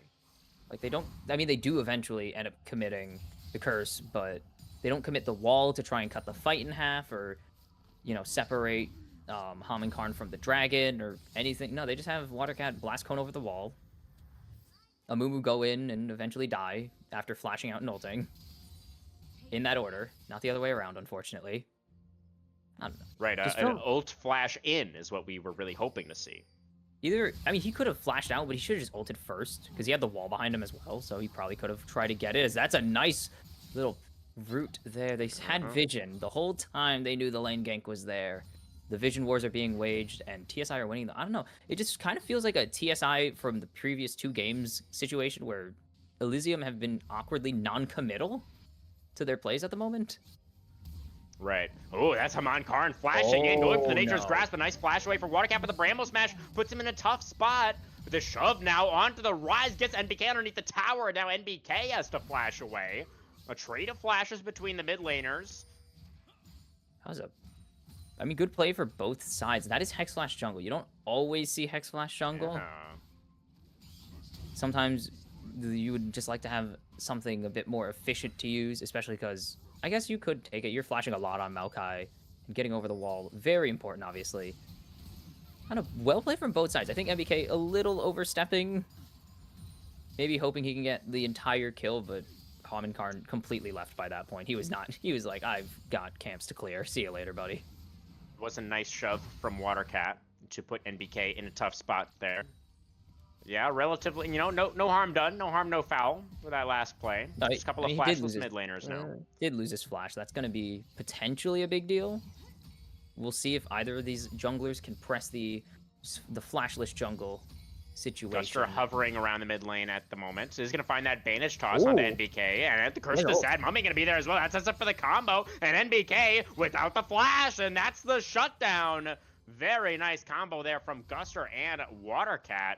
Give me the first kill of the game for Elysium. That's real. I mean, that is exactly why Guster and Elysium wanted to draft this Amumu in this comp. If you could find your way onto one person, or, I mean, even just one person, yeah, you could just lock down so many people potentially for so long because you have that double bandage toss. Thanks, Riot. Because he really needed that. It made him such a great support that no one picks him there. But just bandage toss into ulti into second bandage toss, I think is that 5 seconds or 4 seconds of guaranteed stuns? That's a while.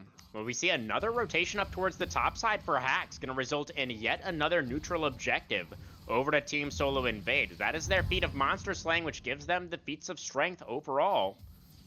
And they are going to be able to maintain a decent amount of control. Not a massive gold lead by any means. And a kill onto Watercat is definitely good news for the side of Elysium. But it's Archangel's first Talia. Very defensive build. Elysium still waiting to really see the team fight potential of this composition. That's generally what we've been seeing out of Talia because she's such a trade-heavy champion. She also can stack the tier very quickly, but it also gives her some utility later on, guaranteed first item. I mean, you could go Roa, Blackfire, Leandries. There's so many things you can go on Talia. She's a very flexible choice as, ooh, Smoke looking for the smoke, actually. He is looking, but CZI with the stun able to reposition himself away from that dangerous spot. But while we're on the subject of items, I want to give some flowers to Haman Karn here. I really do enjoy just the full Good tank itemization? Maokai. Oh my god. I think the Leandries Maokai is old news. I mean, his ratios have been nerfed for like a year now, and just being tankier, I think is more valuable. So I quite like the Maokai build here. I'm fine with Leandry's first item. My gripe is when people turn it into full AP Maokai, because I'm like, do you know what your champion does actually at that point? Because it's like, the Leandry's is nice because it gets the burn damage, and trust me, the few times I've had the misfortune of jungling and I just get Maokai, it is insane. You just top damage charts for free because Maokai saplings are just, you just throw them all over the place. He's got unmatched vision game in the jungle as Herald comes down in mid. But this tankiness will be nice, actually, into this triple AP comp, actually. As little as Arrow will be putting out. Triple AP comp, technically. So, very good. And Nature's Grasp can come out now onto Guster. They do get the lockup onto the Amumu. Hit him, but blast Arrow cone, is there to push them away. Were you looking for the blast cone in for the Amumu there? No. Because if they hit the blast cone, Guster goes towards the tower. Because he can't reach it, but Arrow could have hit it, or Dilly could have hit it, and it would have launched him into the team, but they've successfully jostling around the dragon now. Yeah, and TSI pushed out for the moment. Dragon started up by Guster, but look at Haman, also with the blast cone available to get himself into this dragon pit, and I think they do have vision as well. CZI teleported in, the Weaver's Wall comes out to section off the fight for Watercat, and a nice shove onto the Maokai, not tanky enough to survive that, and now they collapse towards the bottom side. NBK in trouble, taken down by Dilly, and now CZI flashing back in on top of Smoke. The showstopper never even coming out there for the set. A cleanly executed team fight. Elysium tie us up at 4 kills apiece and get themselves their second dragon. And that was what I was looking for the first time. They have such good team fight synergies. They could section off whoever they want, which, such a good ulti from Watercat, actually. Just barely keeping Smoke on the wrong side of the wall as well, as he was kind of clicked into it awkwardly because he couldn't get knocked back out of the wall. So very funny interaction, but it kept Haman Karn alone because they were zoning off the bottom of the fight. There was really no room for RJ to get involved and try and put down some damage. So they popped the Maokai really easily, even through that tankiness. Unfortunately, Dilly and CZI, not AP champions, unfortunately. So that magic resist doing nothing.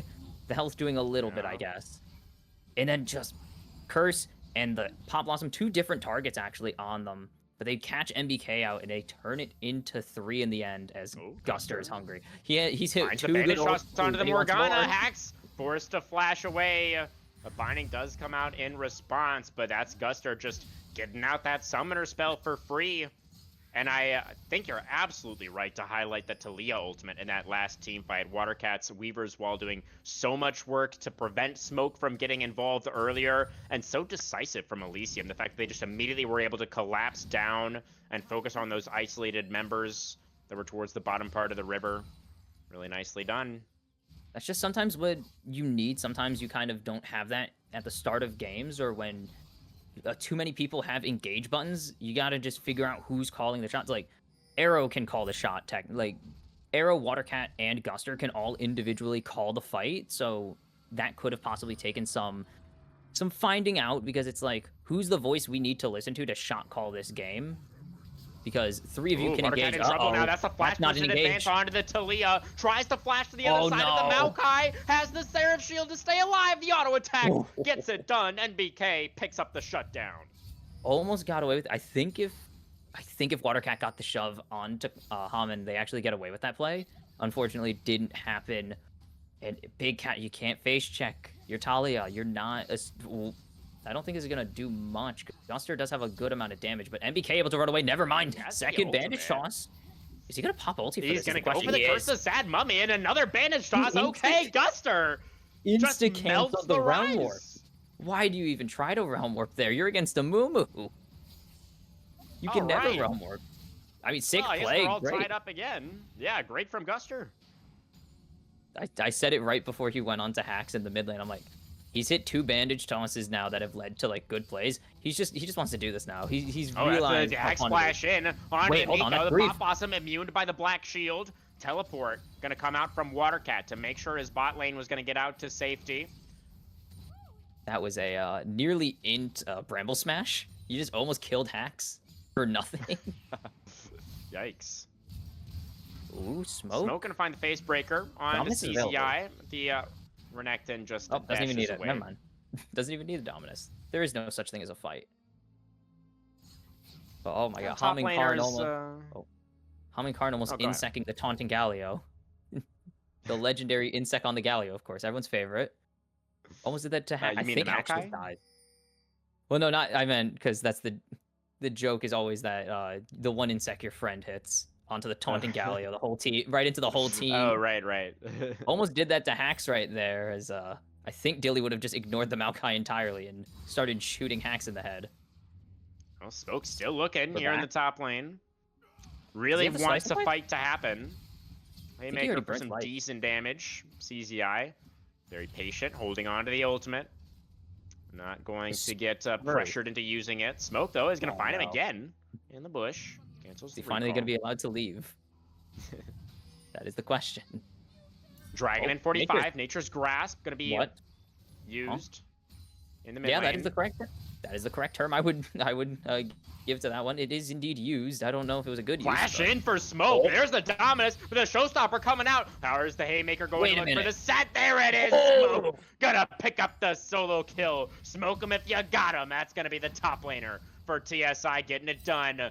Man advantage on the Rift now. Teleport available for the set. Haman Karn goes in, finds Guster, Curse the Sad Mummy coming out very early, but the shove is very good from Watercat. The Pop Blossom as well catches onto Hacks. The Morgana now in trouble as well, and it's the Peacemaker as Dilly picks up the double. Ace in the hole coming out as well onto NBK's Rise, but set is unanswered. Smoke still pushing up towards the top side, but Elysium winning out on the team fight in the mid lane.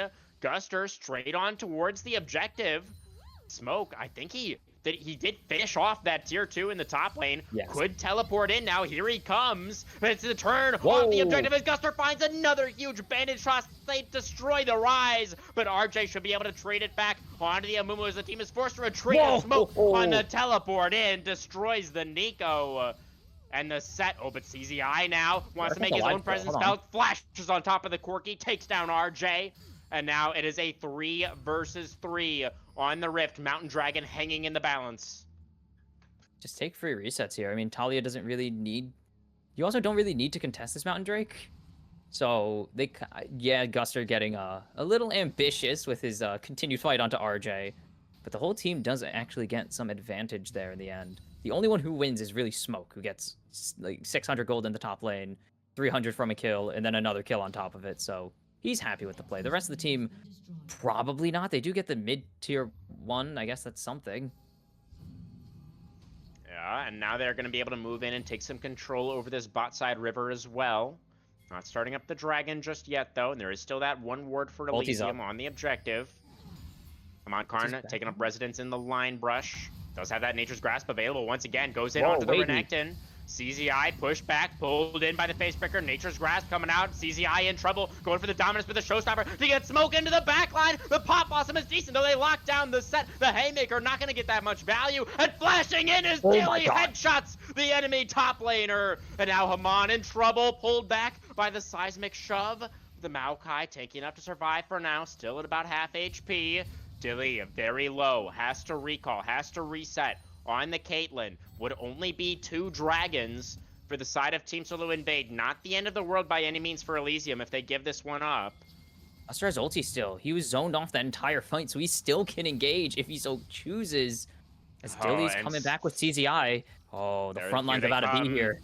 Elysium, they just need to buy time. The dragon is not going down quickly enough. It's still at about half HP, and Guster is right there to make it an honest flip as the rotation's in for these other Elysium members. The dragon will go over Mountain Soul Point for Elysium as they get themselves now into an advantaged position here in Game 4.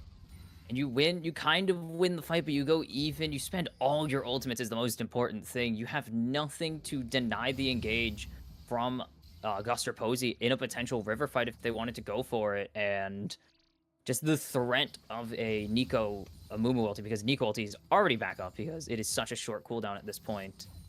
It's just so hard to team fight. Like, just if Guster finds it onto one person, he likely has at least another person next to him. And that's just such a, definitely. especially with only one, as you put, and way early, long ago in the draft, one black shield ain't gonna do much when your whole team is locked down. Very true.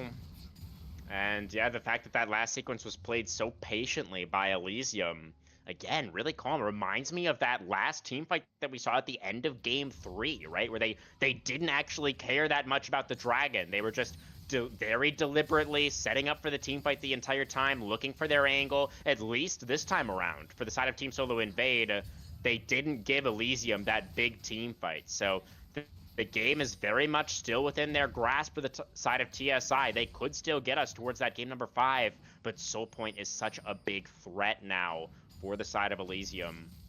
Illy has 3 items. The RFC getting him up to 75% crit. He's gonna have that extra range occasionally, and his ulti's gonna be hitting harder. His headshot's gonna be hitting a lot harder. This is a dangerous champ that they've struggled to get. The only time they've gotten actually on top of Dilly is when Dilly flashes into them to pick up a kill and then escapes anyways, because I don't even understand. Like that's not human. That was crazy, yeah. That was insane. Got out of that. Yeah, I don't remember exactly. Like, I assume that pretty much everything was on cooldown in that moment for the side of TSI, or they would have punished him when he flashed in to kill the set in that fight in mid lane, because it was really, he did have to go really far forward to get that kill. But either way, good heads up from Dilly. Good heads up from Haman there. Gets away from the Talia shove. CZI's just gonna get this wave in. There's still Atacon on the rift. Like, we've barely mentioned it because they've put so much emphasis on these early dragon, or because of the early dragon split, they've been putting so much emphasis on trying to keep these drakes even. We just kind of forgot Atacon was on the rift because no one's acknowledged it. Yeah. The team's really grouping a lot here, not wanting to get caught out in sides, not wanting to give over any free kills. CZI does return to the bot lane to pick up that minion wave. Dang, that's a big gold lead in top lane if Smoke can actually take advantage of it, because again, you're not getting onto Dilly, so you have to find something else. They have to try and get Watercat or CZI down, which is not very easy still. Certainly not. Now the wraparound potentially onto CZI, but he sees it coming. He backs away in time. Well, why are Bramble you here? smash from Haman. Not going to be able to lock down the Renekton. Guster Nico. looking for the engage now, but the Oh, black that's actually shield is there. Guster. The issue is I can't see the tinge because it's a green tinge to tell you that it's a Nico clone or a Nico disguise. And Amumu is green. Oh, the This is shove a connecting green onto Amumu NBK skin. there. Flashing forward, Whoa. though. Gets the rune prison onto Watercat, who's struck down extremely Which low. is And then way too deep. Talia is going to have to flash away. Another trade of flashes between the mids. they are actually that was really good use of their positioning because they knew Arrow and Guster were hanging around the bottom half of the jungle as Watercat teleports in, so they were safe to make that play just with no worries. Now, Watercat Weavers want to going try to to get cut off somebody the out, wave. but Pop Blossom going to be there on to 2. Smoke on the front liners. NBK, actually, who's caught out in front. Dilly goes godlike. Now Smoke looking for the big angle. He finds the showstopper. He gets on top of the Caitlyn and he blows her away. Smoke flashing back to safety. Now Watercat isolated on the side. The shove is good. Onto RJ. The Bramble Smash doesn't get the Talia back into the carries. And now the follow through from Elysium as they take down RJ and Smoke. Only Haman and Hax left alive on the side of TSI. A very, very close fight in mid. But Elysium do get the 3 for 2. They're again, Elysium continuing to trade up, and they're just finding these angles. They are feeling themselves with this one. They are confident in their ability to make plays, teleporting back in, no hesitation, throws down the Weaver's Wall, immediate Pop Blossom, followed up by the Curse of the Sad Mummy. They do get traded back too, as Smoke is pretty tanky right now. He's got a lot of survivability, at least enough survivability to blow somebody up, hopefully, as he's shown several times at this point. But it's just, that's your only damage. RJ doesn't do damage. He's 3 items, but he's so far away from everyone. He can't really do anything. MBK has been the target somehow for most of these plays. The guy with the shield, yeah, he's been the guy with the instant shield upon falling below 25 HP. Mount's That's all on the him. table now for Elysium as the teleport back out onto the map for Smoke as Team Solo Invade once again look to try to get some control over the area. They're going to start with some mid prio, fighting over it right now against Watercat. TSI will win out. Nature's Grasp going to come out. They find the lockdown onto Guster. And the Renekton as well. CZI, though, manages to slice away. A nice shove onto Smoke. TSI, they get control, but no kills. And the Maokai ultimate now on cooldown. They spent not as much. They only did spend the Maokai ulti. This isn't like the mid-fight where they spent everything and then couldn't do anything else to follow it up. But they are the first Dragon to under move onto fire, the gonna get Drake. taken very quickly. Elysium gonna look for the team fight once again here, but the Dragon is already gone. And So Team do they Solo go Invade straight gonna be mid? able to exit stage right. Should just be a mid-tower trade, potentially an Atacon posture. As that is Yeah. actually, that is not Nico. She copies the That pet. is Dang, Nico. they really thought of everything. Sends in the clone, scouts out the set, control ward down on the Otacon, and Team Solo Invade, they've left the area. Do they Hold on, know? wait, what? Do they suspect? They saw them. The They put Otacon, the it started controller up. down. Okay, they're They back. do know. TSI moving back in. Hacks putting down the puddle, but the But behind Otacon the now car's getting not even taken close. so ridiculously quickly, and it's gone.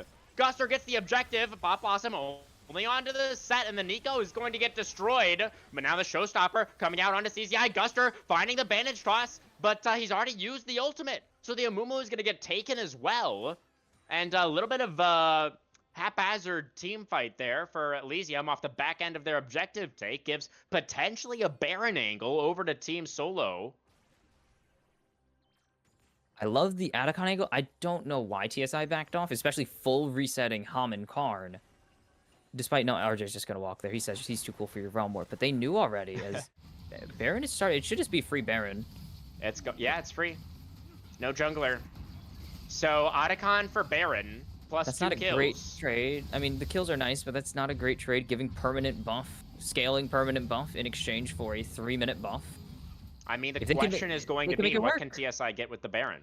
If they That's can the get some question, right? turrets, maybe push into the base finally, that would be pretty good. Otherwise, it's kind of a waste. Like, it's kind of a waste. Yeah, let's just leave it at that. As this is full tank Maokai, so this is 3-item Maokai now. Yeah, I'm a fan.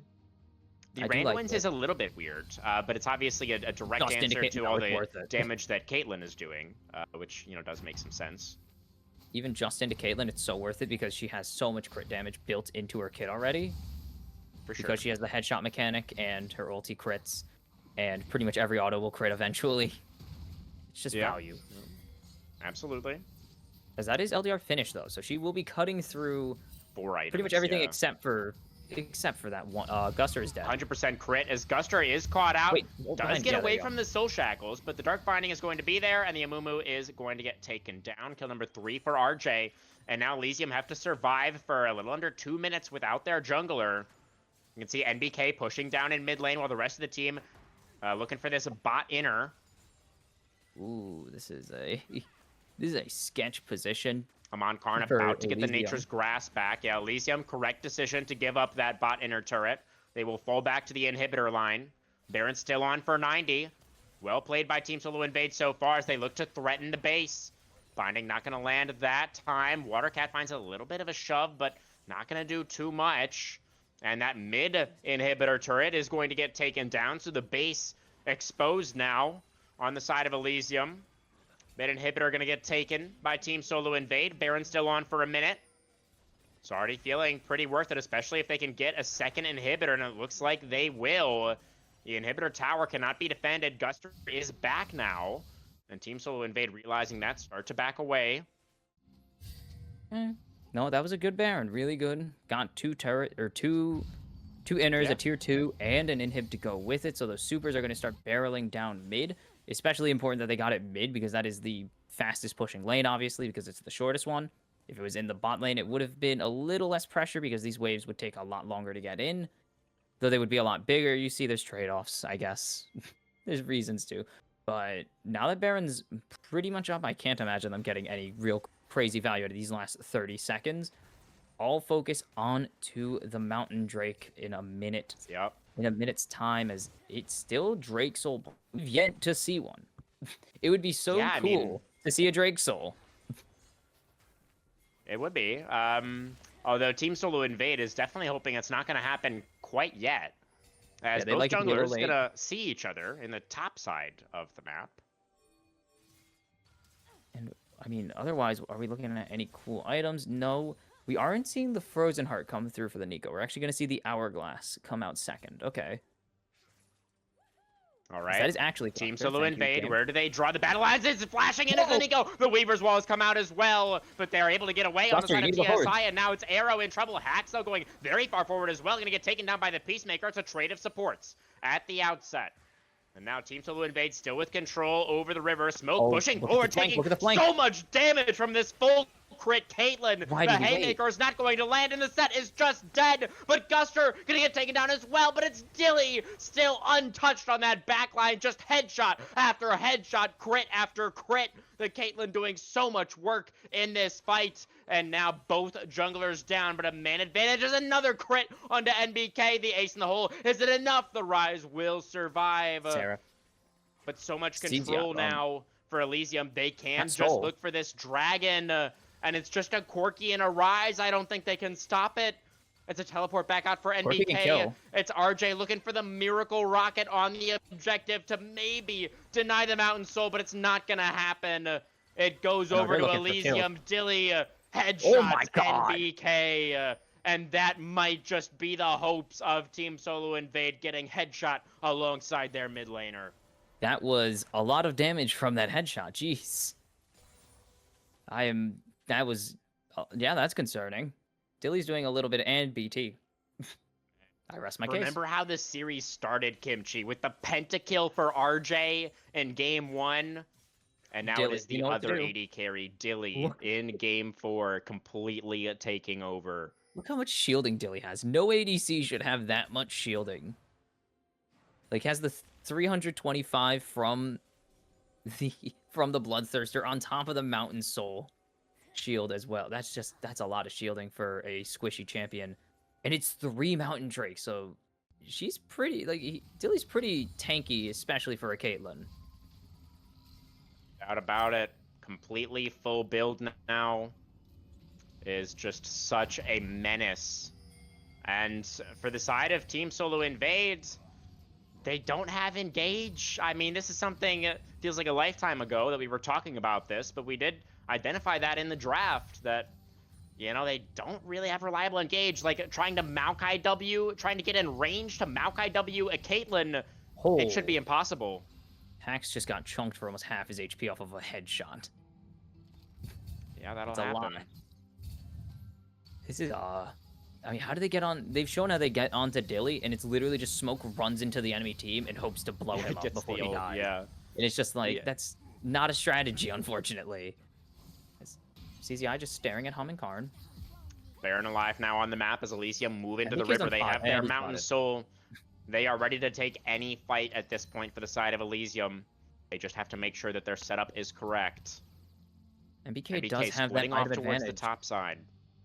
He's more damaged than Watercat right now, as he has the Death Cap finished. They're against Mountain Soul, though. I don't know if TSI can win team fights anymore. It feels so hard. They were barely winning them before, so yeah, giving the team a bunch of resistances and a shield on top of it does make it sound like it's even... It just sounds like it's impossible because of how already hard it was for them to get this engage and how even these team fights already were in terms of outcome. And that was considered lucky for TSI, but they've gotten control of River.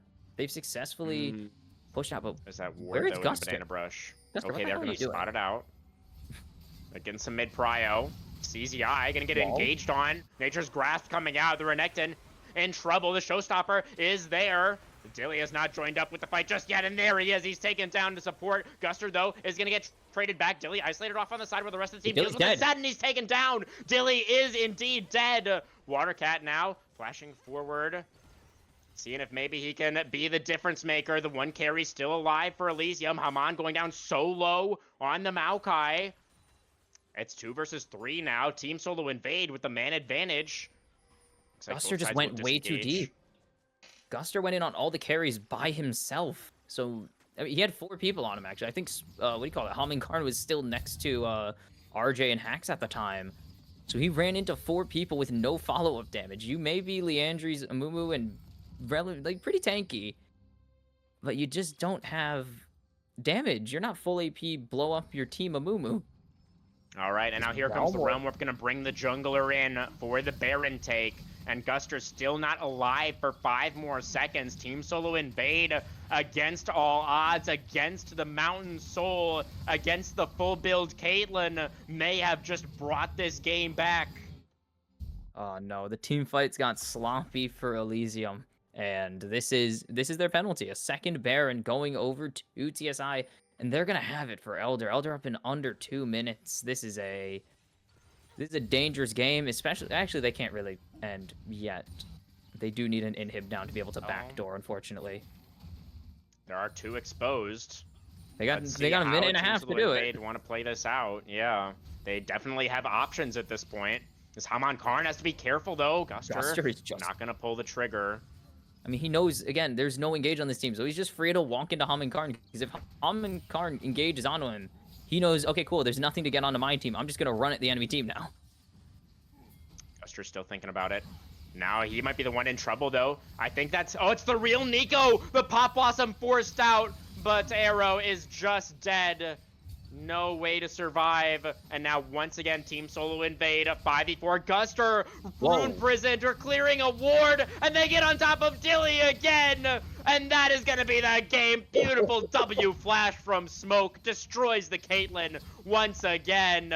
And Team Solo Invade, I was ready to write them off. I was ready to sign off the obituary, see history repeat itself. I thought Elysium had this game for in the bag. We thought their draft was so much better, Kimchi. We thought they had the perfect position to close out this series 3-1, but it will be Team Solo Invade refusing to go down, refusing to allow history to repeat itself, and they will take us to Silver Scrapes. And this just proves you can have all the draft diff in the world you want. You need to win the game.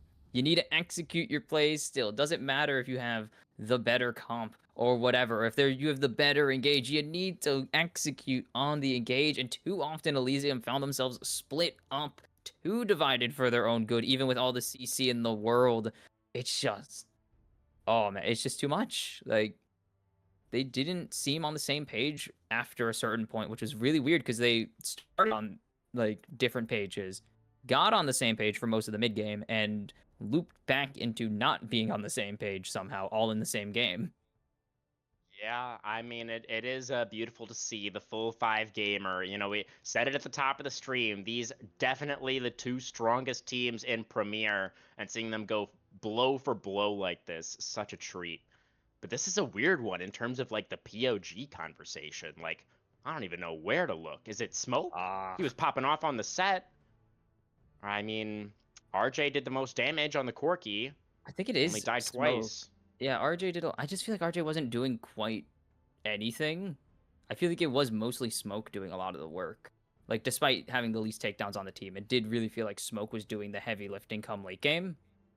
Because RJ just kind of sat very far away from everyone and waited for for all the engage to be burned, which is correct. He is correct for waiting for all the good engage to be burned so he can just try to fly and do damage. But it really did feel like Smoke was pulling all this pressure from Elysium, and he was the one making them go, oh crap, we have to make this play. We need to do something before Smoke does something to us.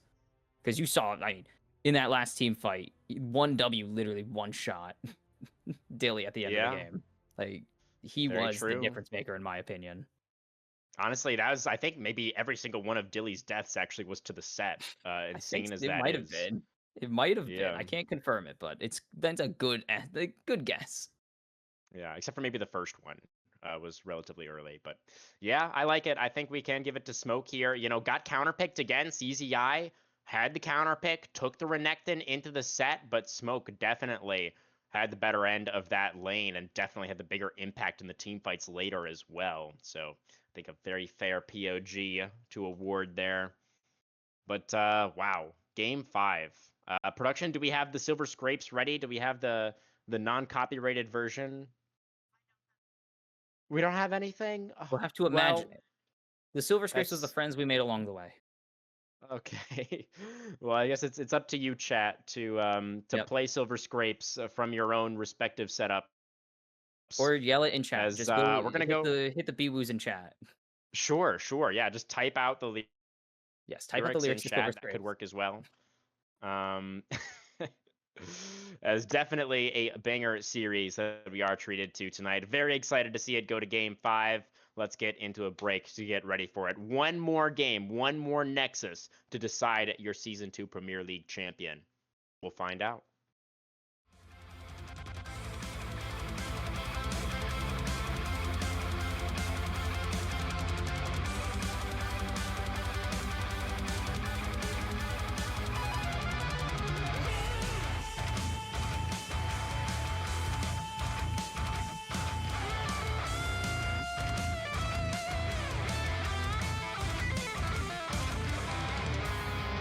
Fighting shadows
right, everyone, welcome back. I hope that you are all able to play some Silver Scrapes for yourselves and/or type it in chat. We are now getting underway with our fifth and final draft of the night. The same sides once again here, Kimchi. Team Solo Invade on blue, Elysium on red, like they have been all night long. Fine. They finally proved that they aren't going to just get counterpicked completely off the face of the earth, just mostly off the face of the earth until they win the game. Fine. I'll take it. Vi B1 gonna come out for Mr. Karn. All right, the Morgana is gone. That's one of the worst matchups for the Vi. The Wukong somehow still available here in Game 5. Lucian Braum, pretty strong Ooh. answer. I like it. Also, I went to go check the chat because I wanted to make sure everyone was going in, and Romeo's going absolutely nuts right now. Dude is hitting the notes. Shout out Romeo. He is absolutely serenading chat with the boo-doo-wees and the boo-woo-woos. Beautiful, beautiful. You love to see it. Gorgeous art. Now bot lane presumably going to come through here for TSI. The Aphelios is going to be locked away for RJ. I like it. Keep this guy on the hyper carries. That feels right. That is literally what got them here. And, well, there's only one more game, so there's no tomorrow after this. This is it. So if you're going to go out doing what you love. Playing convoluted champions. Or right, killing the enemy team. Pick one of the two. What's left, though? Lulu is gone. They could take the Thresh here, maybe? Is it Aphelios Thresh? Aphelios and Nami, a different enchanter. Not okay. great into Braum. I wouldn't have... It's good into Lucian, but not good into Braum is the main issue, really. You want to dive me? Have fun. Oh, all right. Yeah, some really potent anti-dive here from Elysium with both the Veigar and the Braum. Gonna make Vi's life pretty difficult. Oh, they could. Yeah, the Poppy definitely still available. It is only the Vi, though, who has the dash for now. So maybe we'll Poppy's save just so the strong Poppy even pick. without the... Poppy's just so strong even without it. That's fair. That's fair.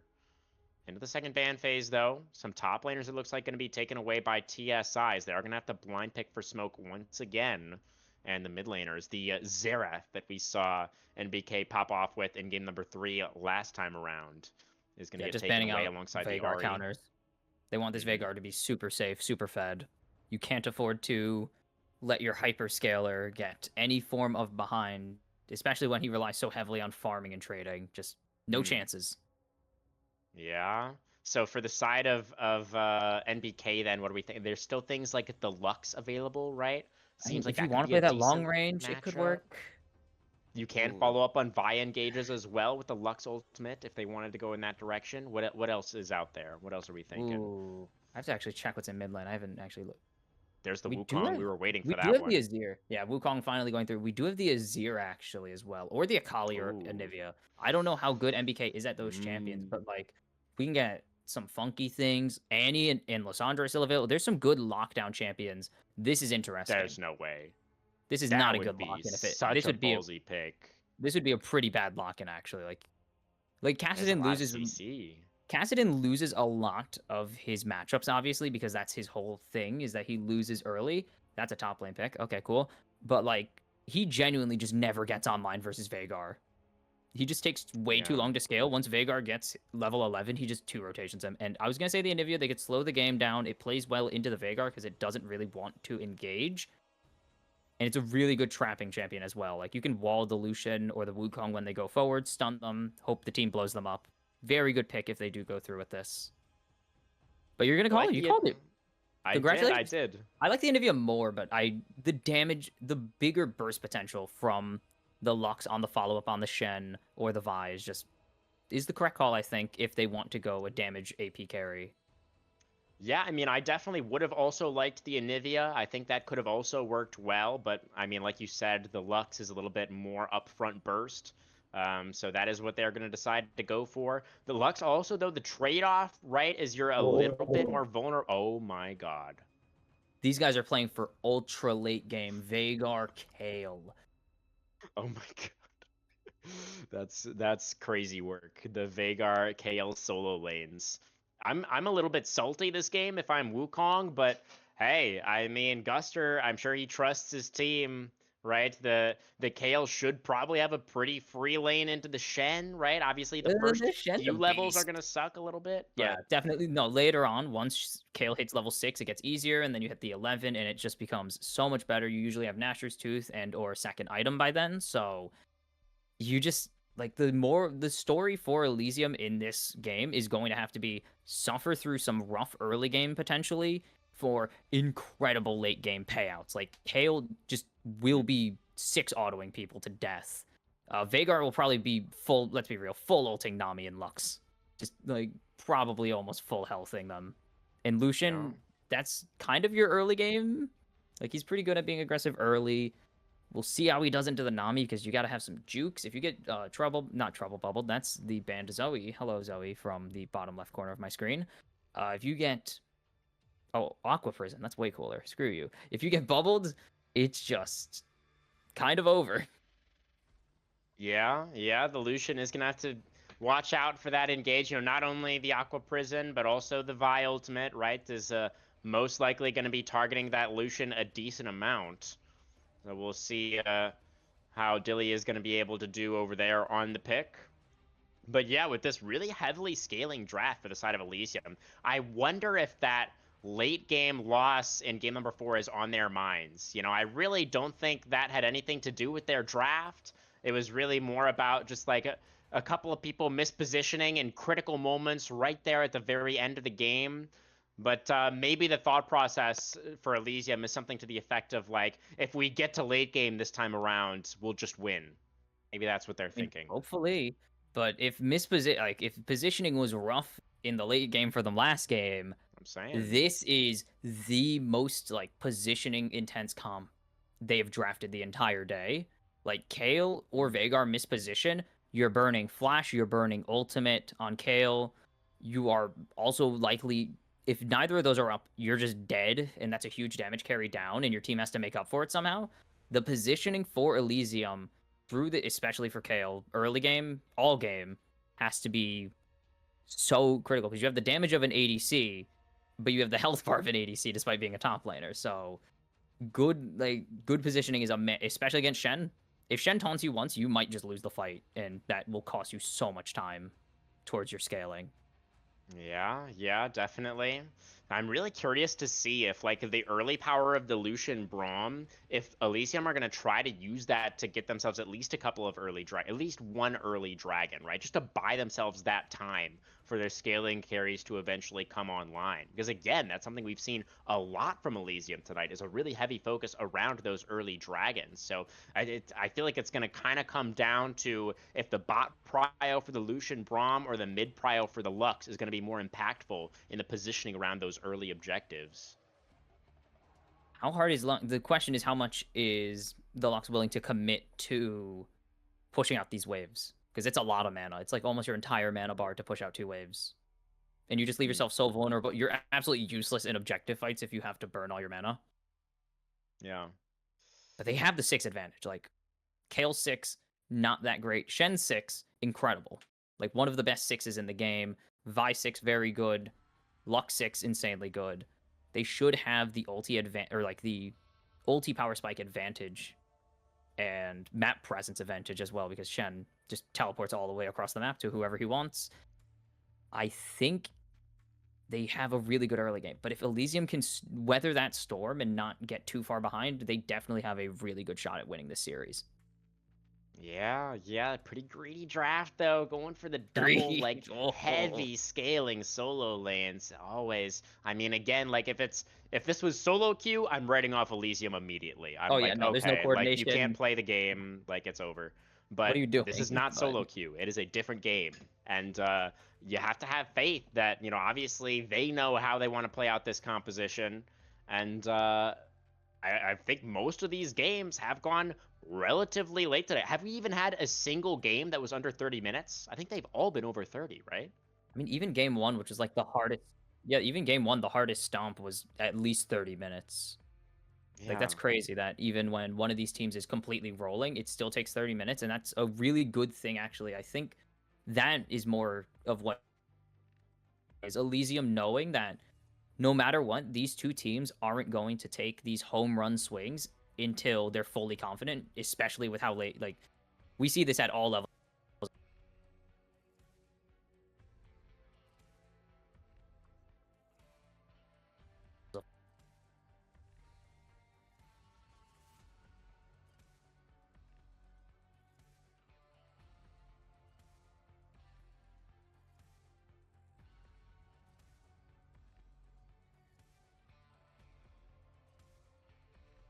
I think, Loki's back. I assume our mics are hot. I hope. Is Discord trolling Loki's- us a little bit there or something? Always the case. Discord always trolling. Are we hot or no?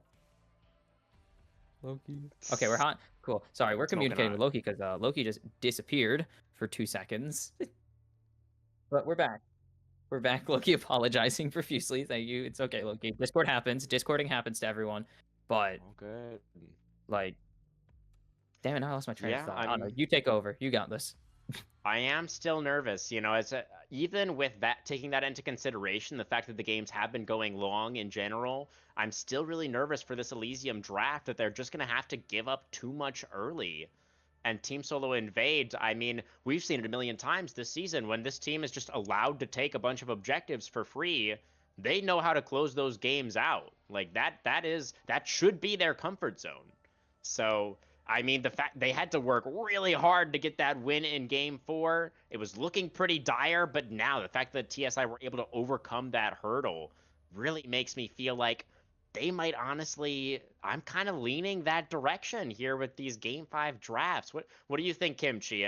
Are you leaning one way or another? They're definitely very different approaches, it feels like, for this last game. Yeah, they're definitely different approaches. Much of an early game focus with some late game options in the Aphelios and Shen versus very few early game options and late game insurance with the Kale Vagar it's kind of hard.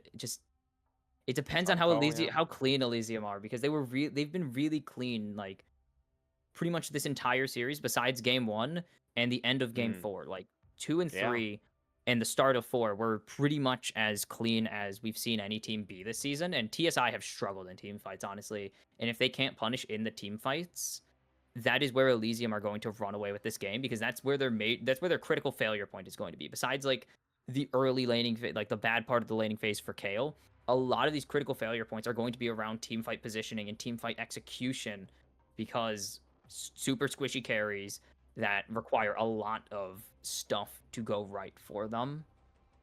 And Yeah. I mean, Arrow's gonna have to do some superhero work this game.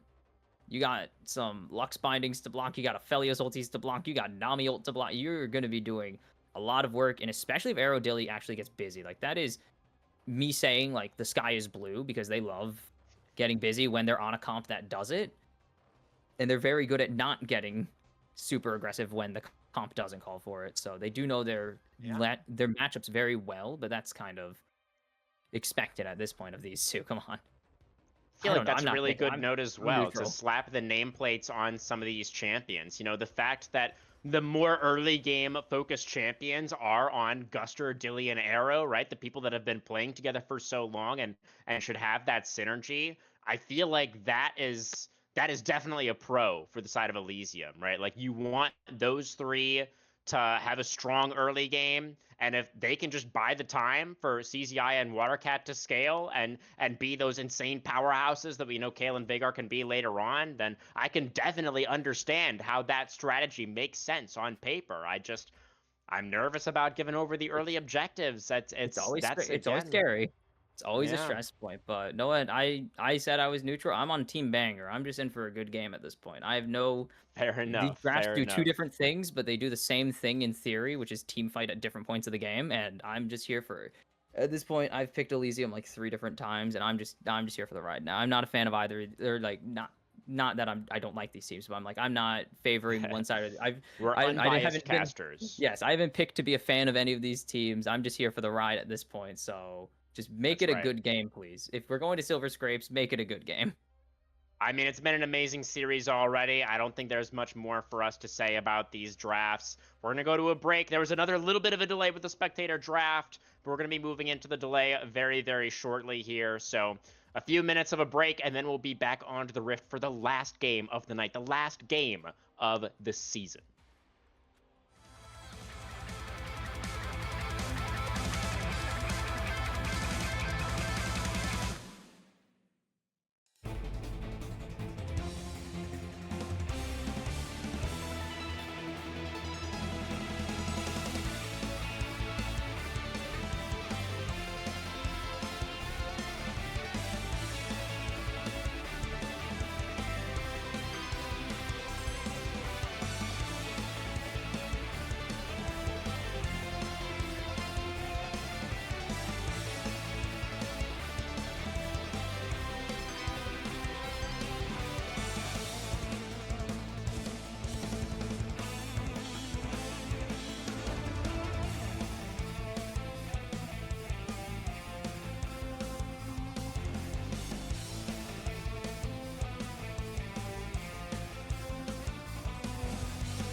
強く強く輝いて消えた流れ星ほら命が燃える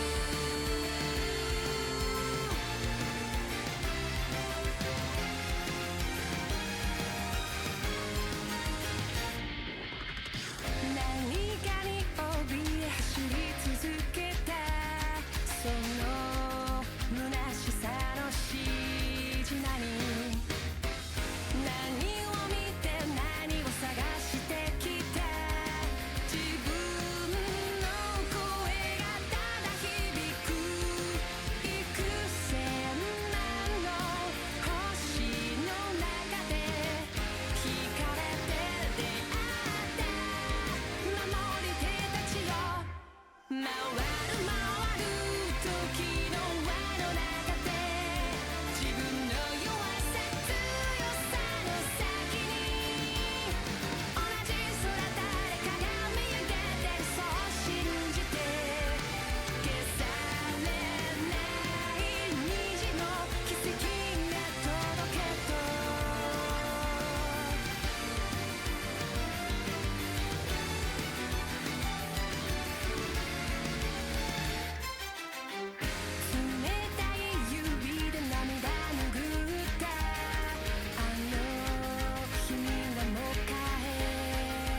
Okay, folks. BOL fans of all ages and elos, welcome to the last game of the season. Team Solo Invade, they were able to take game number 1 in pretty convincing fashion. Elysium came roaring back in games 2 and 3. They were looking like they had the 3-1 in the bag, but Team Solo Invade clutching up at the last moment, getting us to this deciding game number 5. Couldn't have written a better script, huh, Kimchi? No, you couldn't have possibly. Who could have written a script that requires you to go almost 40 minutes into game 4 with a clutch comeback at the end? Like, And now some very interesting directions with this draft. Pretty standard as far as the runes and summoners are concerned. You know, we are seeing the cleanse for Dilly. It's a pretty interesting choice. really needed. Hold But, on. You see Lux, Shen, and Nami. I don't know if you can cleanse Yeah. Nami bubble. I think you can. I'm pretty sure you can. It's that's right. It's a suspension, not a stun. That's the weird thing. It's because Yasuo can ulti off of it. That's the only thing I remember. Because it says stun, but it's really a suspension. Yeah. It's like he It's like dries himself off really quickly. You know, he's just Yeah. he whips out a towel and he's like, okay, I'm not wet anymore. I'm no longer in the. He just pokes it. He just sticks one of his guns out. And he's like, oh, I could pop this thing, but only once every Yeah. 3 minutes does he realize that he could pop the bubble. Right. Otherwise, inescapable prison where he's like, what do I do? Yeah, that is how that one goes. But Dilly hopefully will be able to navigate that without too much difficulty. Getting pushed in here, as we can see early on, Aphelios, actually a decently strong laner with these first couple of guns. He's able to harass with the Severum, or the Severum is the red gun. He farms Severum and sustains with Calibrum. Severum, Calibrum, yes, the green one. Calibrum. Severum. Calibrum. I may have Is some that your brain rot Aphelios from- impression? That's my Loon impression. My Aphelios see. impression's way easier because I just don't say anything. True. Now look at this. Guster Posey is going for the 3 camp into the bot hover. This is something that we saw Haman Karn do in the previous 2 games. So Guster is maybe expecting Haman to be running the same play again. But this time around, Haman is Well, he also going has for the the full Braum, so it's a topside clear nice- into the red buff. He does also have the Braum, so it's a bit of an easy play, but he's going to have to back off eventually, right? Yes, okay, so he's not going to Haman Karn it and overcommit to an insane degree. But you have I mean, Braum he is Lucian. behind If now. he is behind, but if you're pathing opposite, it's not the worst. You're assuming that the Vi is on the bot side clearly by positioning like that. But also, if Braum lands a Q, Lucian probably just flies in, picks up a stun, you get something out of it. His Watercat is getting absolutely obliterated as expected into this insane range matchup as Yeah. Haman unspotted, but he did drop a ward, so they will actually know that Haman's here, yeah. Yeah, it was He's really a- nice he's word a there true from G. Guster in the river. Guster, a Gonna be true able to G, he spot cares about his out. bot lane. Yep. See, he doesn't hate his teammates. We confirmed this in, you said it in draft, but we've confirmed it in game, he doesn't hate his teammates. Was that a concern? Were we wondering about that? No, but I think it was, you said he trusts his teammates, and I was like, this proves Oh. it. He left a word, he Yeah. doesn't hate his teammates. Yeah, I mean, I was feeling pretty confident about that. I don't know if we needed any more evidence. As that's a nice taunt from Smoke. CZI, kill damage. obviously, not level 6 quite yet, so is just kind of trying to exist as much as possible in that lane. As a Shen enjoyer, And we why are does gonna Shen see have so much the, damage? Double Scuttle did come through there from Haman. RJ Yeah, that- almost getting stunned up by the Braum passive, but manages to get away. Pack's running some interference there. That is the So downside of Guster does overcommitting. cost him the crab, hanging out around this bottom lane earlier. Now we see the Wukong moving get a catch out? towards top Okay, lane. Haman Karn off vision.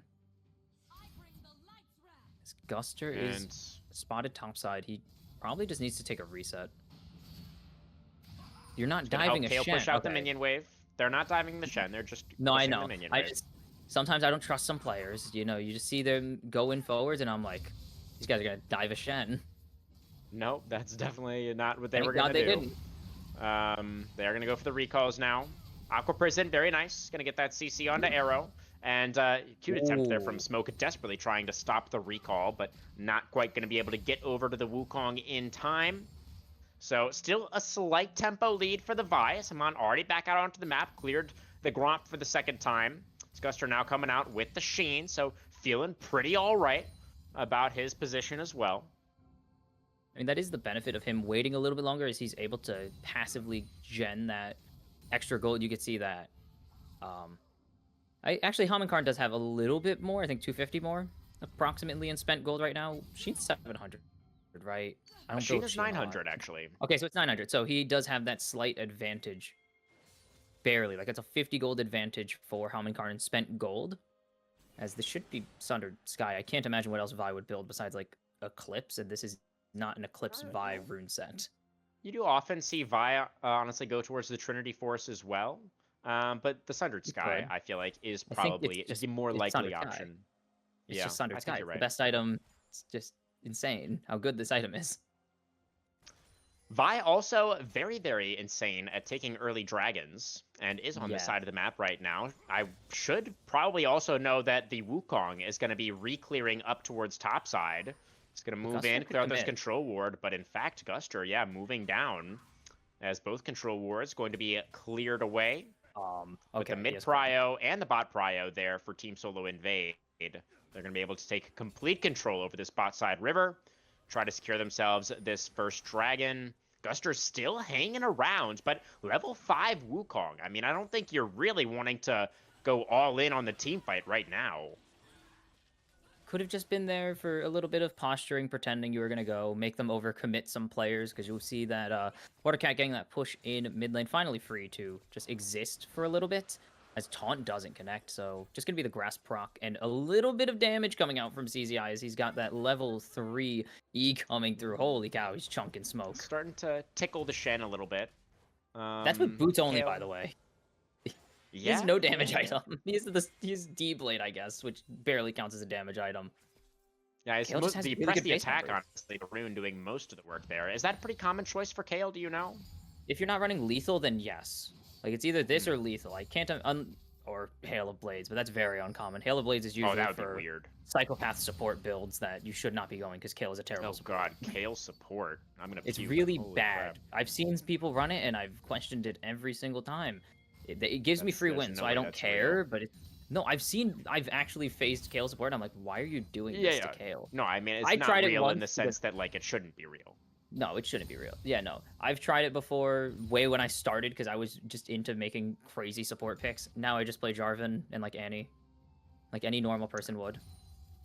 Well, to turn our attention back to the game at hand, we do have a little bit of a rotation coming out from Team Solo Invade. They've sent their entire bot lane this time around up towards that top side for the What? grub secure. A We do lane see swap, it's a bit of a Guster lane, but- is taking up position in that top lane brush to go for a potentially a lane gank. Does now have access to the Cyclone, but this other neutral objective is just going to be given over. So that's both of the early neutrals over to Team Solo Invade. I think as expected with the draft differences that we do have here. Yeah, the Kale not really known for her early pressure. She got a little, I mean, CZI got a little pressure onto Smoke there when he got a pretty favorable auto trade, but that is about the upper limit of this. This isn't going to be a dive angle. They're thinking about diving the Kale, but they can. don't know that Guster is here. And Kale has ultimate as well. I mean, Yeah, this would even be without it, Kale is ulti devastating for still. Team Solo Invade, potentially, if they actually pull the trigger on this. Oh my god, they're pulling the trigger on it! They're all gonna get knocked up by the Wukong! The Divine Judgment comes out, but they had the flashes to get away. Oh, they have the Lux here And now. Guster going down extremely low as well. The final spark, the flash away for Guster, but he's on a sliver of health, and the Moonlight Vigil is the Vault Breaker from Haman that gets the job done. Watercat doesn't CZI have gonna be teleport. forced to flash away as well, and the fact that NBK also rotated up ended up being massive for Team Solo Invade. They get the kill, they get the objective, they're gonna farm some plates here as well. Dilly getting as much as he can off of this tier 1 in the bottom lane, but Team Solo Invade, a very solid start to this game 5. That is a... Oof.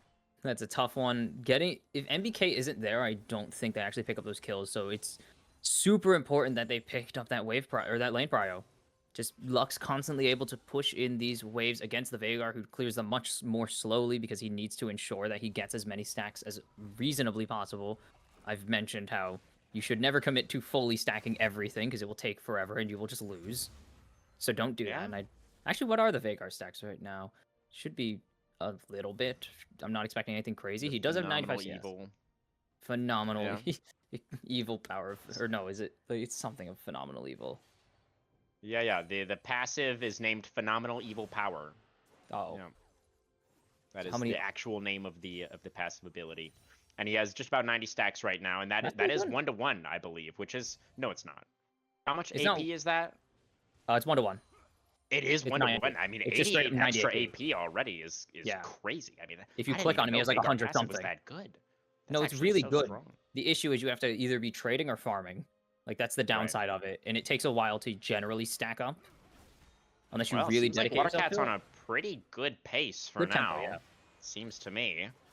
This Arrow arrow is getting just chunked out by those Shen suffering. autos. Shen Auto's Yeah. giving so much percent max health damage for no reason. I imagine that's going to be a Titanic rush for smoke there on the Shen. Yes. I mean, you could do hard steel, And- but no, Titanic is just so good. Shen needs the wave clear. And now we are seeing the swap back for Team Solo Invade as RJ and Hax return to the bot lane in time for the dragon spawn. Dilly Dilly? taking a lot of damage there. Has to flash away from the tidal wave. It is eventually blocked by Good block. Arrow, and in comes Guster now. They're Wait, going to hold talk on. about RJ who didn't have flash. Overcommit. The kill does go to the Braum. A little bit unfortunate for Elysium, but they're tied. They've tied this game up now, 1 kill apiece, and Take that it. could be their dragon now as well. Ooh, Hack's getting a ton. I mean, you take that. That's right before Drake. Dilly, please don't you have flash. You don't have flash. Do not do this. Like, you get that big ulti out as well. You get 2 big ultis out of this bot lane, and Ooh, Amon Guster Khan faking gonna being a punch a clone. wall, going for the season assess of the final spark over the top. Dilly gonna get taken down. Amon Khan going down so low, but he has the Sundered Sky already. The extra healing keeping the Vi on her feet, and that's gonna be TSI retaking control. they should have just rotated to the dragon there. That's just the correct play.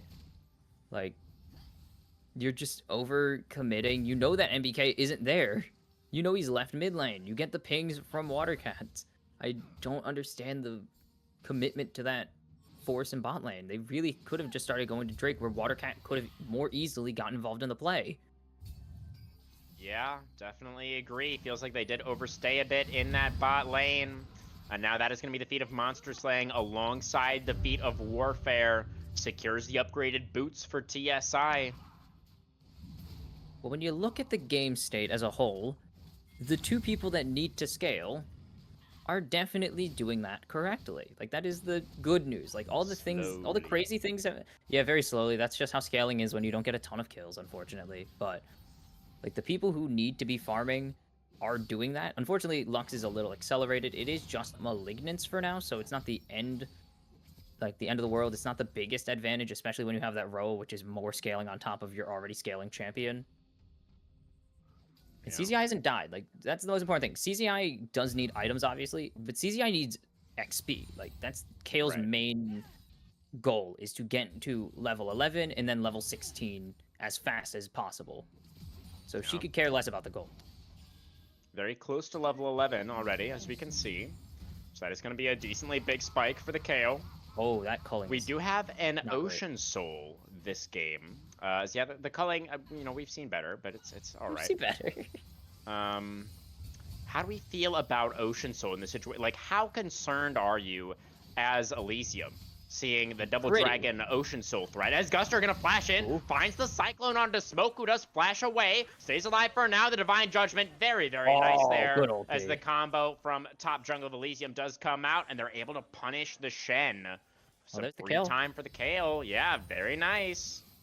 But you're definitely worried about it because you have Aphelios, Shen, and Vi, all of which have either really good health bars. Obviously, Aphelios doesn't, but he wants to be able to walk out of combat and just heal. Like, being able to just heal, what, is it 5% out of combat?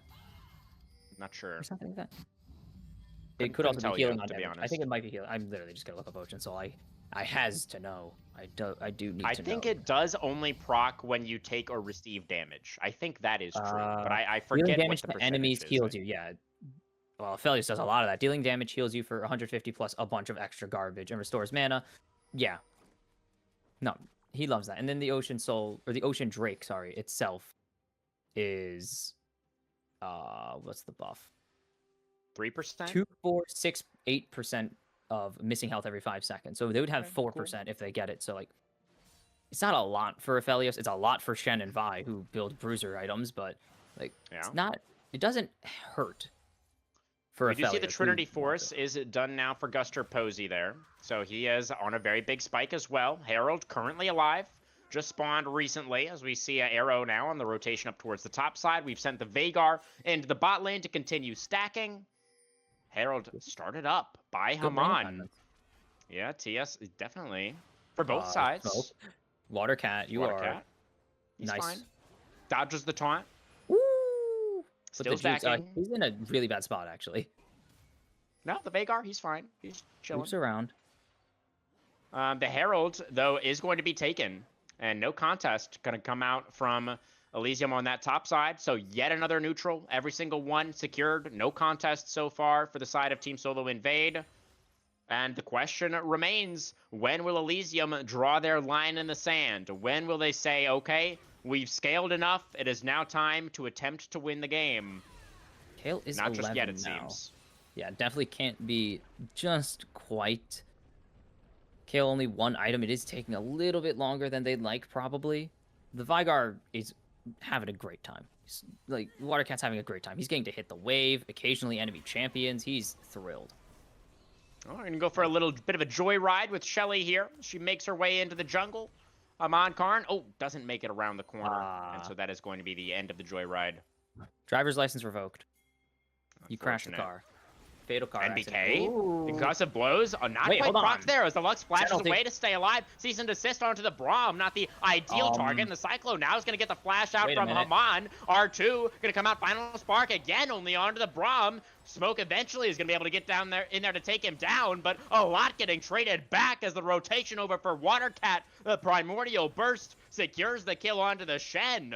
And some very nice kills going the way of Elysium. They win out 2-1. Taking down top and jungle. Guster still on the hunt without the ultimate now. Has managed to get on top of NBK. Warrior Trickster back over the wall. And RJ, he tries to flash away now. But Dilly over the wall with a piercing leg gets the kill onto Aphelios. The final spark there for NBK. Almost taking down the Lucian. But Dilly just barely able to dodge away from it. A big team fight there. And CZI farming that top tier 1. Gonna get that gold. Oh, no. Okay, Elysium, they may have turned the corner here. Looking for their first dragon. Arrow moving Arrow back back. in. They've got on top of NBK. The Lux, no flash, is going to be destroyed. Killing spree for the Elysium jungler. And they will get their first dragon as well. Oh, that is conga line of disaster. They catch out MBK, they force out the Stand United, and I mean, at that point, you take the victory. Like, that's a big win. That's a 2.5 minute cooldown that would not be up for Atacon or a potential Drake fight, obviously. But then the Vi jumps in under tower, and then Smoke has to follow it up, and so many unforced errors, actually, from the side of TSI. Like, they kind of just handed everything over. Like, it's kind of an interesting choice, especially because one of those kills goes on to Veigar, and 2 assists for Veigar. Like, he gets not only for every minion and champion or for every minion he kills with Q and champion he hits with an ability, he gets stacks for every takedown. I believe it's 5 for a take, or it might be 3 for a takedown, 5 for a kill. So he's sitting at 200 C. He's sitting at 200 AP at the moment. He's, 433. Has an And he's going XP for- lead now over NBK as well. Oh no. As the Rod of Ages even is almost fully stacked. Death He's about to Cap have too. actually a really big lead in that mid matchup. Tier 1 though, in mid is going to get taken by Team Solo Invade. Elysium not able to defend it. As CZI is scaling up in that top lane as well. Level 13 now on the KO. Also has that XP lead in the top matchup. Oof, The this fact is they're able to get that great. dragon is so big. Yeah, Elysium, they are suddenly feeling much better about their position in this game. There's the Rod of Ages stacked for Watercat. We just saw the completion there. level so 14 2 levels already. almost Holy. up now. Yeah, MBK did tick over to 13, so he does he have. did. He did. So he does only have currently a 1 level. It might become a 2 level very shortly. 1.5 1.5? Bet. around there. As let's see on. I mean, we got a while till the next objective. You know, obviously Otacon is spawning, but I don't think anybody is gonna really want to brute force that one necessarily. You can see Watercat being very respectful, not gonna just walk up in that lane. Goes for the recall. Has Death Cap, second item for the Veigar. Yeah. Look at that. We get a check on the AP right now, total for Veigar, because that is absurd. It's a pretty normal Veigar build. 600. 609 AP at the moment. Holy cow. Wow. That's 20 minutes. Yeah, that seems pretty scary. And if you give him a free farm lane like Lux, he's more than happy to just chill, get to 200 stacks at 20 minutes. Just take it easy. Get a bunch of AP, win the game, hopefully. So now it feels like Team Solo Invade are definitely on the back foot, right? They're Yeah. thinking about maybe trying to catch out CZI. The Kale does not have a turret to fall back to up here. Flash taunt not quite landing for Smoke. Oh, no. CZI still holding on to his own flash. Oh, gonna hit him with the emote. Looking to inflict some mental damage. Respect That's it. Gotta brutal. respect it. Look, I recently bought like the fake Mastery 7 and the big thumbs up for TL. So yeah, I've just been spamming those things. It's great. It's a great time. Mental Warfare is awesome. Well, yeah, it's Serpent's definitely the Fang side of tech item. Elysium. Gonna... Tech item Ooh, for interesting. Wukong. I like when people Thoughts? build these. It's good. It's really useful into the Vi, the Shen, the Lux. You're gonna have so much shielding on the enemy team. And just cutting it all in half or outright removing them. And they were so mad about the Serpent's Fang being an actual item. They've called a pause. Yeah, interesting. We've got a couple of different things happening here. Guster apparently has a fly in the eye, which not only rhymes, but also Ow. sounds really unfortunate. How? did And you then do Dilly that? needed a What's on? moment to turn on the DDoS. So that's what we're taking care of here. Okay, got it. Dilly had to turn the DDoS on. I see. Yeah. Fair enough, fair enough. Now we're into the post-pause. And now which we are into hopefully- Dilly's DDoS attack. Yes. Dilly, now this is just proof that the technology is working for Dilly. So he was successful in activating the DDoS. job. Good job, Dilly. You didn't have to hit us with it, but it's fine. We get it. Yeah, Proxy, yeah. proxy happens. Oh well, yeah. It's we're just caught in the crossfire. That's all right. All right, As, the DDoS is off. Just testing it. Watercat does now have level 15. Ooh, Arrow not going to face check the Banana Brush, which is great news for him. Incredible day to have eyes. And a sense of fear. Just a slight Yeah. sense of danger. Not gonna Dilly fall does have prey the to IE that one. finish. Okay, good. Dilly has 1 IE minute finish. on the About next 100 dragon would be Ocean Soul Point. There's a Ooh. light binding, only onto the Braum. We need to be very careful to not overcommit onto the Braum here as We've had this TSI. before. We've seen this before, guys. Don't do it a second They- time, please. They chunk him out and they back away. And they are able to maintain a decent amount of control over that river in anticipation of the dragon spawning. Do Elysium decide to fight this one?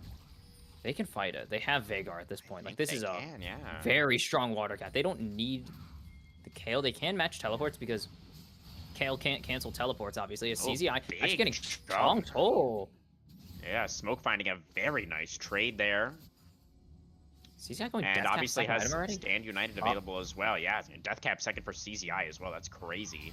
Really Arrow great jumping one. away from the Bolt Breaker. Oh. And now they found Hacks. Benami in trouble, gonna get knocked up by the cycle, and the flash in for Guster, and he's on top of RJ as well. The Aphelios cannot survive as Dilly flashes in to finish him up, and Watercat traded back. It's NBK and Haman on the other side. Bolt Breaker connecting onto Arrow. The Braum taken down as well. Double kill, and CZI teleported into a taunt. The Kale also immediately having to flash away to survive.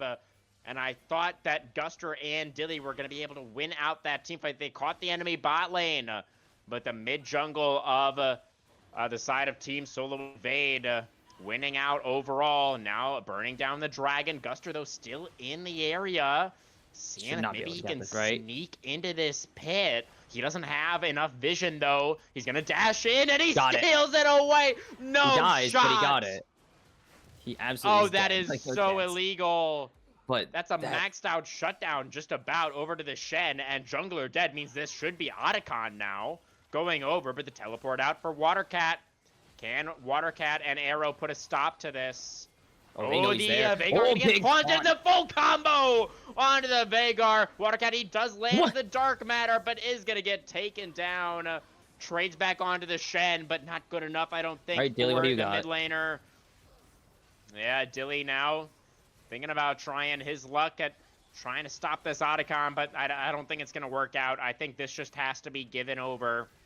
Just throw the calling. Haman Karn. Oh, he doesn't have Wait, smite. yeah. The Vi doesn't have smite right now. It'll be up. He's yeah, waiting it's up. for it to come back off cooldown. The reset. icon Oh, is they it tried gonna to push fully the reset. reset here? Oh my god! No. Oh Oh. my god! That Don't was smite. ridiculous. 400 health smite. Why did you wait? I guess that's when he got it. He but didn't why have re-engage it. then? He didn't have Why it. re-engage when it's at 400 health? He has it now The cancel anyway. on the recalls. Oh god, that's the a teleport teleport. away right as Haman goes in, but it's only Dilly and Arrow here. Guster's on the way though. RJ stepping up, finds the Moonlight Vigil onto 2. Damage. Fearless from the Got Arrow. Aphelios. He takes down the Braum. RJ picks up his first of the game. Guster And missed. just barely the thinnest of margins. Haman Karn whoa, gonna whoa. get stopped on the recall. Guster backs away. Oh man, we got a lot to take stock of here. Yeah, we do. Oh, boy. First it was Drake. Oh my god. You mentioned it. It looked so good. They got RJ and Hacks, but they didn't bring Watercat and Arrow with them, so they were just stuck in the river with the mid jungle with Haman Karn and NBK. And then CZI immediately forced to flash away from his own teleport because he has to wait for Smoke to teleport because he gets his canceled if he doesn't in that position. So CZI just shows up and Smoke is there waiting. So oops. And then they lose the Drake. Well, they didn't lose the Drake, but they should have lost the Drake. Oh my goodness. Yes, the I lost the stealth. Drake. To the stealth. steal from I know, Guster. the stealth of a lifetime from Guster right there.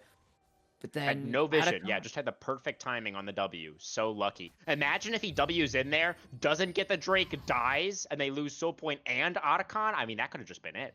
That could have been it. They do not get the Atacon. I don't love the conga line strategy they had there, where Watercat just face checks Yeah. Tribrush instead of Arrow. Interesting strategy. I mean, they get one back, possibly. Arrow is perfectly safe. It's perfectly safe in that situation, but a lot of kills going over to TSI, even with the objectives being 50-50 in that play. So not great for Yeah. Elysium's gold lead, which is down to 1k now. It was a little bigger earlier. Yeah, but they're still scaling. Watercat is They are. 16 now, and CZI is 1 level away. CZI See hit how 16. close is This the could be- Kale. He's halfway there. this Halfway could to be 16 right now. GG. Perma Exalted Kale is such a problem. And it's Just pretty so early, damn too. I early. mean, it's 27 minutes right now. 27 That's minutes, a pretty nice whoa. pace. That's really nice. Usually you don't see teams, I mean, especially at this tier where they're not perfect CSing and all that garbage, and they know exactly what waves to catch to get exact amounts of EXP, or how much EXP each wave gives. Like, this is really fast, actually. Oh, Haman realizing that they are on a clock, but it's going to be the face check from Whoa. Hacks. The Nami does throw out the tidal wave, the Moonlight Vigil to try to counterattack the Nami, barely surviving for now. The final spark over the top is a trade of supports. The season desist now coming out onto Dilly, the Divine Judgment, to keep the Lucian alive for now. Thinking about dashing back in, but it's a binding onto Watercat over on the side. The taunt Watercat lands as well. The Veigar in so much trouble. Kale ultimate already on cooldown, but barely. The Veigar able to walk away. It's just the supports taken down for now. The binding connecting onto the Wukong, but the Lux ultimate already on cooldown. He almost has it back though. NBK is gonna have that Yeah. final spark back in just a few seconds. Basically doesn't have a cooldown anymore at this point in the game, and they're back onto the Baron. And Guster, no flash, no ult. The Wukong, can he find another miracle steal? They don't have vision. The Smoke. It would have to be a miracle again here. Smoke trying to run interference. The Shen does get taken down, but the Wukong destroyed no. by the Lux ultimate and the smite. It's good from Haman. TSI, they get the Baron. They take down the enemy jungler. They keep themselves in this game. CZI critically off of that kill, hitting level 16. So Perma Exalted Kale on the Rift now for Elysium. And Daily going up to 3 items very shortly. Coming up on 3 items as well for Watercat. But they're matching it pretty comfortably, as even with the gold lead, Lux's items are just cheaper. Malignance is way too cheap for what it is, but it also gives garbage stats, so fine. But it's a technical item advantage for NBK in mid. And NBK has been doing a lot, actually. These Lux ultis have been on point. For sure. Scuttle Crab secured for the side of Elysium, but they're not able to stick around for the Dragon. They're okay giving this one over. They don't we're have trying their to steal. jungler here. They can't fight for it. He smited at yeah, the 900. spellbook Arrow. smite. Yeah, Arrow, he actually, Haman Karn smited at 900. It could have possibly Chance. been a steal if he wanted to full commit, but it's just so hard. And you saw Haman Karn already charging up the queue, just waiting for Arrow to overextend.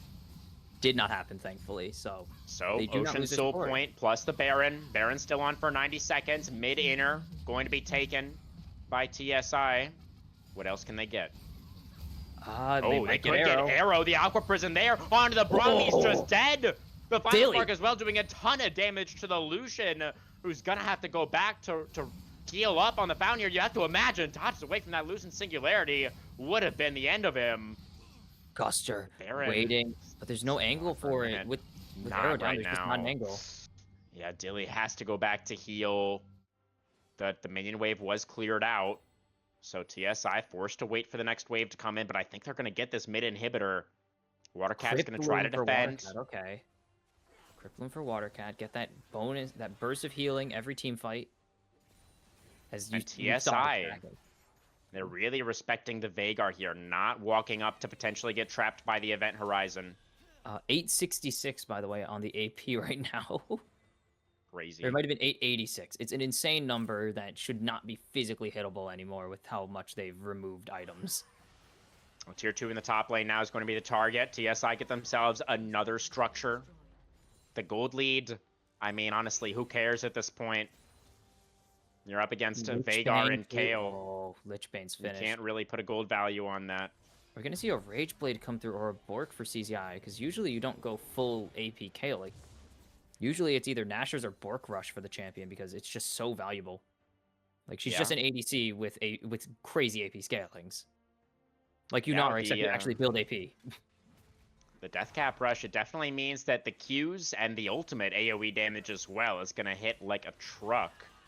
Something to look Those out waves for. are hitting like a truck. She has permanent. I mean, she already has the on hit from that, but Sure, the waves also have some pretty good AP scalings themselves. They really wanted late game Kale to be the game ender. Well, we'll see if CCI can get it done. We've seen our 5 pick be Third very item, Sundered valuable Sky. tonight.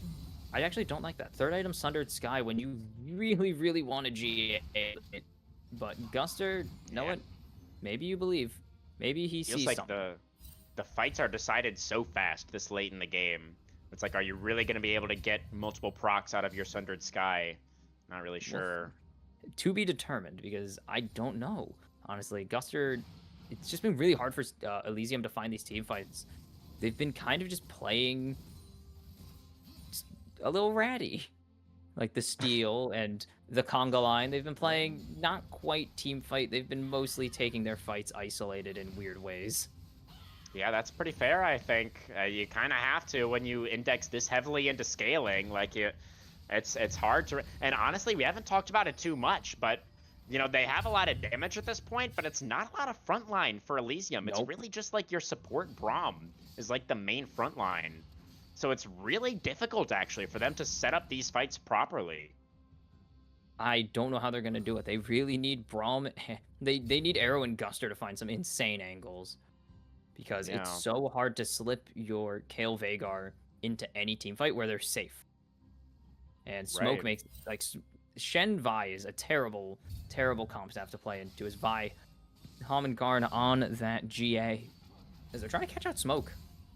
Yeah, they're collapsing on towards the Shen here. He's trapped, held in by the event horizon. Does find the taunt onto the Vagar. Cyclone going to be committed, and they will take down the Shen. Dilly on a rampage. That's 3 straight. Or no, it's 4 straight even, I think, for the Lucian. Rampage is 4 straight. Killing Spree is 3 Yeah, straight. Oathbreaker on to Arrow. The checking. Braum caught out again. And RJ, that's 3 straight for the Aphelios. Killing spree for him, who is going to have his 4th item in base. This is a that was an ill-advised face check.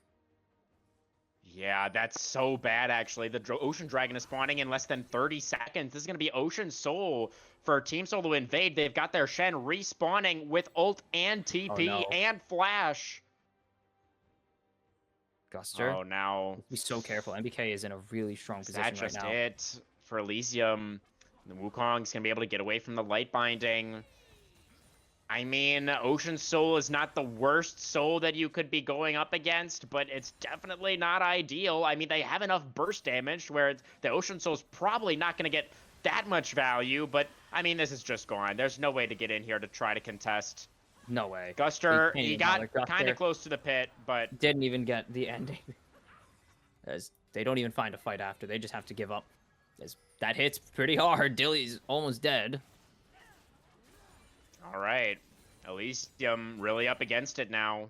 They do still have their super scaling Vhagar and KO, but these fights we've seen again and again, they're so difficult to really set up. I mean, I think your highlight of the power of the Vi Shen combo is just so tough for them to deal with. They have to burn Hamankarn's GA still, so he's going to come back at like 30 or 50% health. I never remember the threshold. It's 50% health, actually. So you have to kill him. Yeah, you basically have to kill the guy 1.5 times. Well, more, What's because he he has like? an Ocean Soul now. And he has a So, Nami, so good luck. Yeah. Baron now, alive once again. Team Solo Invade, very patient, waiting to see if they can catch another member face-checking. You know Arrow's going to have to move in here at some point to try to get that vision. Joined up with the jungler this time around. So they come in together to try to get as much control as clone. possible. Just a clone. Got Watercat pushing down in mid lane. The Vault Breaker not quite going to land on Hamankarn! Oh! They can't really force much more, though. They It's so can't hard. engage onto him. Yeah, they can't immediately lock down the Vi, and now Baron is just going to get one shot. It's just gone. Aphelios melts it like butter. Just what are you supposed to do at this point? This comp can't play into a Vi Shen. They're so bulky. It's so hard to avoid getting jumped on top of at this time. All right, this could be the hard engage coming up here. Vault Breaker only onto the clone. The Vhagar has to do so much work to try to withstand this siege. It's the base unbroken for now, but that might be about to change as the waves start to come in. TSI only playing off the one wave right now, but they find a binding onto the Vhagar, but NBK didn't quite have the ultimate. It was a few seconds away still. And now we see Smoke moving into the top lane, getting another wave working in their favor. Oh boy, Still this so is much time on this Baron. yeah. It's basically just down. There's still two minutes on it. We're gonna be here for quite a while as these Baroned up minions are just gonna be pounding down these turrets. Mid inhibitor turret taken. The inhibitor, you have to imagine, is going to be next. Event Horizon, a lot of damage onto Haman. The culling coming out as well. The flash away for the Vi. Stays alive. Keeps the GA. Glacial Oh, this Fissure. might be overchase. This is Over overchase. aggressive from can't afford Arrow. that. The final spark dashing away is Dilly.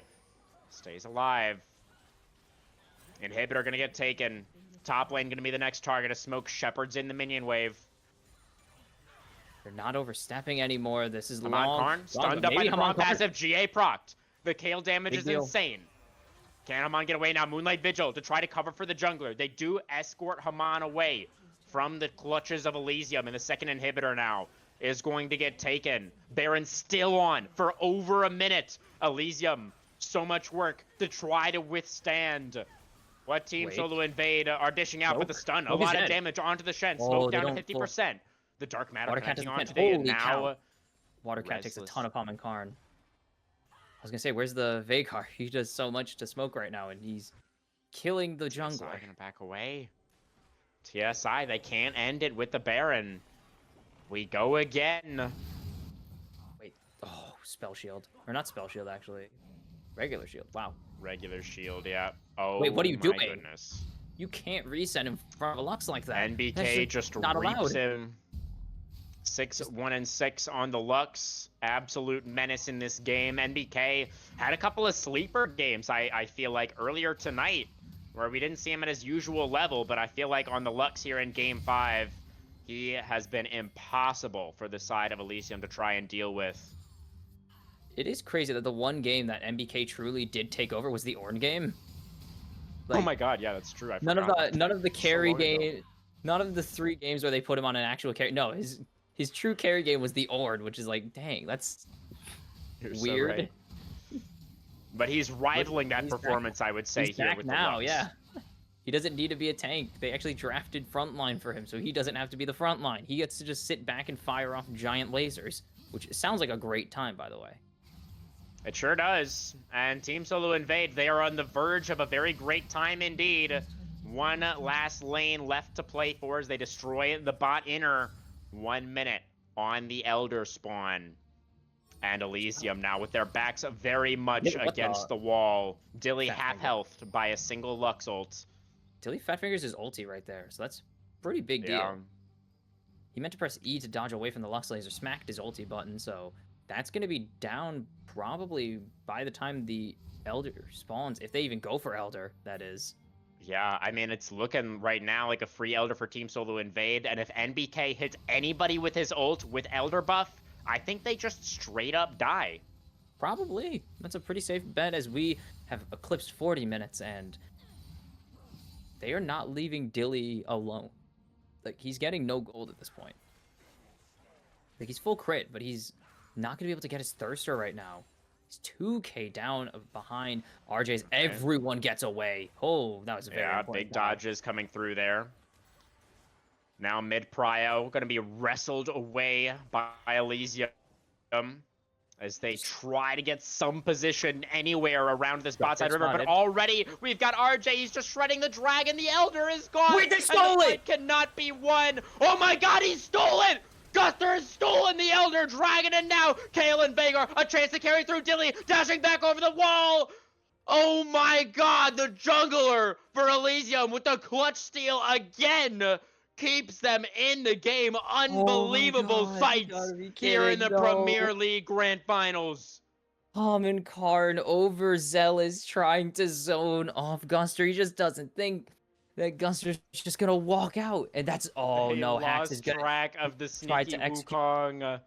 try to Oh execute. my goodness. Haman didn't follow him into the pit because he burned the Vault Breaker to try and stun him up, so he couldn't get into the pit in the first place, and it cost him the Elder buff. No, Haman Karn, you had it in your hands. It was all there. That I can't, but this is cinema. This is insane. Game 5. Double elimination. Everything on the line now. 41.5 minutes That's into a lot game of 5. NBK chunking out the Wukong, but with the Elder buff still on for a little while. Oh Baron is my running now. Oh, God. Dilly dashes into a binding, but he has the cleanse. He dodges away from the Moonlight Vigil and stays alive. burned the Stay Shen ulti. United coming out there from smoke. Now, There's no when fight does through it. Elysium Oh, look back Baron's up. towards the Oh. Baron? That has Oh, to be the Baron's next up. play. They have about a minute and a half to call a fight on it because they want to get it with this Elder. That's a Vault With Haman Breaker Karn. from Haman. Doesn't pull the trigger. Oh, that's a lot of damage coming out. Can we just get another check on Mr. Watercat? Oh, that's he 1100 has AP. enough. It's That's enough. 1100 AP. Like, He's doing a lot.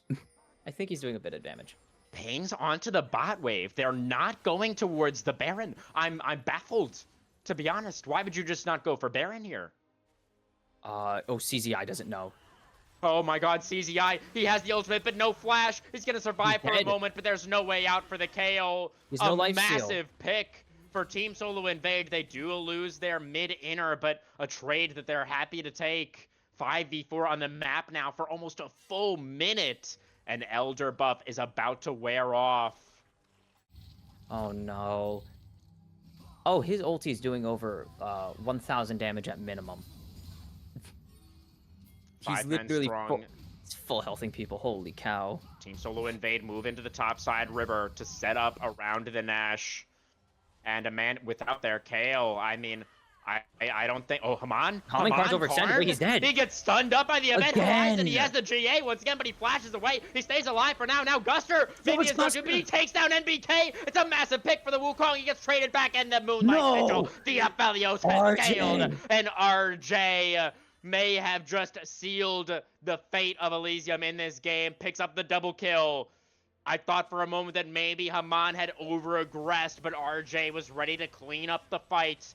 And now it will be yet another Baron, the third Baron, at least, of this game It for is the TSI. third one. All of them for TSI, may I remind you.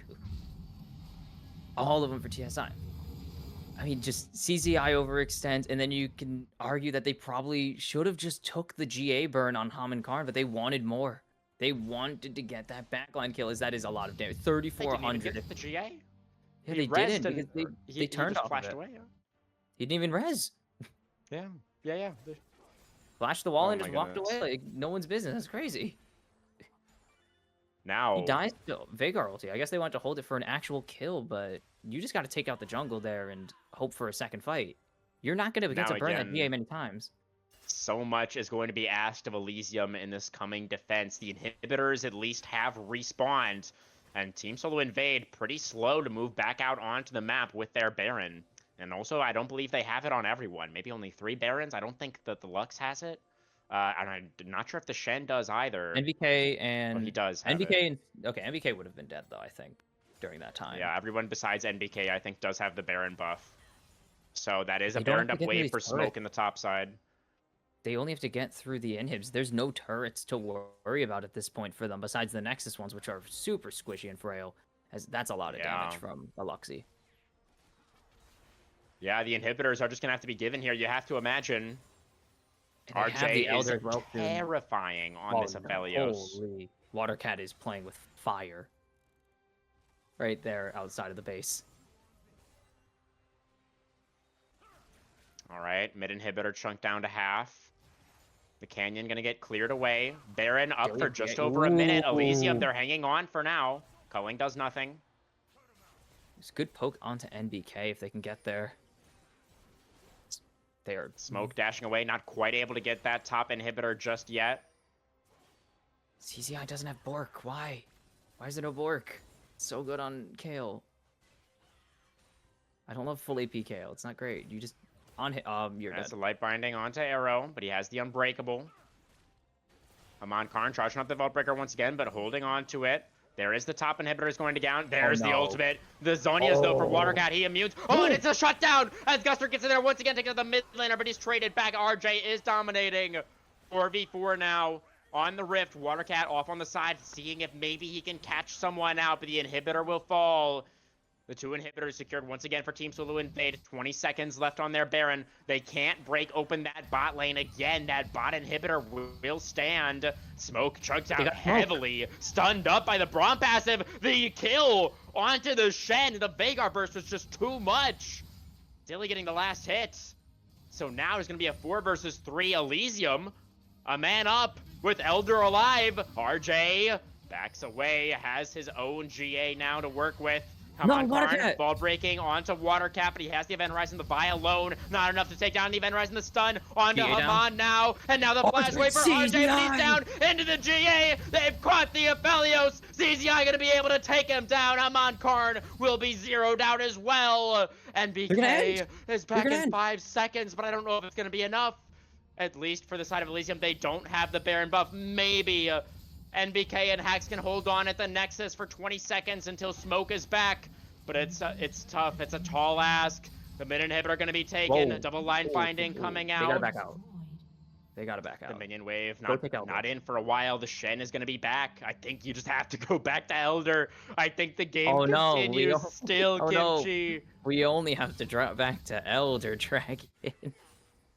Instead of ending the Oh game, my we get God. another and this is stronger than the Elder that TSI got, because remember, this objective gets stronger every time it dies. This is the game If these ender. teams could get any stronger. I mean, the execute Absolutely gets stronger. insane. Oh, CZI just CZI. flashes out of the pit. CZI It is ulti. looking for the montage play, but Hax swimming away from this one. The smite is good from the Oh, Wukong. Smoke is way too CZI. deep. Oh, Ooh, Smoke, baby, he's this is getting managed to join back up with stressful. the team. Elder Dragon secured now. Baron back in 90. I can't believe this game, man. Are we going over an 50 hour in this one? minutes. This is nuts. I can't imagine we go 10 more minutes. That's an insane ask of these teams. To pull out an hour-long game with this comp would be nuts. In the last game of the season, man. I You mean, can't why make this not? shit up. 50 minutes seems to be the target for today. As they're going all top lane. They're not split pushing. This is just a push. This is a regular ass push. 1 minute on the Baron.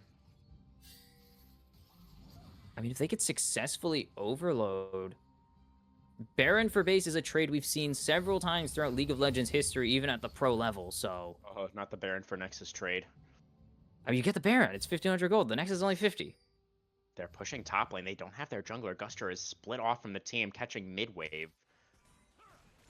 But they have See to a answer the collapse here, issue. but it's dangerous. They for should be both aware that they need to sides. answer this.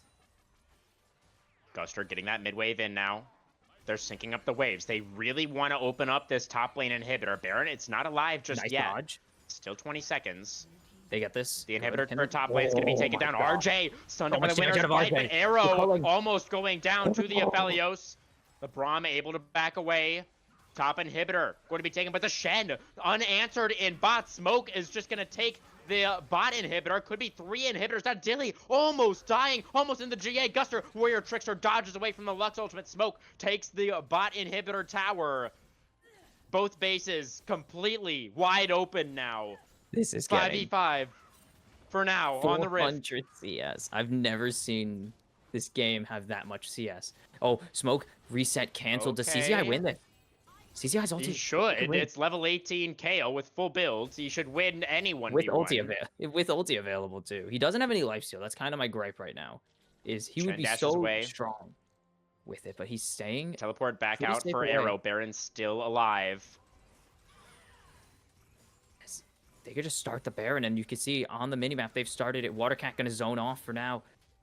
As Squire for Where TSI is- why to is get the Dilly- information. Guster W back out of the pit.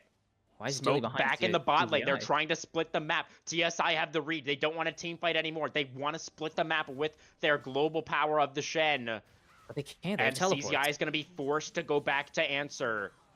CZI's TP and insta clears wave. This is not really a. It's a stalemate. And it's a The Eldar stalemate is right now, but dissipated. the inhibs are respawning on the side of Elysium. They're gonna get their top inhib back in about 20 seconds. They're gonna get their mid inhib back. Now they move towards the There's no Baron vision. once again. Guster, just As you say, TSI, they don't have the information right now. They don't have any So much scryers damage. available. The Baron is getting melted. It's gone. Secured for Elysium. need to get out. Good luck getting out now. Tidal Wave And they pushes them do. back. They do I get didn't know out how- with the Baron on 5. I didn't know how hard TSI were going to go because we've seen a lot of teams say, you can take the Baron. We're just going to wipe you after Baron because you're all in a giant circle. But they don't really have the engage for it as everyone's full build. How do we not have upgraded boots? How does Oh, wow. Yeah, Why have we it not seems bought NBK upgraded has boots? forgotten to upgrade his shoes to their final and none of his form. teammates have pressed tab in the past 20 minutes apparently. We're 50 Curious. minutes in. You literally Well- have like twice the amount of gold to upgrade that. Whatever. I don't think it's going to be the most important thing in this game. It's a lot of armor. It's magic pen, so it's value and meaningful, bonus move speed. But he's kind of one-shotting people anyways. But yeah, Yeah, that is a true. good thing to note. Yeah, but stats are. You always want more stats. This is literally a game about getting more, Sure. as many stats as possible. Well, so The couldn't hurt. side of Elysium want more turrets, and they're going to be able to take that bot inner. So no turrets Holy now crap. left standing outside of the bases. Pretty much just the Nexus towers are all that's left on either side. As Smoke split off towards the side lane once again. So how many turrets have we seen Elysium destroyed this game? hesitant. Is the question. How many turrets? As Like binding They only jump. onto the Braum. I think Arrow actually dodges that if he just keeps walking. Funny enough, doesn't matter. He blocked it anyways. Smoke's still pushing. He's going to look for that inhibitor, but the wave is coming in bot for This is a Baron Elysium. up wave. He does not win And the base race. You can't base race The this. final spark to try to clear it out, but he doesn't get the wave, and now Guster trying to dive forward, but a really nice ultimate from Haman prevents that engagement from coming out onto the Lux. But it's still going to be Team Solo Invade pushed back, pushed away Wait, they're letting CZI from their reset. structures. CZI joining up with the rest of the team. Now Guster Whoa, dies dead. to the Moonlight Vigil, and Smoke still on the push. He's taken the top lane inhibitor. Arrow puts up the Unbreakable. The final spark, and CZI is gone! He doesn't get off the ultimate for the KOs. Dilly, Wait, Dilly. trying to dash over, but he's into the No. GA. They can't get back to base. How does it end like this? Unbelievable. Watercat, he gets 1 kill back, but that is all that he will find. Team Solo Invade. They will take what is not given. They will dethrone the defending champions and earn themselves the title of BOL Premier Season 2 winners. And it all ends on a backdoor because Elysium didn't drop out of base fast enough to get their resets. Are you kidding me? That is how it ends. I mean, you said it best. That's how it ends. on a backdoor by a Shen. Oh my goodness, you couldn't. What an I mean, I guess kind of an anticlimax to a game that was building up to a really great finish, but just great awareness from TSI to call for the backdoor and Smoke saying, I'm going to finish the game if I can. You guys just distract, and actually executing on it. Just incredible way to end. I mean, I guess kind of a crappy way to end it. You always imagine like these big moments in these final games, like this triumphant team fight or this incredible base race. But no, it just comes down to really good macro at the end of TSI, and the reign of Elysium does not come to fruition, unfortunately. The back-to-back is denied. Dynasty for them. But yeah, I mean, it felt like a pretty exciting ending to me, Kimchi. I definitely thought it was pretty hype. No, It wasn't a definitely team was. fight, but Not a team fight, man, but I great mean, play. you're up against Kale and Vagar 53 minutes into the game, and Team Solo Invade. I mean, they just deserve so much credit for being able to stay in it and play to their outs. I mean, I think that was maybe the only way that they win. I mean, Smoke just split pushing to the Nexus. I mean, absolutely crazy game, crazy Incredible. series. Remember game 4? We were like, oh, surely Elysium have done it. We thought they had it at the end of that game 4. Team Solo Invade just refusing to say die, refusing to give up on the match, and coming back such a spectacular fashion. Oh man, this is why we do it. I mean, I'm shaking. Like I was like, oh, this is so hype. It was crazy just watching them maybe try to win that team fight, and then it's just like they can't get back in time. That was just such a heartbreaker. It has to be a heartbreaker for Elysium, knowing how had far it. you made it with that comp too. Like knowing that they've reached their win con, they've reached their break point where they can just kind of win fights on demand at some point, and it just didn't come all the way through. Misposition here, a misstep there, and it was too much ground given to TSI in the end, and they give up a backdoor that has to heartbreaker. 53 minutes to drop it at the last second has to hurt. It's mind-numbing stuff. Really, really incredible scenes. Looks like we're gonna get an interview. I mean, I'd be down to interview anybody, or even if the whole team wants to join, I'd be down. But if That'd be we were gonna funny. pick one Kimchi, who would you want to interview? Ooh, I For guess we the have to side of declare Team our Solo MVP Invade? of the series. Ah, crap. I think We RJ. do. I has- think that is. I Yeah. think RJ. I don't think RJ's earned. He hasn't earned MVP since game 1 because I guess technically because his team lost and it's only a 5-game set, so you can only earn 3 MVPs. But that last game it was him. He was like the. I mean, RJ difference maker. Zafelios was amazing. He was really great on the pick. Definitely instrumental, but I honestly, I think it was Smoke, man. I can't say it's Smoke. I as mean, well, but I just think whoever made the call for Smoke to continue split pushing was the That is MVP the of that MVP. last game for me. I assume it was Smoke because he was the I one assume it doing was the him. pushing. But He did a and lot of remember, split he was pushing. our game 4 POG as well on He the set. was. Was really taking over in that game also, and to do it against CZI, I feel like. Man, You could Smoke give is a him that. guy that That's I fair. feel like I've kind of slept on for a while. Like I didn't really rate him that highly. I even remember saying like at the start of the season of Premiere, I was like, oh, like top lane pool looking kind of weak. But Smoke really impressed me No, in I this saw that. series for sure. I doubted him. I think my first game I casted actually of Smoke, he locked in Mordekaiser. I was like, "There's no way he wins." He absolutely curb stomped and won. And I was like, "Okay, fine. I see. I see how it is now." So I was like, he took my comment personally. Clearly, he was not happy with me saying I doubted his ability on anything, and he definitely took that at all. He took the doubt to heart.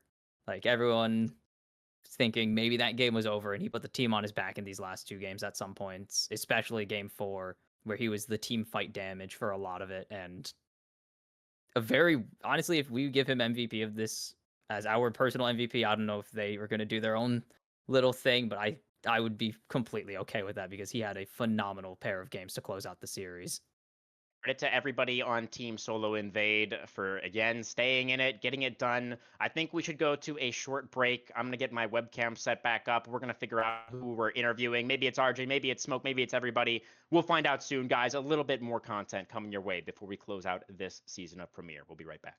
いつか風となり消えて新たな日が始まる越えてゆく時の輪の中で確かに刻みつけたきらめき同じ空誰かが見上げてる信じたから消されない虹の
All right, everybody, welcome back. We are here with the almost full team interview with your season 2 winners, Team Solo Invade. Just drop the lore, or maybe I'll leave it for you guys to share if you would like. Yeah. But congratulations. What an incredible win that you're able to pick up tonight here in the grand finals. Very, very impressive stuff. Smoke, I want to come to you first. You were actually our vote for MVP of the finals here. And it really came down to, at the end of that game number 4, it was really looking a lot like you guys were about to lose out 3-1. It felt like Elysium kind of had everything they need to close out that 4th game. But it was your performance on the set. You were able to get on top of Dilly's Caitlyn multiple times in multiple different team fights, including the W Flash that kind of closed the game out. So, and then obviously you had that massive performance in game 5 here on the Shen as well, split pushing to the Nexus to win from that impossible position. So Smoke, I just want to get your thoughts on towards the end of that game 4 and when you guys were up against level 18 Kale, level 18 Vagar with Elder and Baron in game 5. Just talk to me about what it took to stay in these games and find a way back in. Well, the set game, I definitely thought that I just had to get on their back line by ulting a Mumu or Renekton to just win a fight and buy my team a bunch of space. And then the thought behind the Shen madness was that Vigar or Kale is way better than me in a team fight. So I might as well just, hold them to the side lane forever and not let them have fun. So was And that that your was call about it. to split push at the end of that last game? As you guys, Yes. I'm just pushing top. Hang on, I'm pushing top. Yeah, respect, man. Yes. I really think that was probably the only way that you guys won that game. 'Cause, I mean, you said it it was going to be so hard to win an actual team fight from that position. So just an incredible job of playing to your outs, I would say. Kimchi, go ahead. I want to bring up a funny little quote. I believe Loki told us before the game about RJ with the legendary, I died 14 times on Aphelios. What does that mean? That had us where we were like, what does he mean by that? Is he going to just run it down today? Or what the heck is the 14 deaths thing about Enter? Especially before game 5, you got to say it too. Oh my goodness. So I think that has a lot more backstory. This was before we even had hacks available for our weekends, and Kyo had called off. He was feeling ill. So we needed to find a support. And I just told my jungle friend, yo, I know you've been trying out support. Can you just help fill out for us? Week So 5 it's the against. sub's fault. Yeah, blame No, the sub. I trolled him. The point is, I was trying to micro him, do my own micro, and then just also help the team. So I was in on my own head, and I just started running it down. I think on Yunara I went 0-6, and Oh, then no. on the game after I went 4-8 as Aphelios. So it was not a good weekend overall. But I knew with my boys now, after all of playoffs with my dogs, and then the draft we had, I knew we had it a difficult task if it went late, but I knew we could pull it off. Well, you popped Yeah, off, I so mean, clearly not 14 deaths. So clearly the Aphelios was not the problem in that game. Listen, early game it looked like I was on par for 14 games. I 0-3 just to read start. it in. It was an 0-3-2 start, but then you got 7 kills in a row. So I think you made up for it in that late game. yeah, you Yeah, were I you had were to rein barking it by in. the end of it, for sure. Did a lot of work on that Aphelios, but we got to talk to the mid laner next. NBK, you were doing a ton of work in that last game as well, but before we get into that, I want to really quickly actually bring it all the way back to game number 1, if that's all right with you. Oh, The yes. Ornn mid lock-in. Tell us about this. I mean, you made it look really good. You were impacting both side lanes as a level 7 Ornn or whatever. Just if you could share with us a little bit of the thought process there and how you were able to make that work. Yeah, so I think it was on pick 4 or something like that. I was looking at their draft after they locked in Mundo, and I was just thinking to myself how Gwen looked so good into that team. But with what we had thus far, we really needed a front line. So I just said, like, screw it. Like, let's just pick the Gwen. They can put me on. I play a lot of tanks mid, so I was like, I'll just take the Ornn. You know, you just sit there and wave clear. You get farm. They're like mostly AP anyway, um, and we have enough damage to compensate. Like between Gwen Karma, like you're not gonna sit there and like cry because you don't have enough AP. And we had a Jinx, so we had like an actual hyper carry to play around. So really, we just needed like Zin Ornn to buy space. It ended up kind of sucking a little bit because like I think like every decent tank in the game was taken in game one, so like the rest of the games became a little bit difficult to play him for. But yeah, it worked out really well because Smoke was able to just like turn their entire team into butter. Yeah.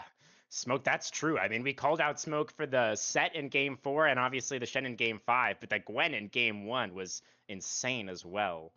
Did a ton of work there. I mean, the Galio was still open. You could have gone Galio on B5, but did you just, was it more about like the engage power of the Ornn, or you just not really rate Galio, or what do you think there? No, I mean I love Galio, but I think for me at least, it's like he's a champion that's kind of difficult to blind sometimes, and I really respect Watercat. He's a great player, and he's very skilled. And if you give him a counter pick, he'll definitely like make it hurt. So like I couldn't really guarantee that he was gonna just pick like a do nothing lane. But I think I've played Ornn mid against him before, and like typically it's just like you can't pick an 80 carry or an assassin into it. And so like if he just handshaked a mage, and so it became kind of whatever. And yeah, we only had Zins out essentially for engage because we had a confirm, I believe. So we needed like kind of something else too. So Ornn just looked like so good. Like when Ornn just looked to basically finish our comp off, it looked so good. We just had to send it. And the boys always trust when I want to pick something crazy. So. Absolutely. I mean, clearly it worked out. You got to respect the creativity in the draft there. So then last follow-up question on that. Do you think as soon as you locked in the Ornn, did Watercat know that it was Ornn mid? Do you think he knew when he locked in the Mel? Yeah, I've played for Elysium a bunch, and I've played against those guys a lot.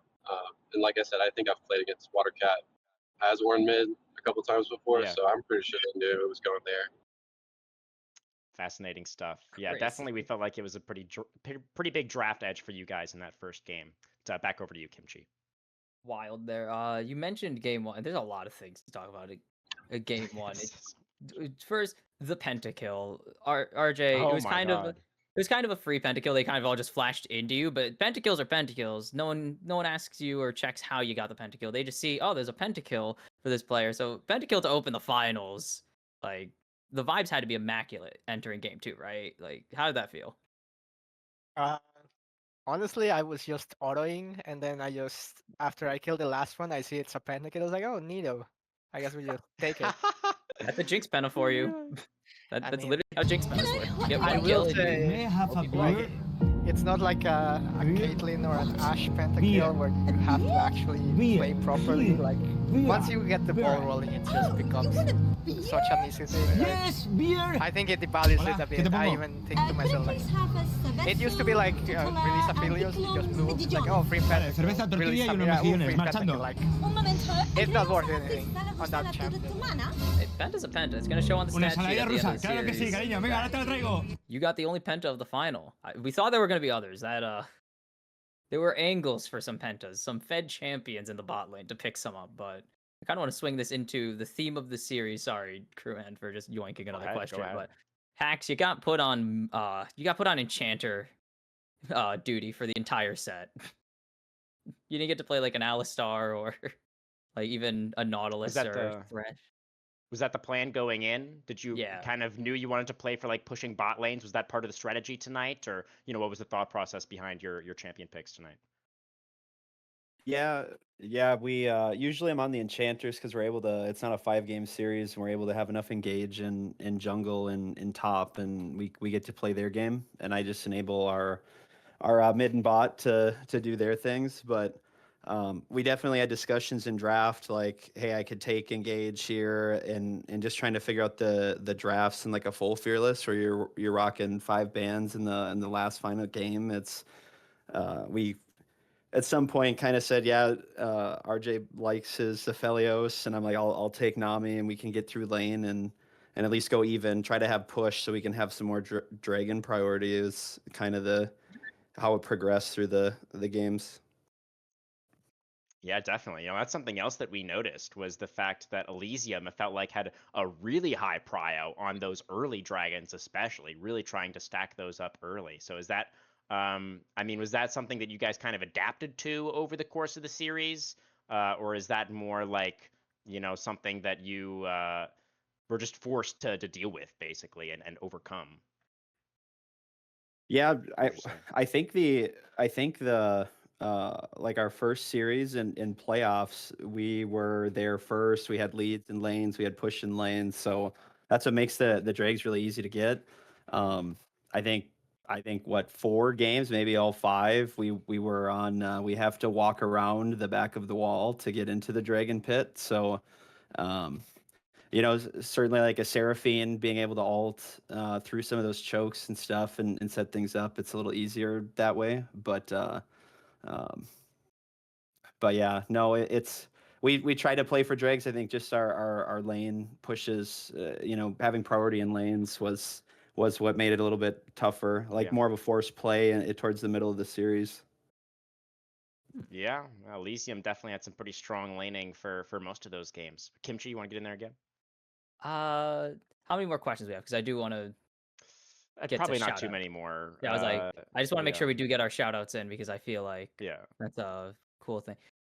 I don't know. You guys kind of went off the walls a little bit with some of your picks. Like we already mentioned the Ornn mid lane of all things. You guys had, I guess, a little less unconventional like Volibear and Mordekaiser, and then you had the Twitch. That was the Twitch Malphite was kind of interesting. We were definitely intrigued by this. Like, do you guys come into series planning to go a little off the walls, or not off the walls, but like a little off meta, especially with Fearless being like the way it is, where you just kind of start getting into some pocket picks, or does it just happen as the draft evolves? And that's a question for MBK, anybody, you I want to guess. take that? General. I guess I'll take this since I usually do our drafts, but like I know some of our picks were kind of unorthodox, um, but we didn't necessarily like plan for that. Like it's just we kind of knew that Elysium was going to take away a lot of stuff that we wanted, and like because we 3-0'd them, I think in like lower bracket or whatever. That was For bracket bracket quarterfinals final, or I final. know something. we 3-0'd them. And so, like, we knew basically Smolder was going to be untouchable, like the whole series. And so we actually thought that they were going to start taking blue side, so that we started to having to ban it away from them. Because I know Dilly plays it, and they play it well, and they play around it well. So, like that, I mean, we literally were on blue side all 5 games. So Yeah. we literally never had to ban Smolder or choose between like Smolder, Zoe, Jax, or Ivern. That was kind of like what we wanted to do. Was like, what do we need to ban out of those 4? And we luckily only had to do the 3. But I mean, we kind of fucked up. We kind of messed up because we miscommunicated on like the Malphite pick. We like meant to just do like full tank Malphite, and like we discussed it beforehand and went AP. I think like might have been a little bit more impactful if he was able to like play in those fights. Like we made it really hard on Smoke in some of these games, and the Twitch would have done really well, but it's good into Sivir. But we just didn't really like get the lead on it that we could have. And we probably should have just like first picked the Sivir from Dilly because we know that's one of his best picks, and I think Sivir at the time was probably like the best available AD carry. A lot of the times the draft, especially in Fearless, just evolves into like what's the best champion available or what's the best AD carry available, and then you just build your comp around there.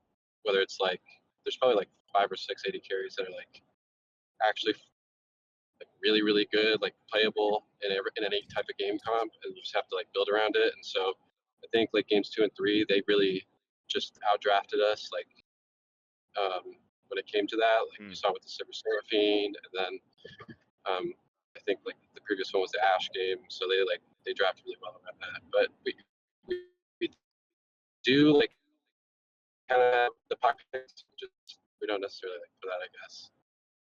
Okay, Yeah, that fair makes a lot enough. of sense. I just had one follow up on that. You touched on something really interesting. We were definitely expecting the side swap to come through at some point. Particularly After that game number 3, we thought that maybe you guys were gonna actually choose to go over to red side. It's I guess it makes a little bit more sense, hearing you talk now about how you felt like the drafting would have been a little bit more difficult from that, or the banning, I should say, would have been a little bit more difficult from that red side. But were you surprised at all that Elysium didn't decide to go over to blue at any point? Literally every game that they picked red side, we were like, Hmm. like we were so not confused, but like because we know like they have a lot of power picks and they do well with counter picks, so that wasn't a confusing thing. But as the Right. series got later and later, like games 3 and then game 4 and then game 5, we were surprised that they just never like swapped it up, or that they really didn't think that, or that they just didn't want one of those champions bad enough to force us to choose between the 4 champions that like had to be banned, I guess. Very interesting stuff. Well, I have one more question from myself. Do you guys have like a team captain, somebody who's like, I mean, NBK, I know you said you were like doing the drafting usually. I guess this is more of a question for like either you, NBK, or RJ or Hacks. The 3 of you guys basically who were here. Or no, yeah. Wait a second. Am I crazy? Yeah, you 3 were here last season, right? On Team Solo Invade? Yes, sir. Yeah. Yes, yep. So, obviously last season, you guys were knocked out in the semifinals by Elysium. And, you already got your revenge to some degree, being able to take down Elysium in that upper bracket final. But is that something that you guys were thinking about while you were playing this match tonight? Like, was revenge on your mind? I don't know if it necessarily like revenge was on our mind specifically, but we definitely didn't want to lose again, and I definitely did not want to get 3-0'd again. So, Yeah. yeah, I mean they're just such a good team, and like you said, like we actually got 3-0'd by them in semis last split, Right. and I think we were undefeated like through the regular season, so like that was pretty tough, Yeah. and then y'all changed the bracket format. You gave them another chance to split. We thought we 3-0'd them and that was over, and then Oops. changed that stuff up again, and then they clapped the competition in the lower bracket. Like we thought maybe like Omega or Dorado would be able to knock them off, but they couldn't, and so it kind of just felt inevitable at that point. We knew it was going to be a difficult series, and we really did not want to get 3-0'd. Maybe the other guys have other thoughts on that, but that's what I thought. It's like please don't get 3-0. Yeah, I'd say the 3-0 we had against them early on in the bracket it felt good because we know they're a good team, and then to 3-0 them, it's like okay, we kind of know what we're doing, or we're doing something right to beat Elysium 3-0. And then when we were down 1-2 in the series going into game 4, it was like, well, we have to play, we have to play well, we have to do our jobs, and so that was from a player standpoint, it's fun to play in those series. It's like I'm sure you guys have experienced to some extent, needing to continue to play well when you've already played a few games, and kind of been trying to lock in throughout the whole thing. RJ, you have any thoughts on it? Uh, I would say at the start of the season, obviously, especially on our opener, it's like, oh, we gotta get this torn out of our side. Like this guy's just knocked us. They essentially robbed us because we had a bad day. That's the mentality. Like we should have beaten them. Like Yeah. we could have had them. We just had some incredibly sorry underperformances from the whole team. And I think once we got that ball rolling, the mission became like, okay, we got that out. We can beat this new iteration. We just eyes on the prize. We gotta get to the finals and win it all. So I would say definitely a tiny bit maybe, but most of the time was like the objective, just win it all. Get Right. there at any cost. Whoever shows up on that finals, beat Omega, Conduit, High Alert, the Literal Monkeys, whoever it is, we gotta beat him and just take the chip home. We should have won earlier on the year. Yeah, yeah. I mean, you guys were definitely the hungriest, as it turns out. You wanted it the most, and for what it's worth, I do think it was probably the best story. Pretty poetic that you met Elysium once again, one more time this season in the finals, and the fact that we went into 5 games as well, incredibly hype. Kimchi, you got anything else? No, but that was a phenomenal series. Genuinely, I just want to say, like, phenomenal series. It was, even if Yeah. it ended in, I mean, yeah, don't want to be like, if it ended in 4, it still would have been great. But like, just those last 2 games, you guys really pushed each other the distance, and I think, oh boy, these two are like, you guys are like perfect dance partners. It's kind of crazy how well you guys match up to each other late game. Kind of scary, actually. Yeah, I mean, it's series like this is why I love casting. You know, You it love was the an game. You absolute just love to treat. get the hype. It Yep. was it was a pleasure to cast Such a this good match for series. you guys. So credit to you. Gonna hand it over some shout outs now. Smoke, our finals MVP, up first. What shout outs do you have, sir? I would like to thank my family and Brendan for putting me on the team, and that's about it. Oh, Nice, nice, short and short and sweet. sweet. Hey, you stole my Yeah. words. NBK, shout outs. Yeah, I got to shout out. Oh, first of all, thank you for casting. Really appreciate it. I know you guys Very put a much a lot of work in. pleasure. You know, thanks again. Thanks to Brendan for putting us all on the team together. Like we've all kind of came from the same place, and he kind of found us all, and you know, wanted us all to play together. So shout out to him, and shout out to the guys for sticking through it the whole season, and then shout out to Elysium and the guys for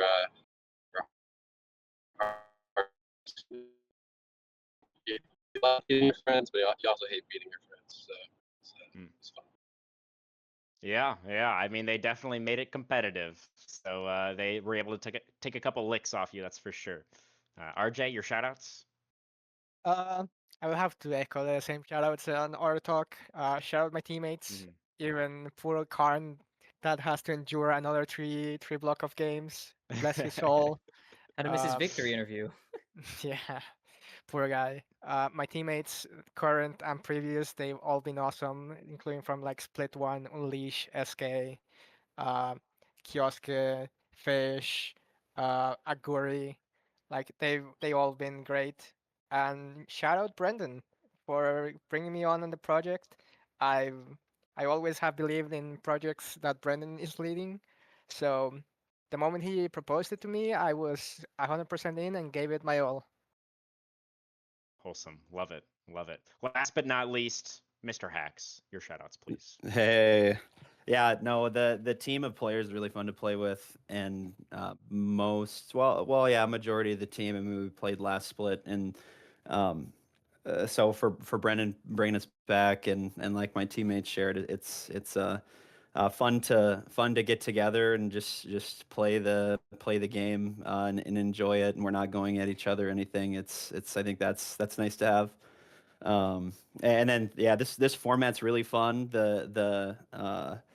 Um, the how the games are played and streamed, and from the casters to bully to really, it's a really cool format to be a part of. The content is pretty cool. What I think is unique, what I like about the games that in the season as a whole, I guess what I'm trying to say. Glad you enjoy it, Hacks. We definitely enjoyed watching you play this season as well. So, everybody, all you guys on Team Solo Invade, congratulations very much on the victory here, Season 2. And also, thank you very much for joining us for this winner's interview. Very much appreciated, and a well deserved victory here tonight. Kimchi, that's going to pretty much close out this season of Blue Otter Premier. Oh. That is it. Team Solo Invade, the Season 2 champions, overcoming the defending champions of Elysium in 5 games in the finals through the double elimination. Oh, man. Couldn't have written a When's better the run ending, back? huh? When's the run back, TSI? Yeah, I assume we'll have another season of Premiere coming probably sometime towards the beginning of next year. Any highlight moments for you, Kimchi? Any shoutouts that you have at the end of the stream here? Thanks Loki for putting up with me, like not even just in Premiere, but also outside of Premiere now, as I have breached containment basically in BOL. He's Shout out loose. Chong. He was supposed to be here, but he couldn't make it. And dude's been going through it with the PC. Graphics card exploded basically. Then the headset died right before finals. So sorry, Chong, for not being able to be here, but appreciate it. Thank you to all the teams. Like all the teams, it's actually been a joy to cast. Like these guys, they at least make it fun. Like just please make it fun at least. I can't sit through like series where nothing happens and both teams just kind of farm for for 30 minutes per game. It's kind of a brutal thing, but no, these teams are really fun, and it seems like they really like not only just being around each other, but just like the community. So it's really nice to have a not super toxic, like jokingly toxic environment where it's not super serious, even though it is competitive. Very, very nice to have. It's very rare in League. Yeah, it's been a fun season for sure. Glad you're able to join us for it as well, Kimchi. But yeah, that is going to do it for this season of Blue Otter Premier. Congratulations again to Team Solo Invade for winning the finals this time around. We are going to have the Emerald League continuing as round 3 of Swiss, I believe, on Tuesday. So be sure to tune in for that, guys. And of course, stay tuned as well for any announcements regarding that next season of Premier whenever it does end up happening. That's going to do it from us tonight, from myself and Kimchi and Loki and everybody at Blue Water. Thank you, everyone, very, very much for watching. We will see you next time. Have a great night.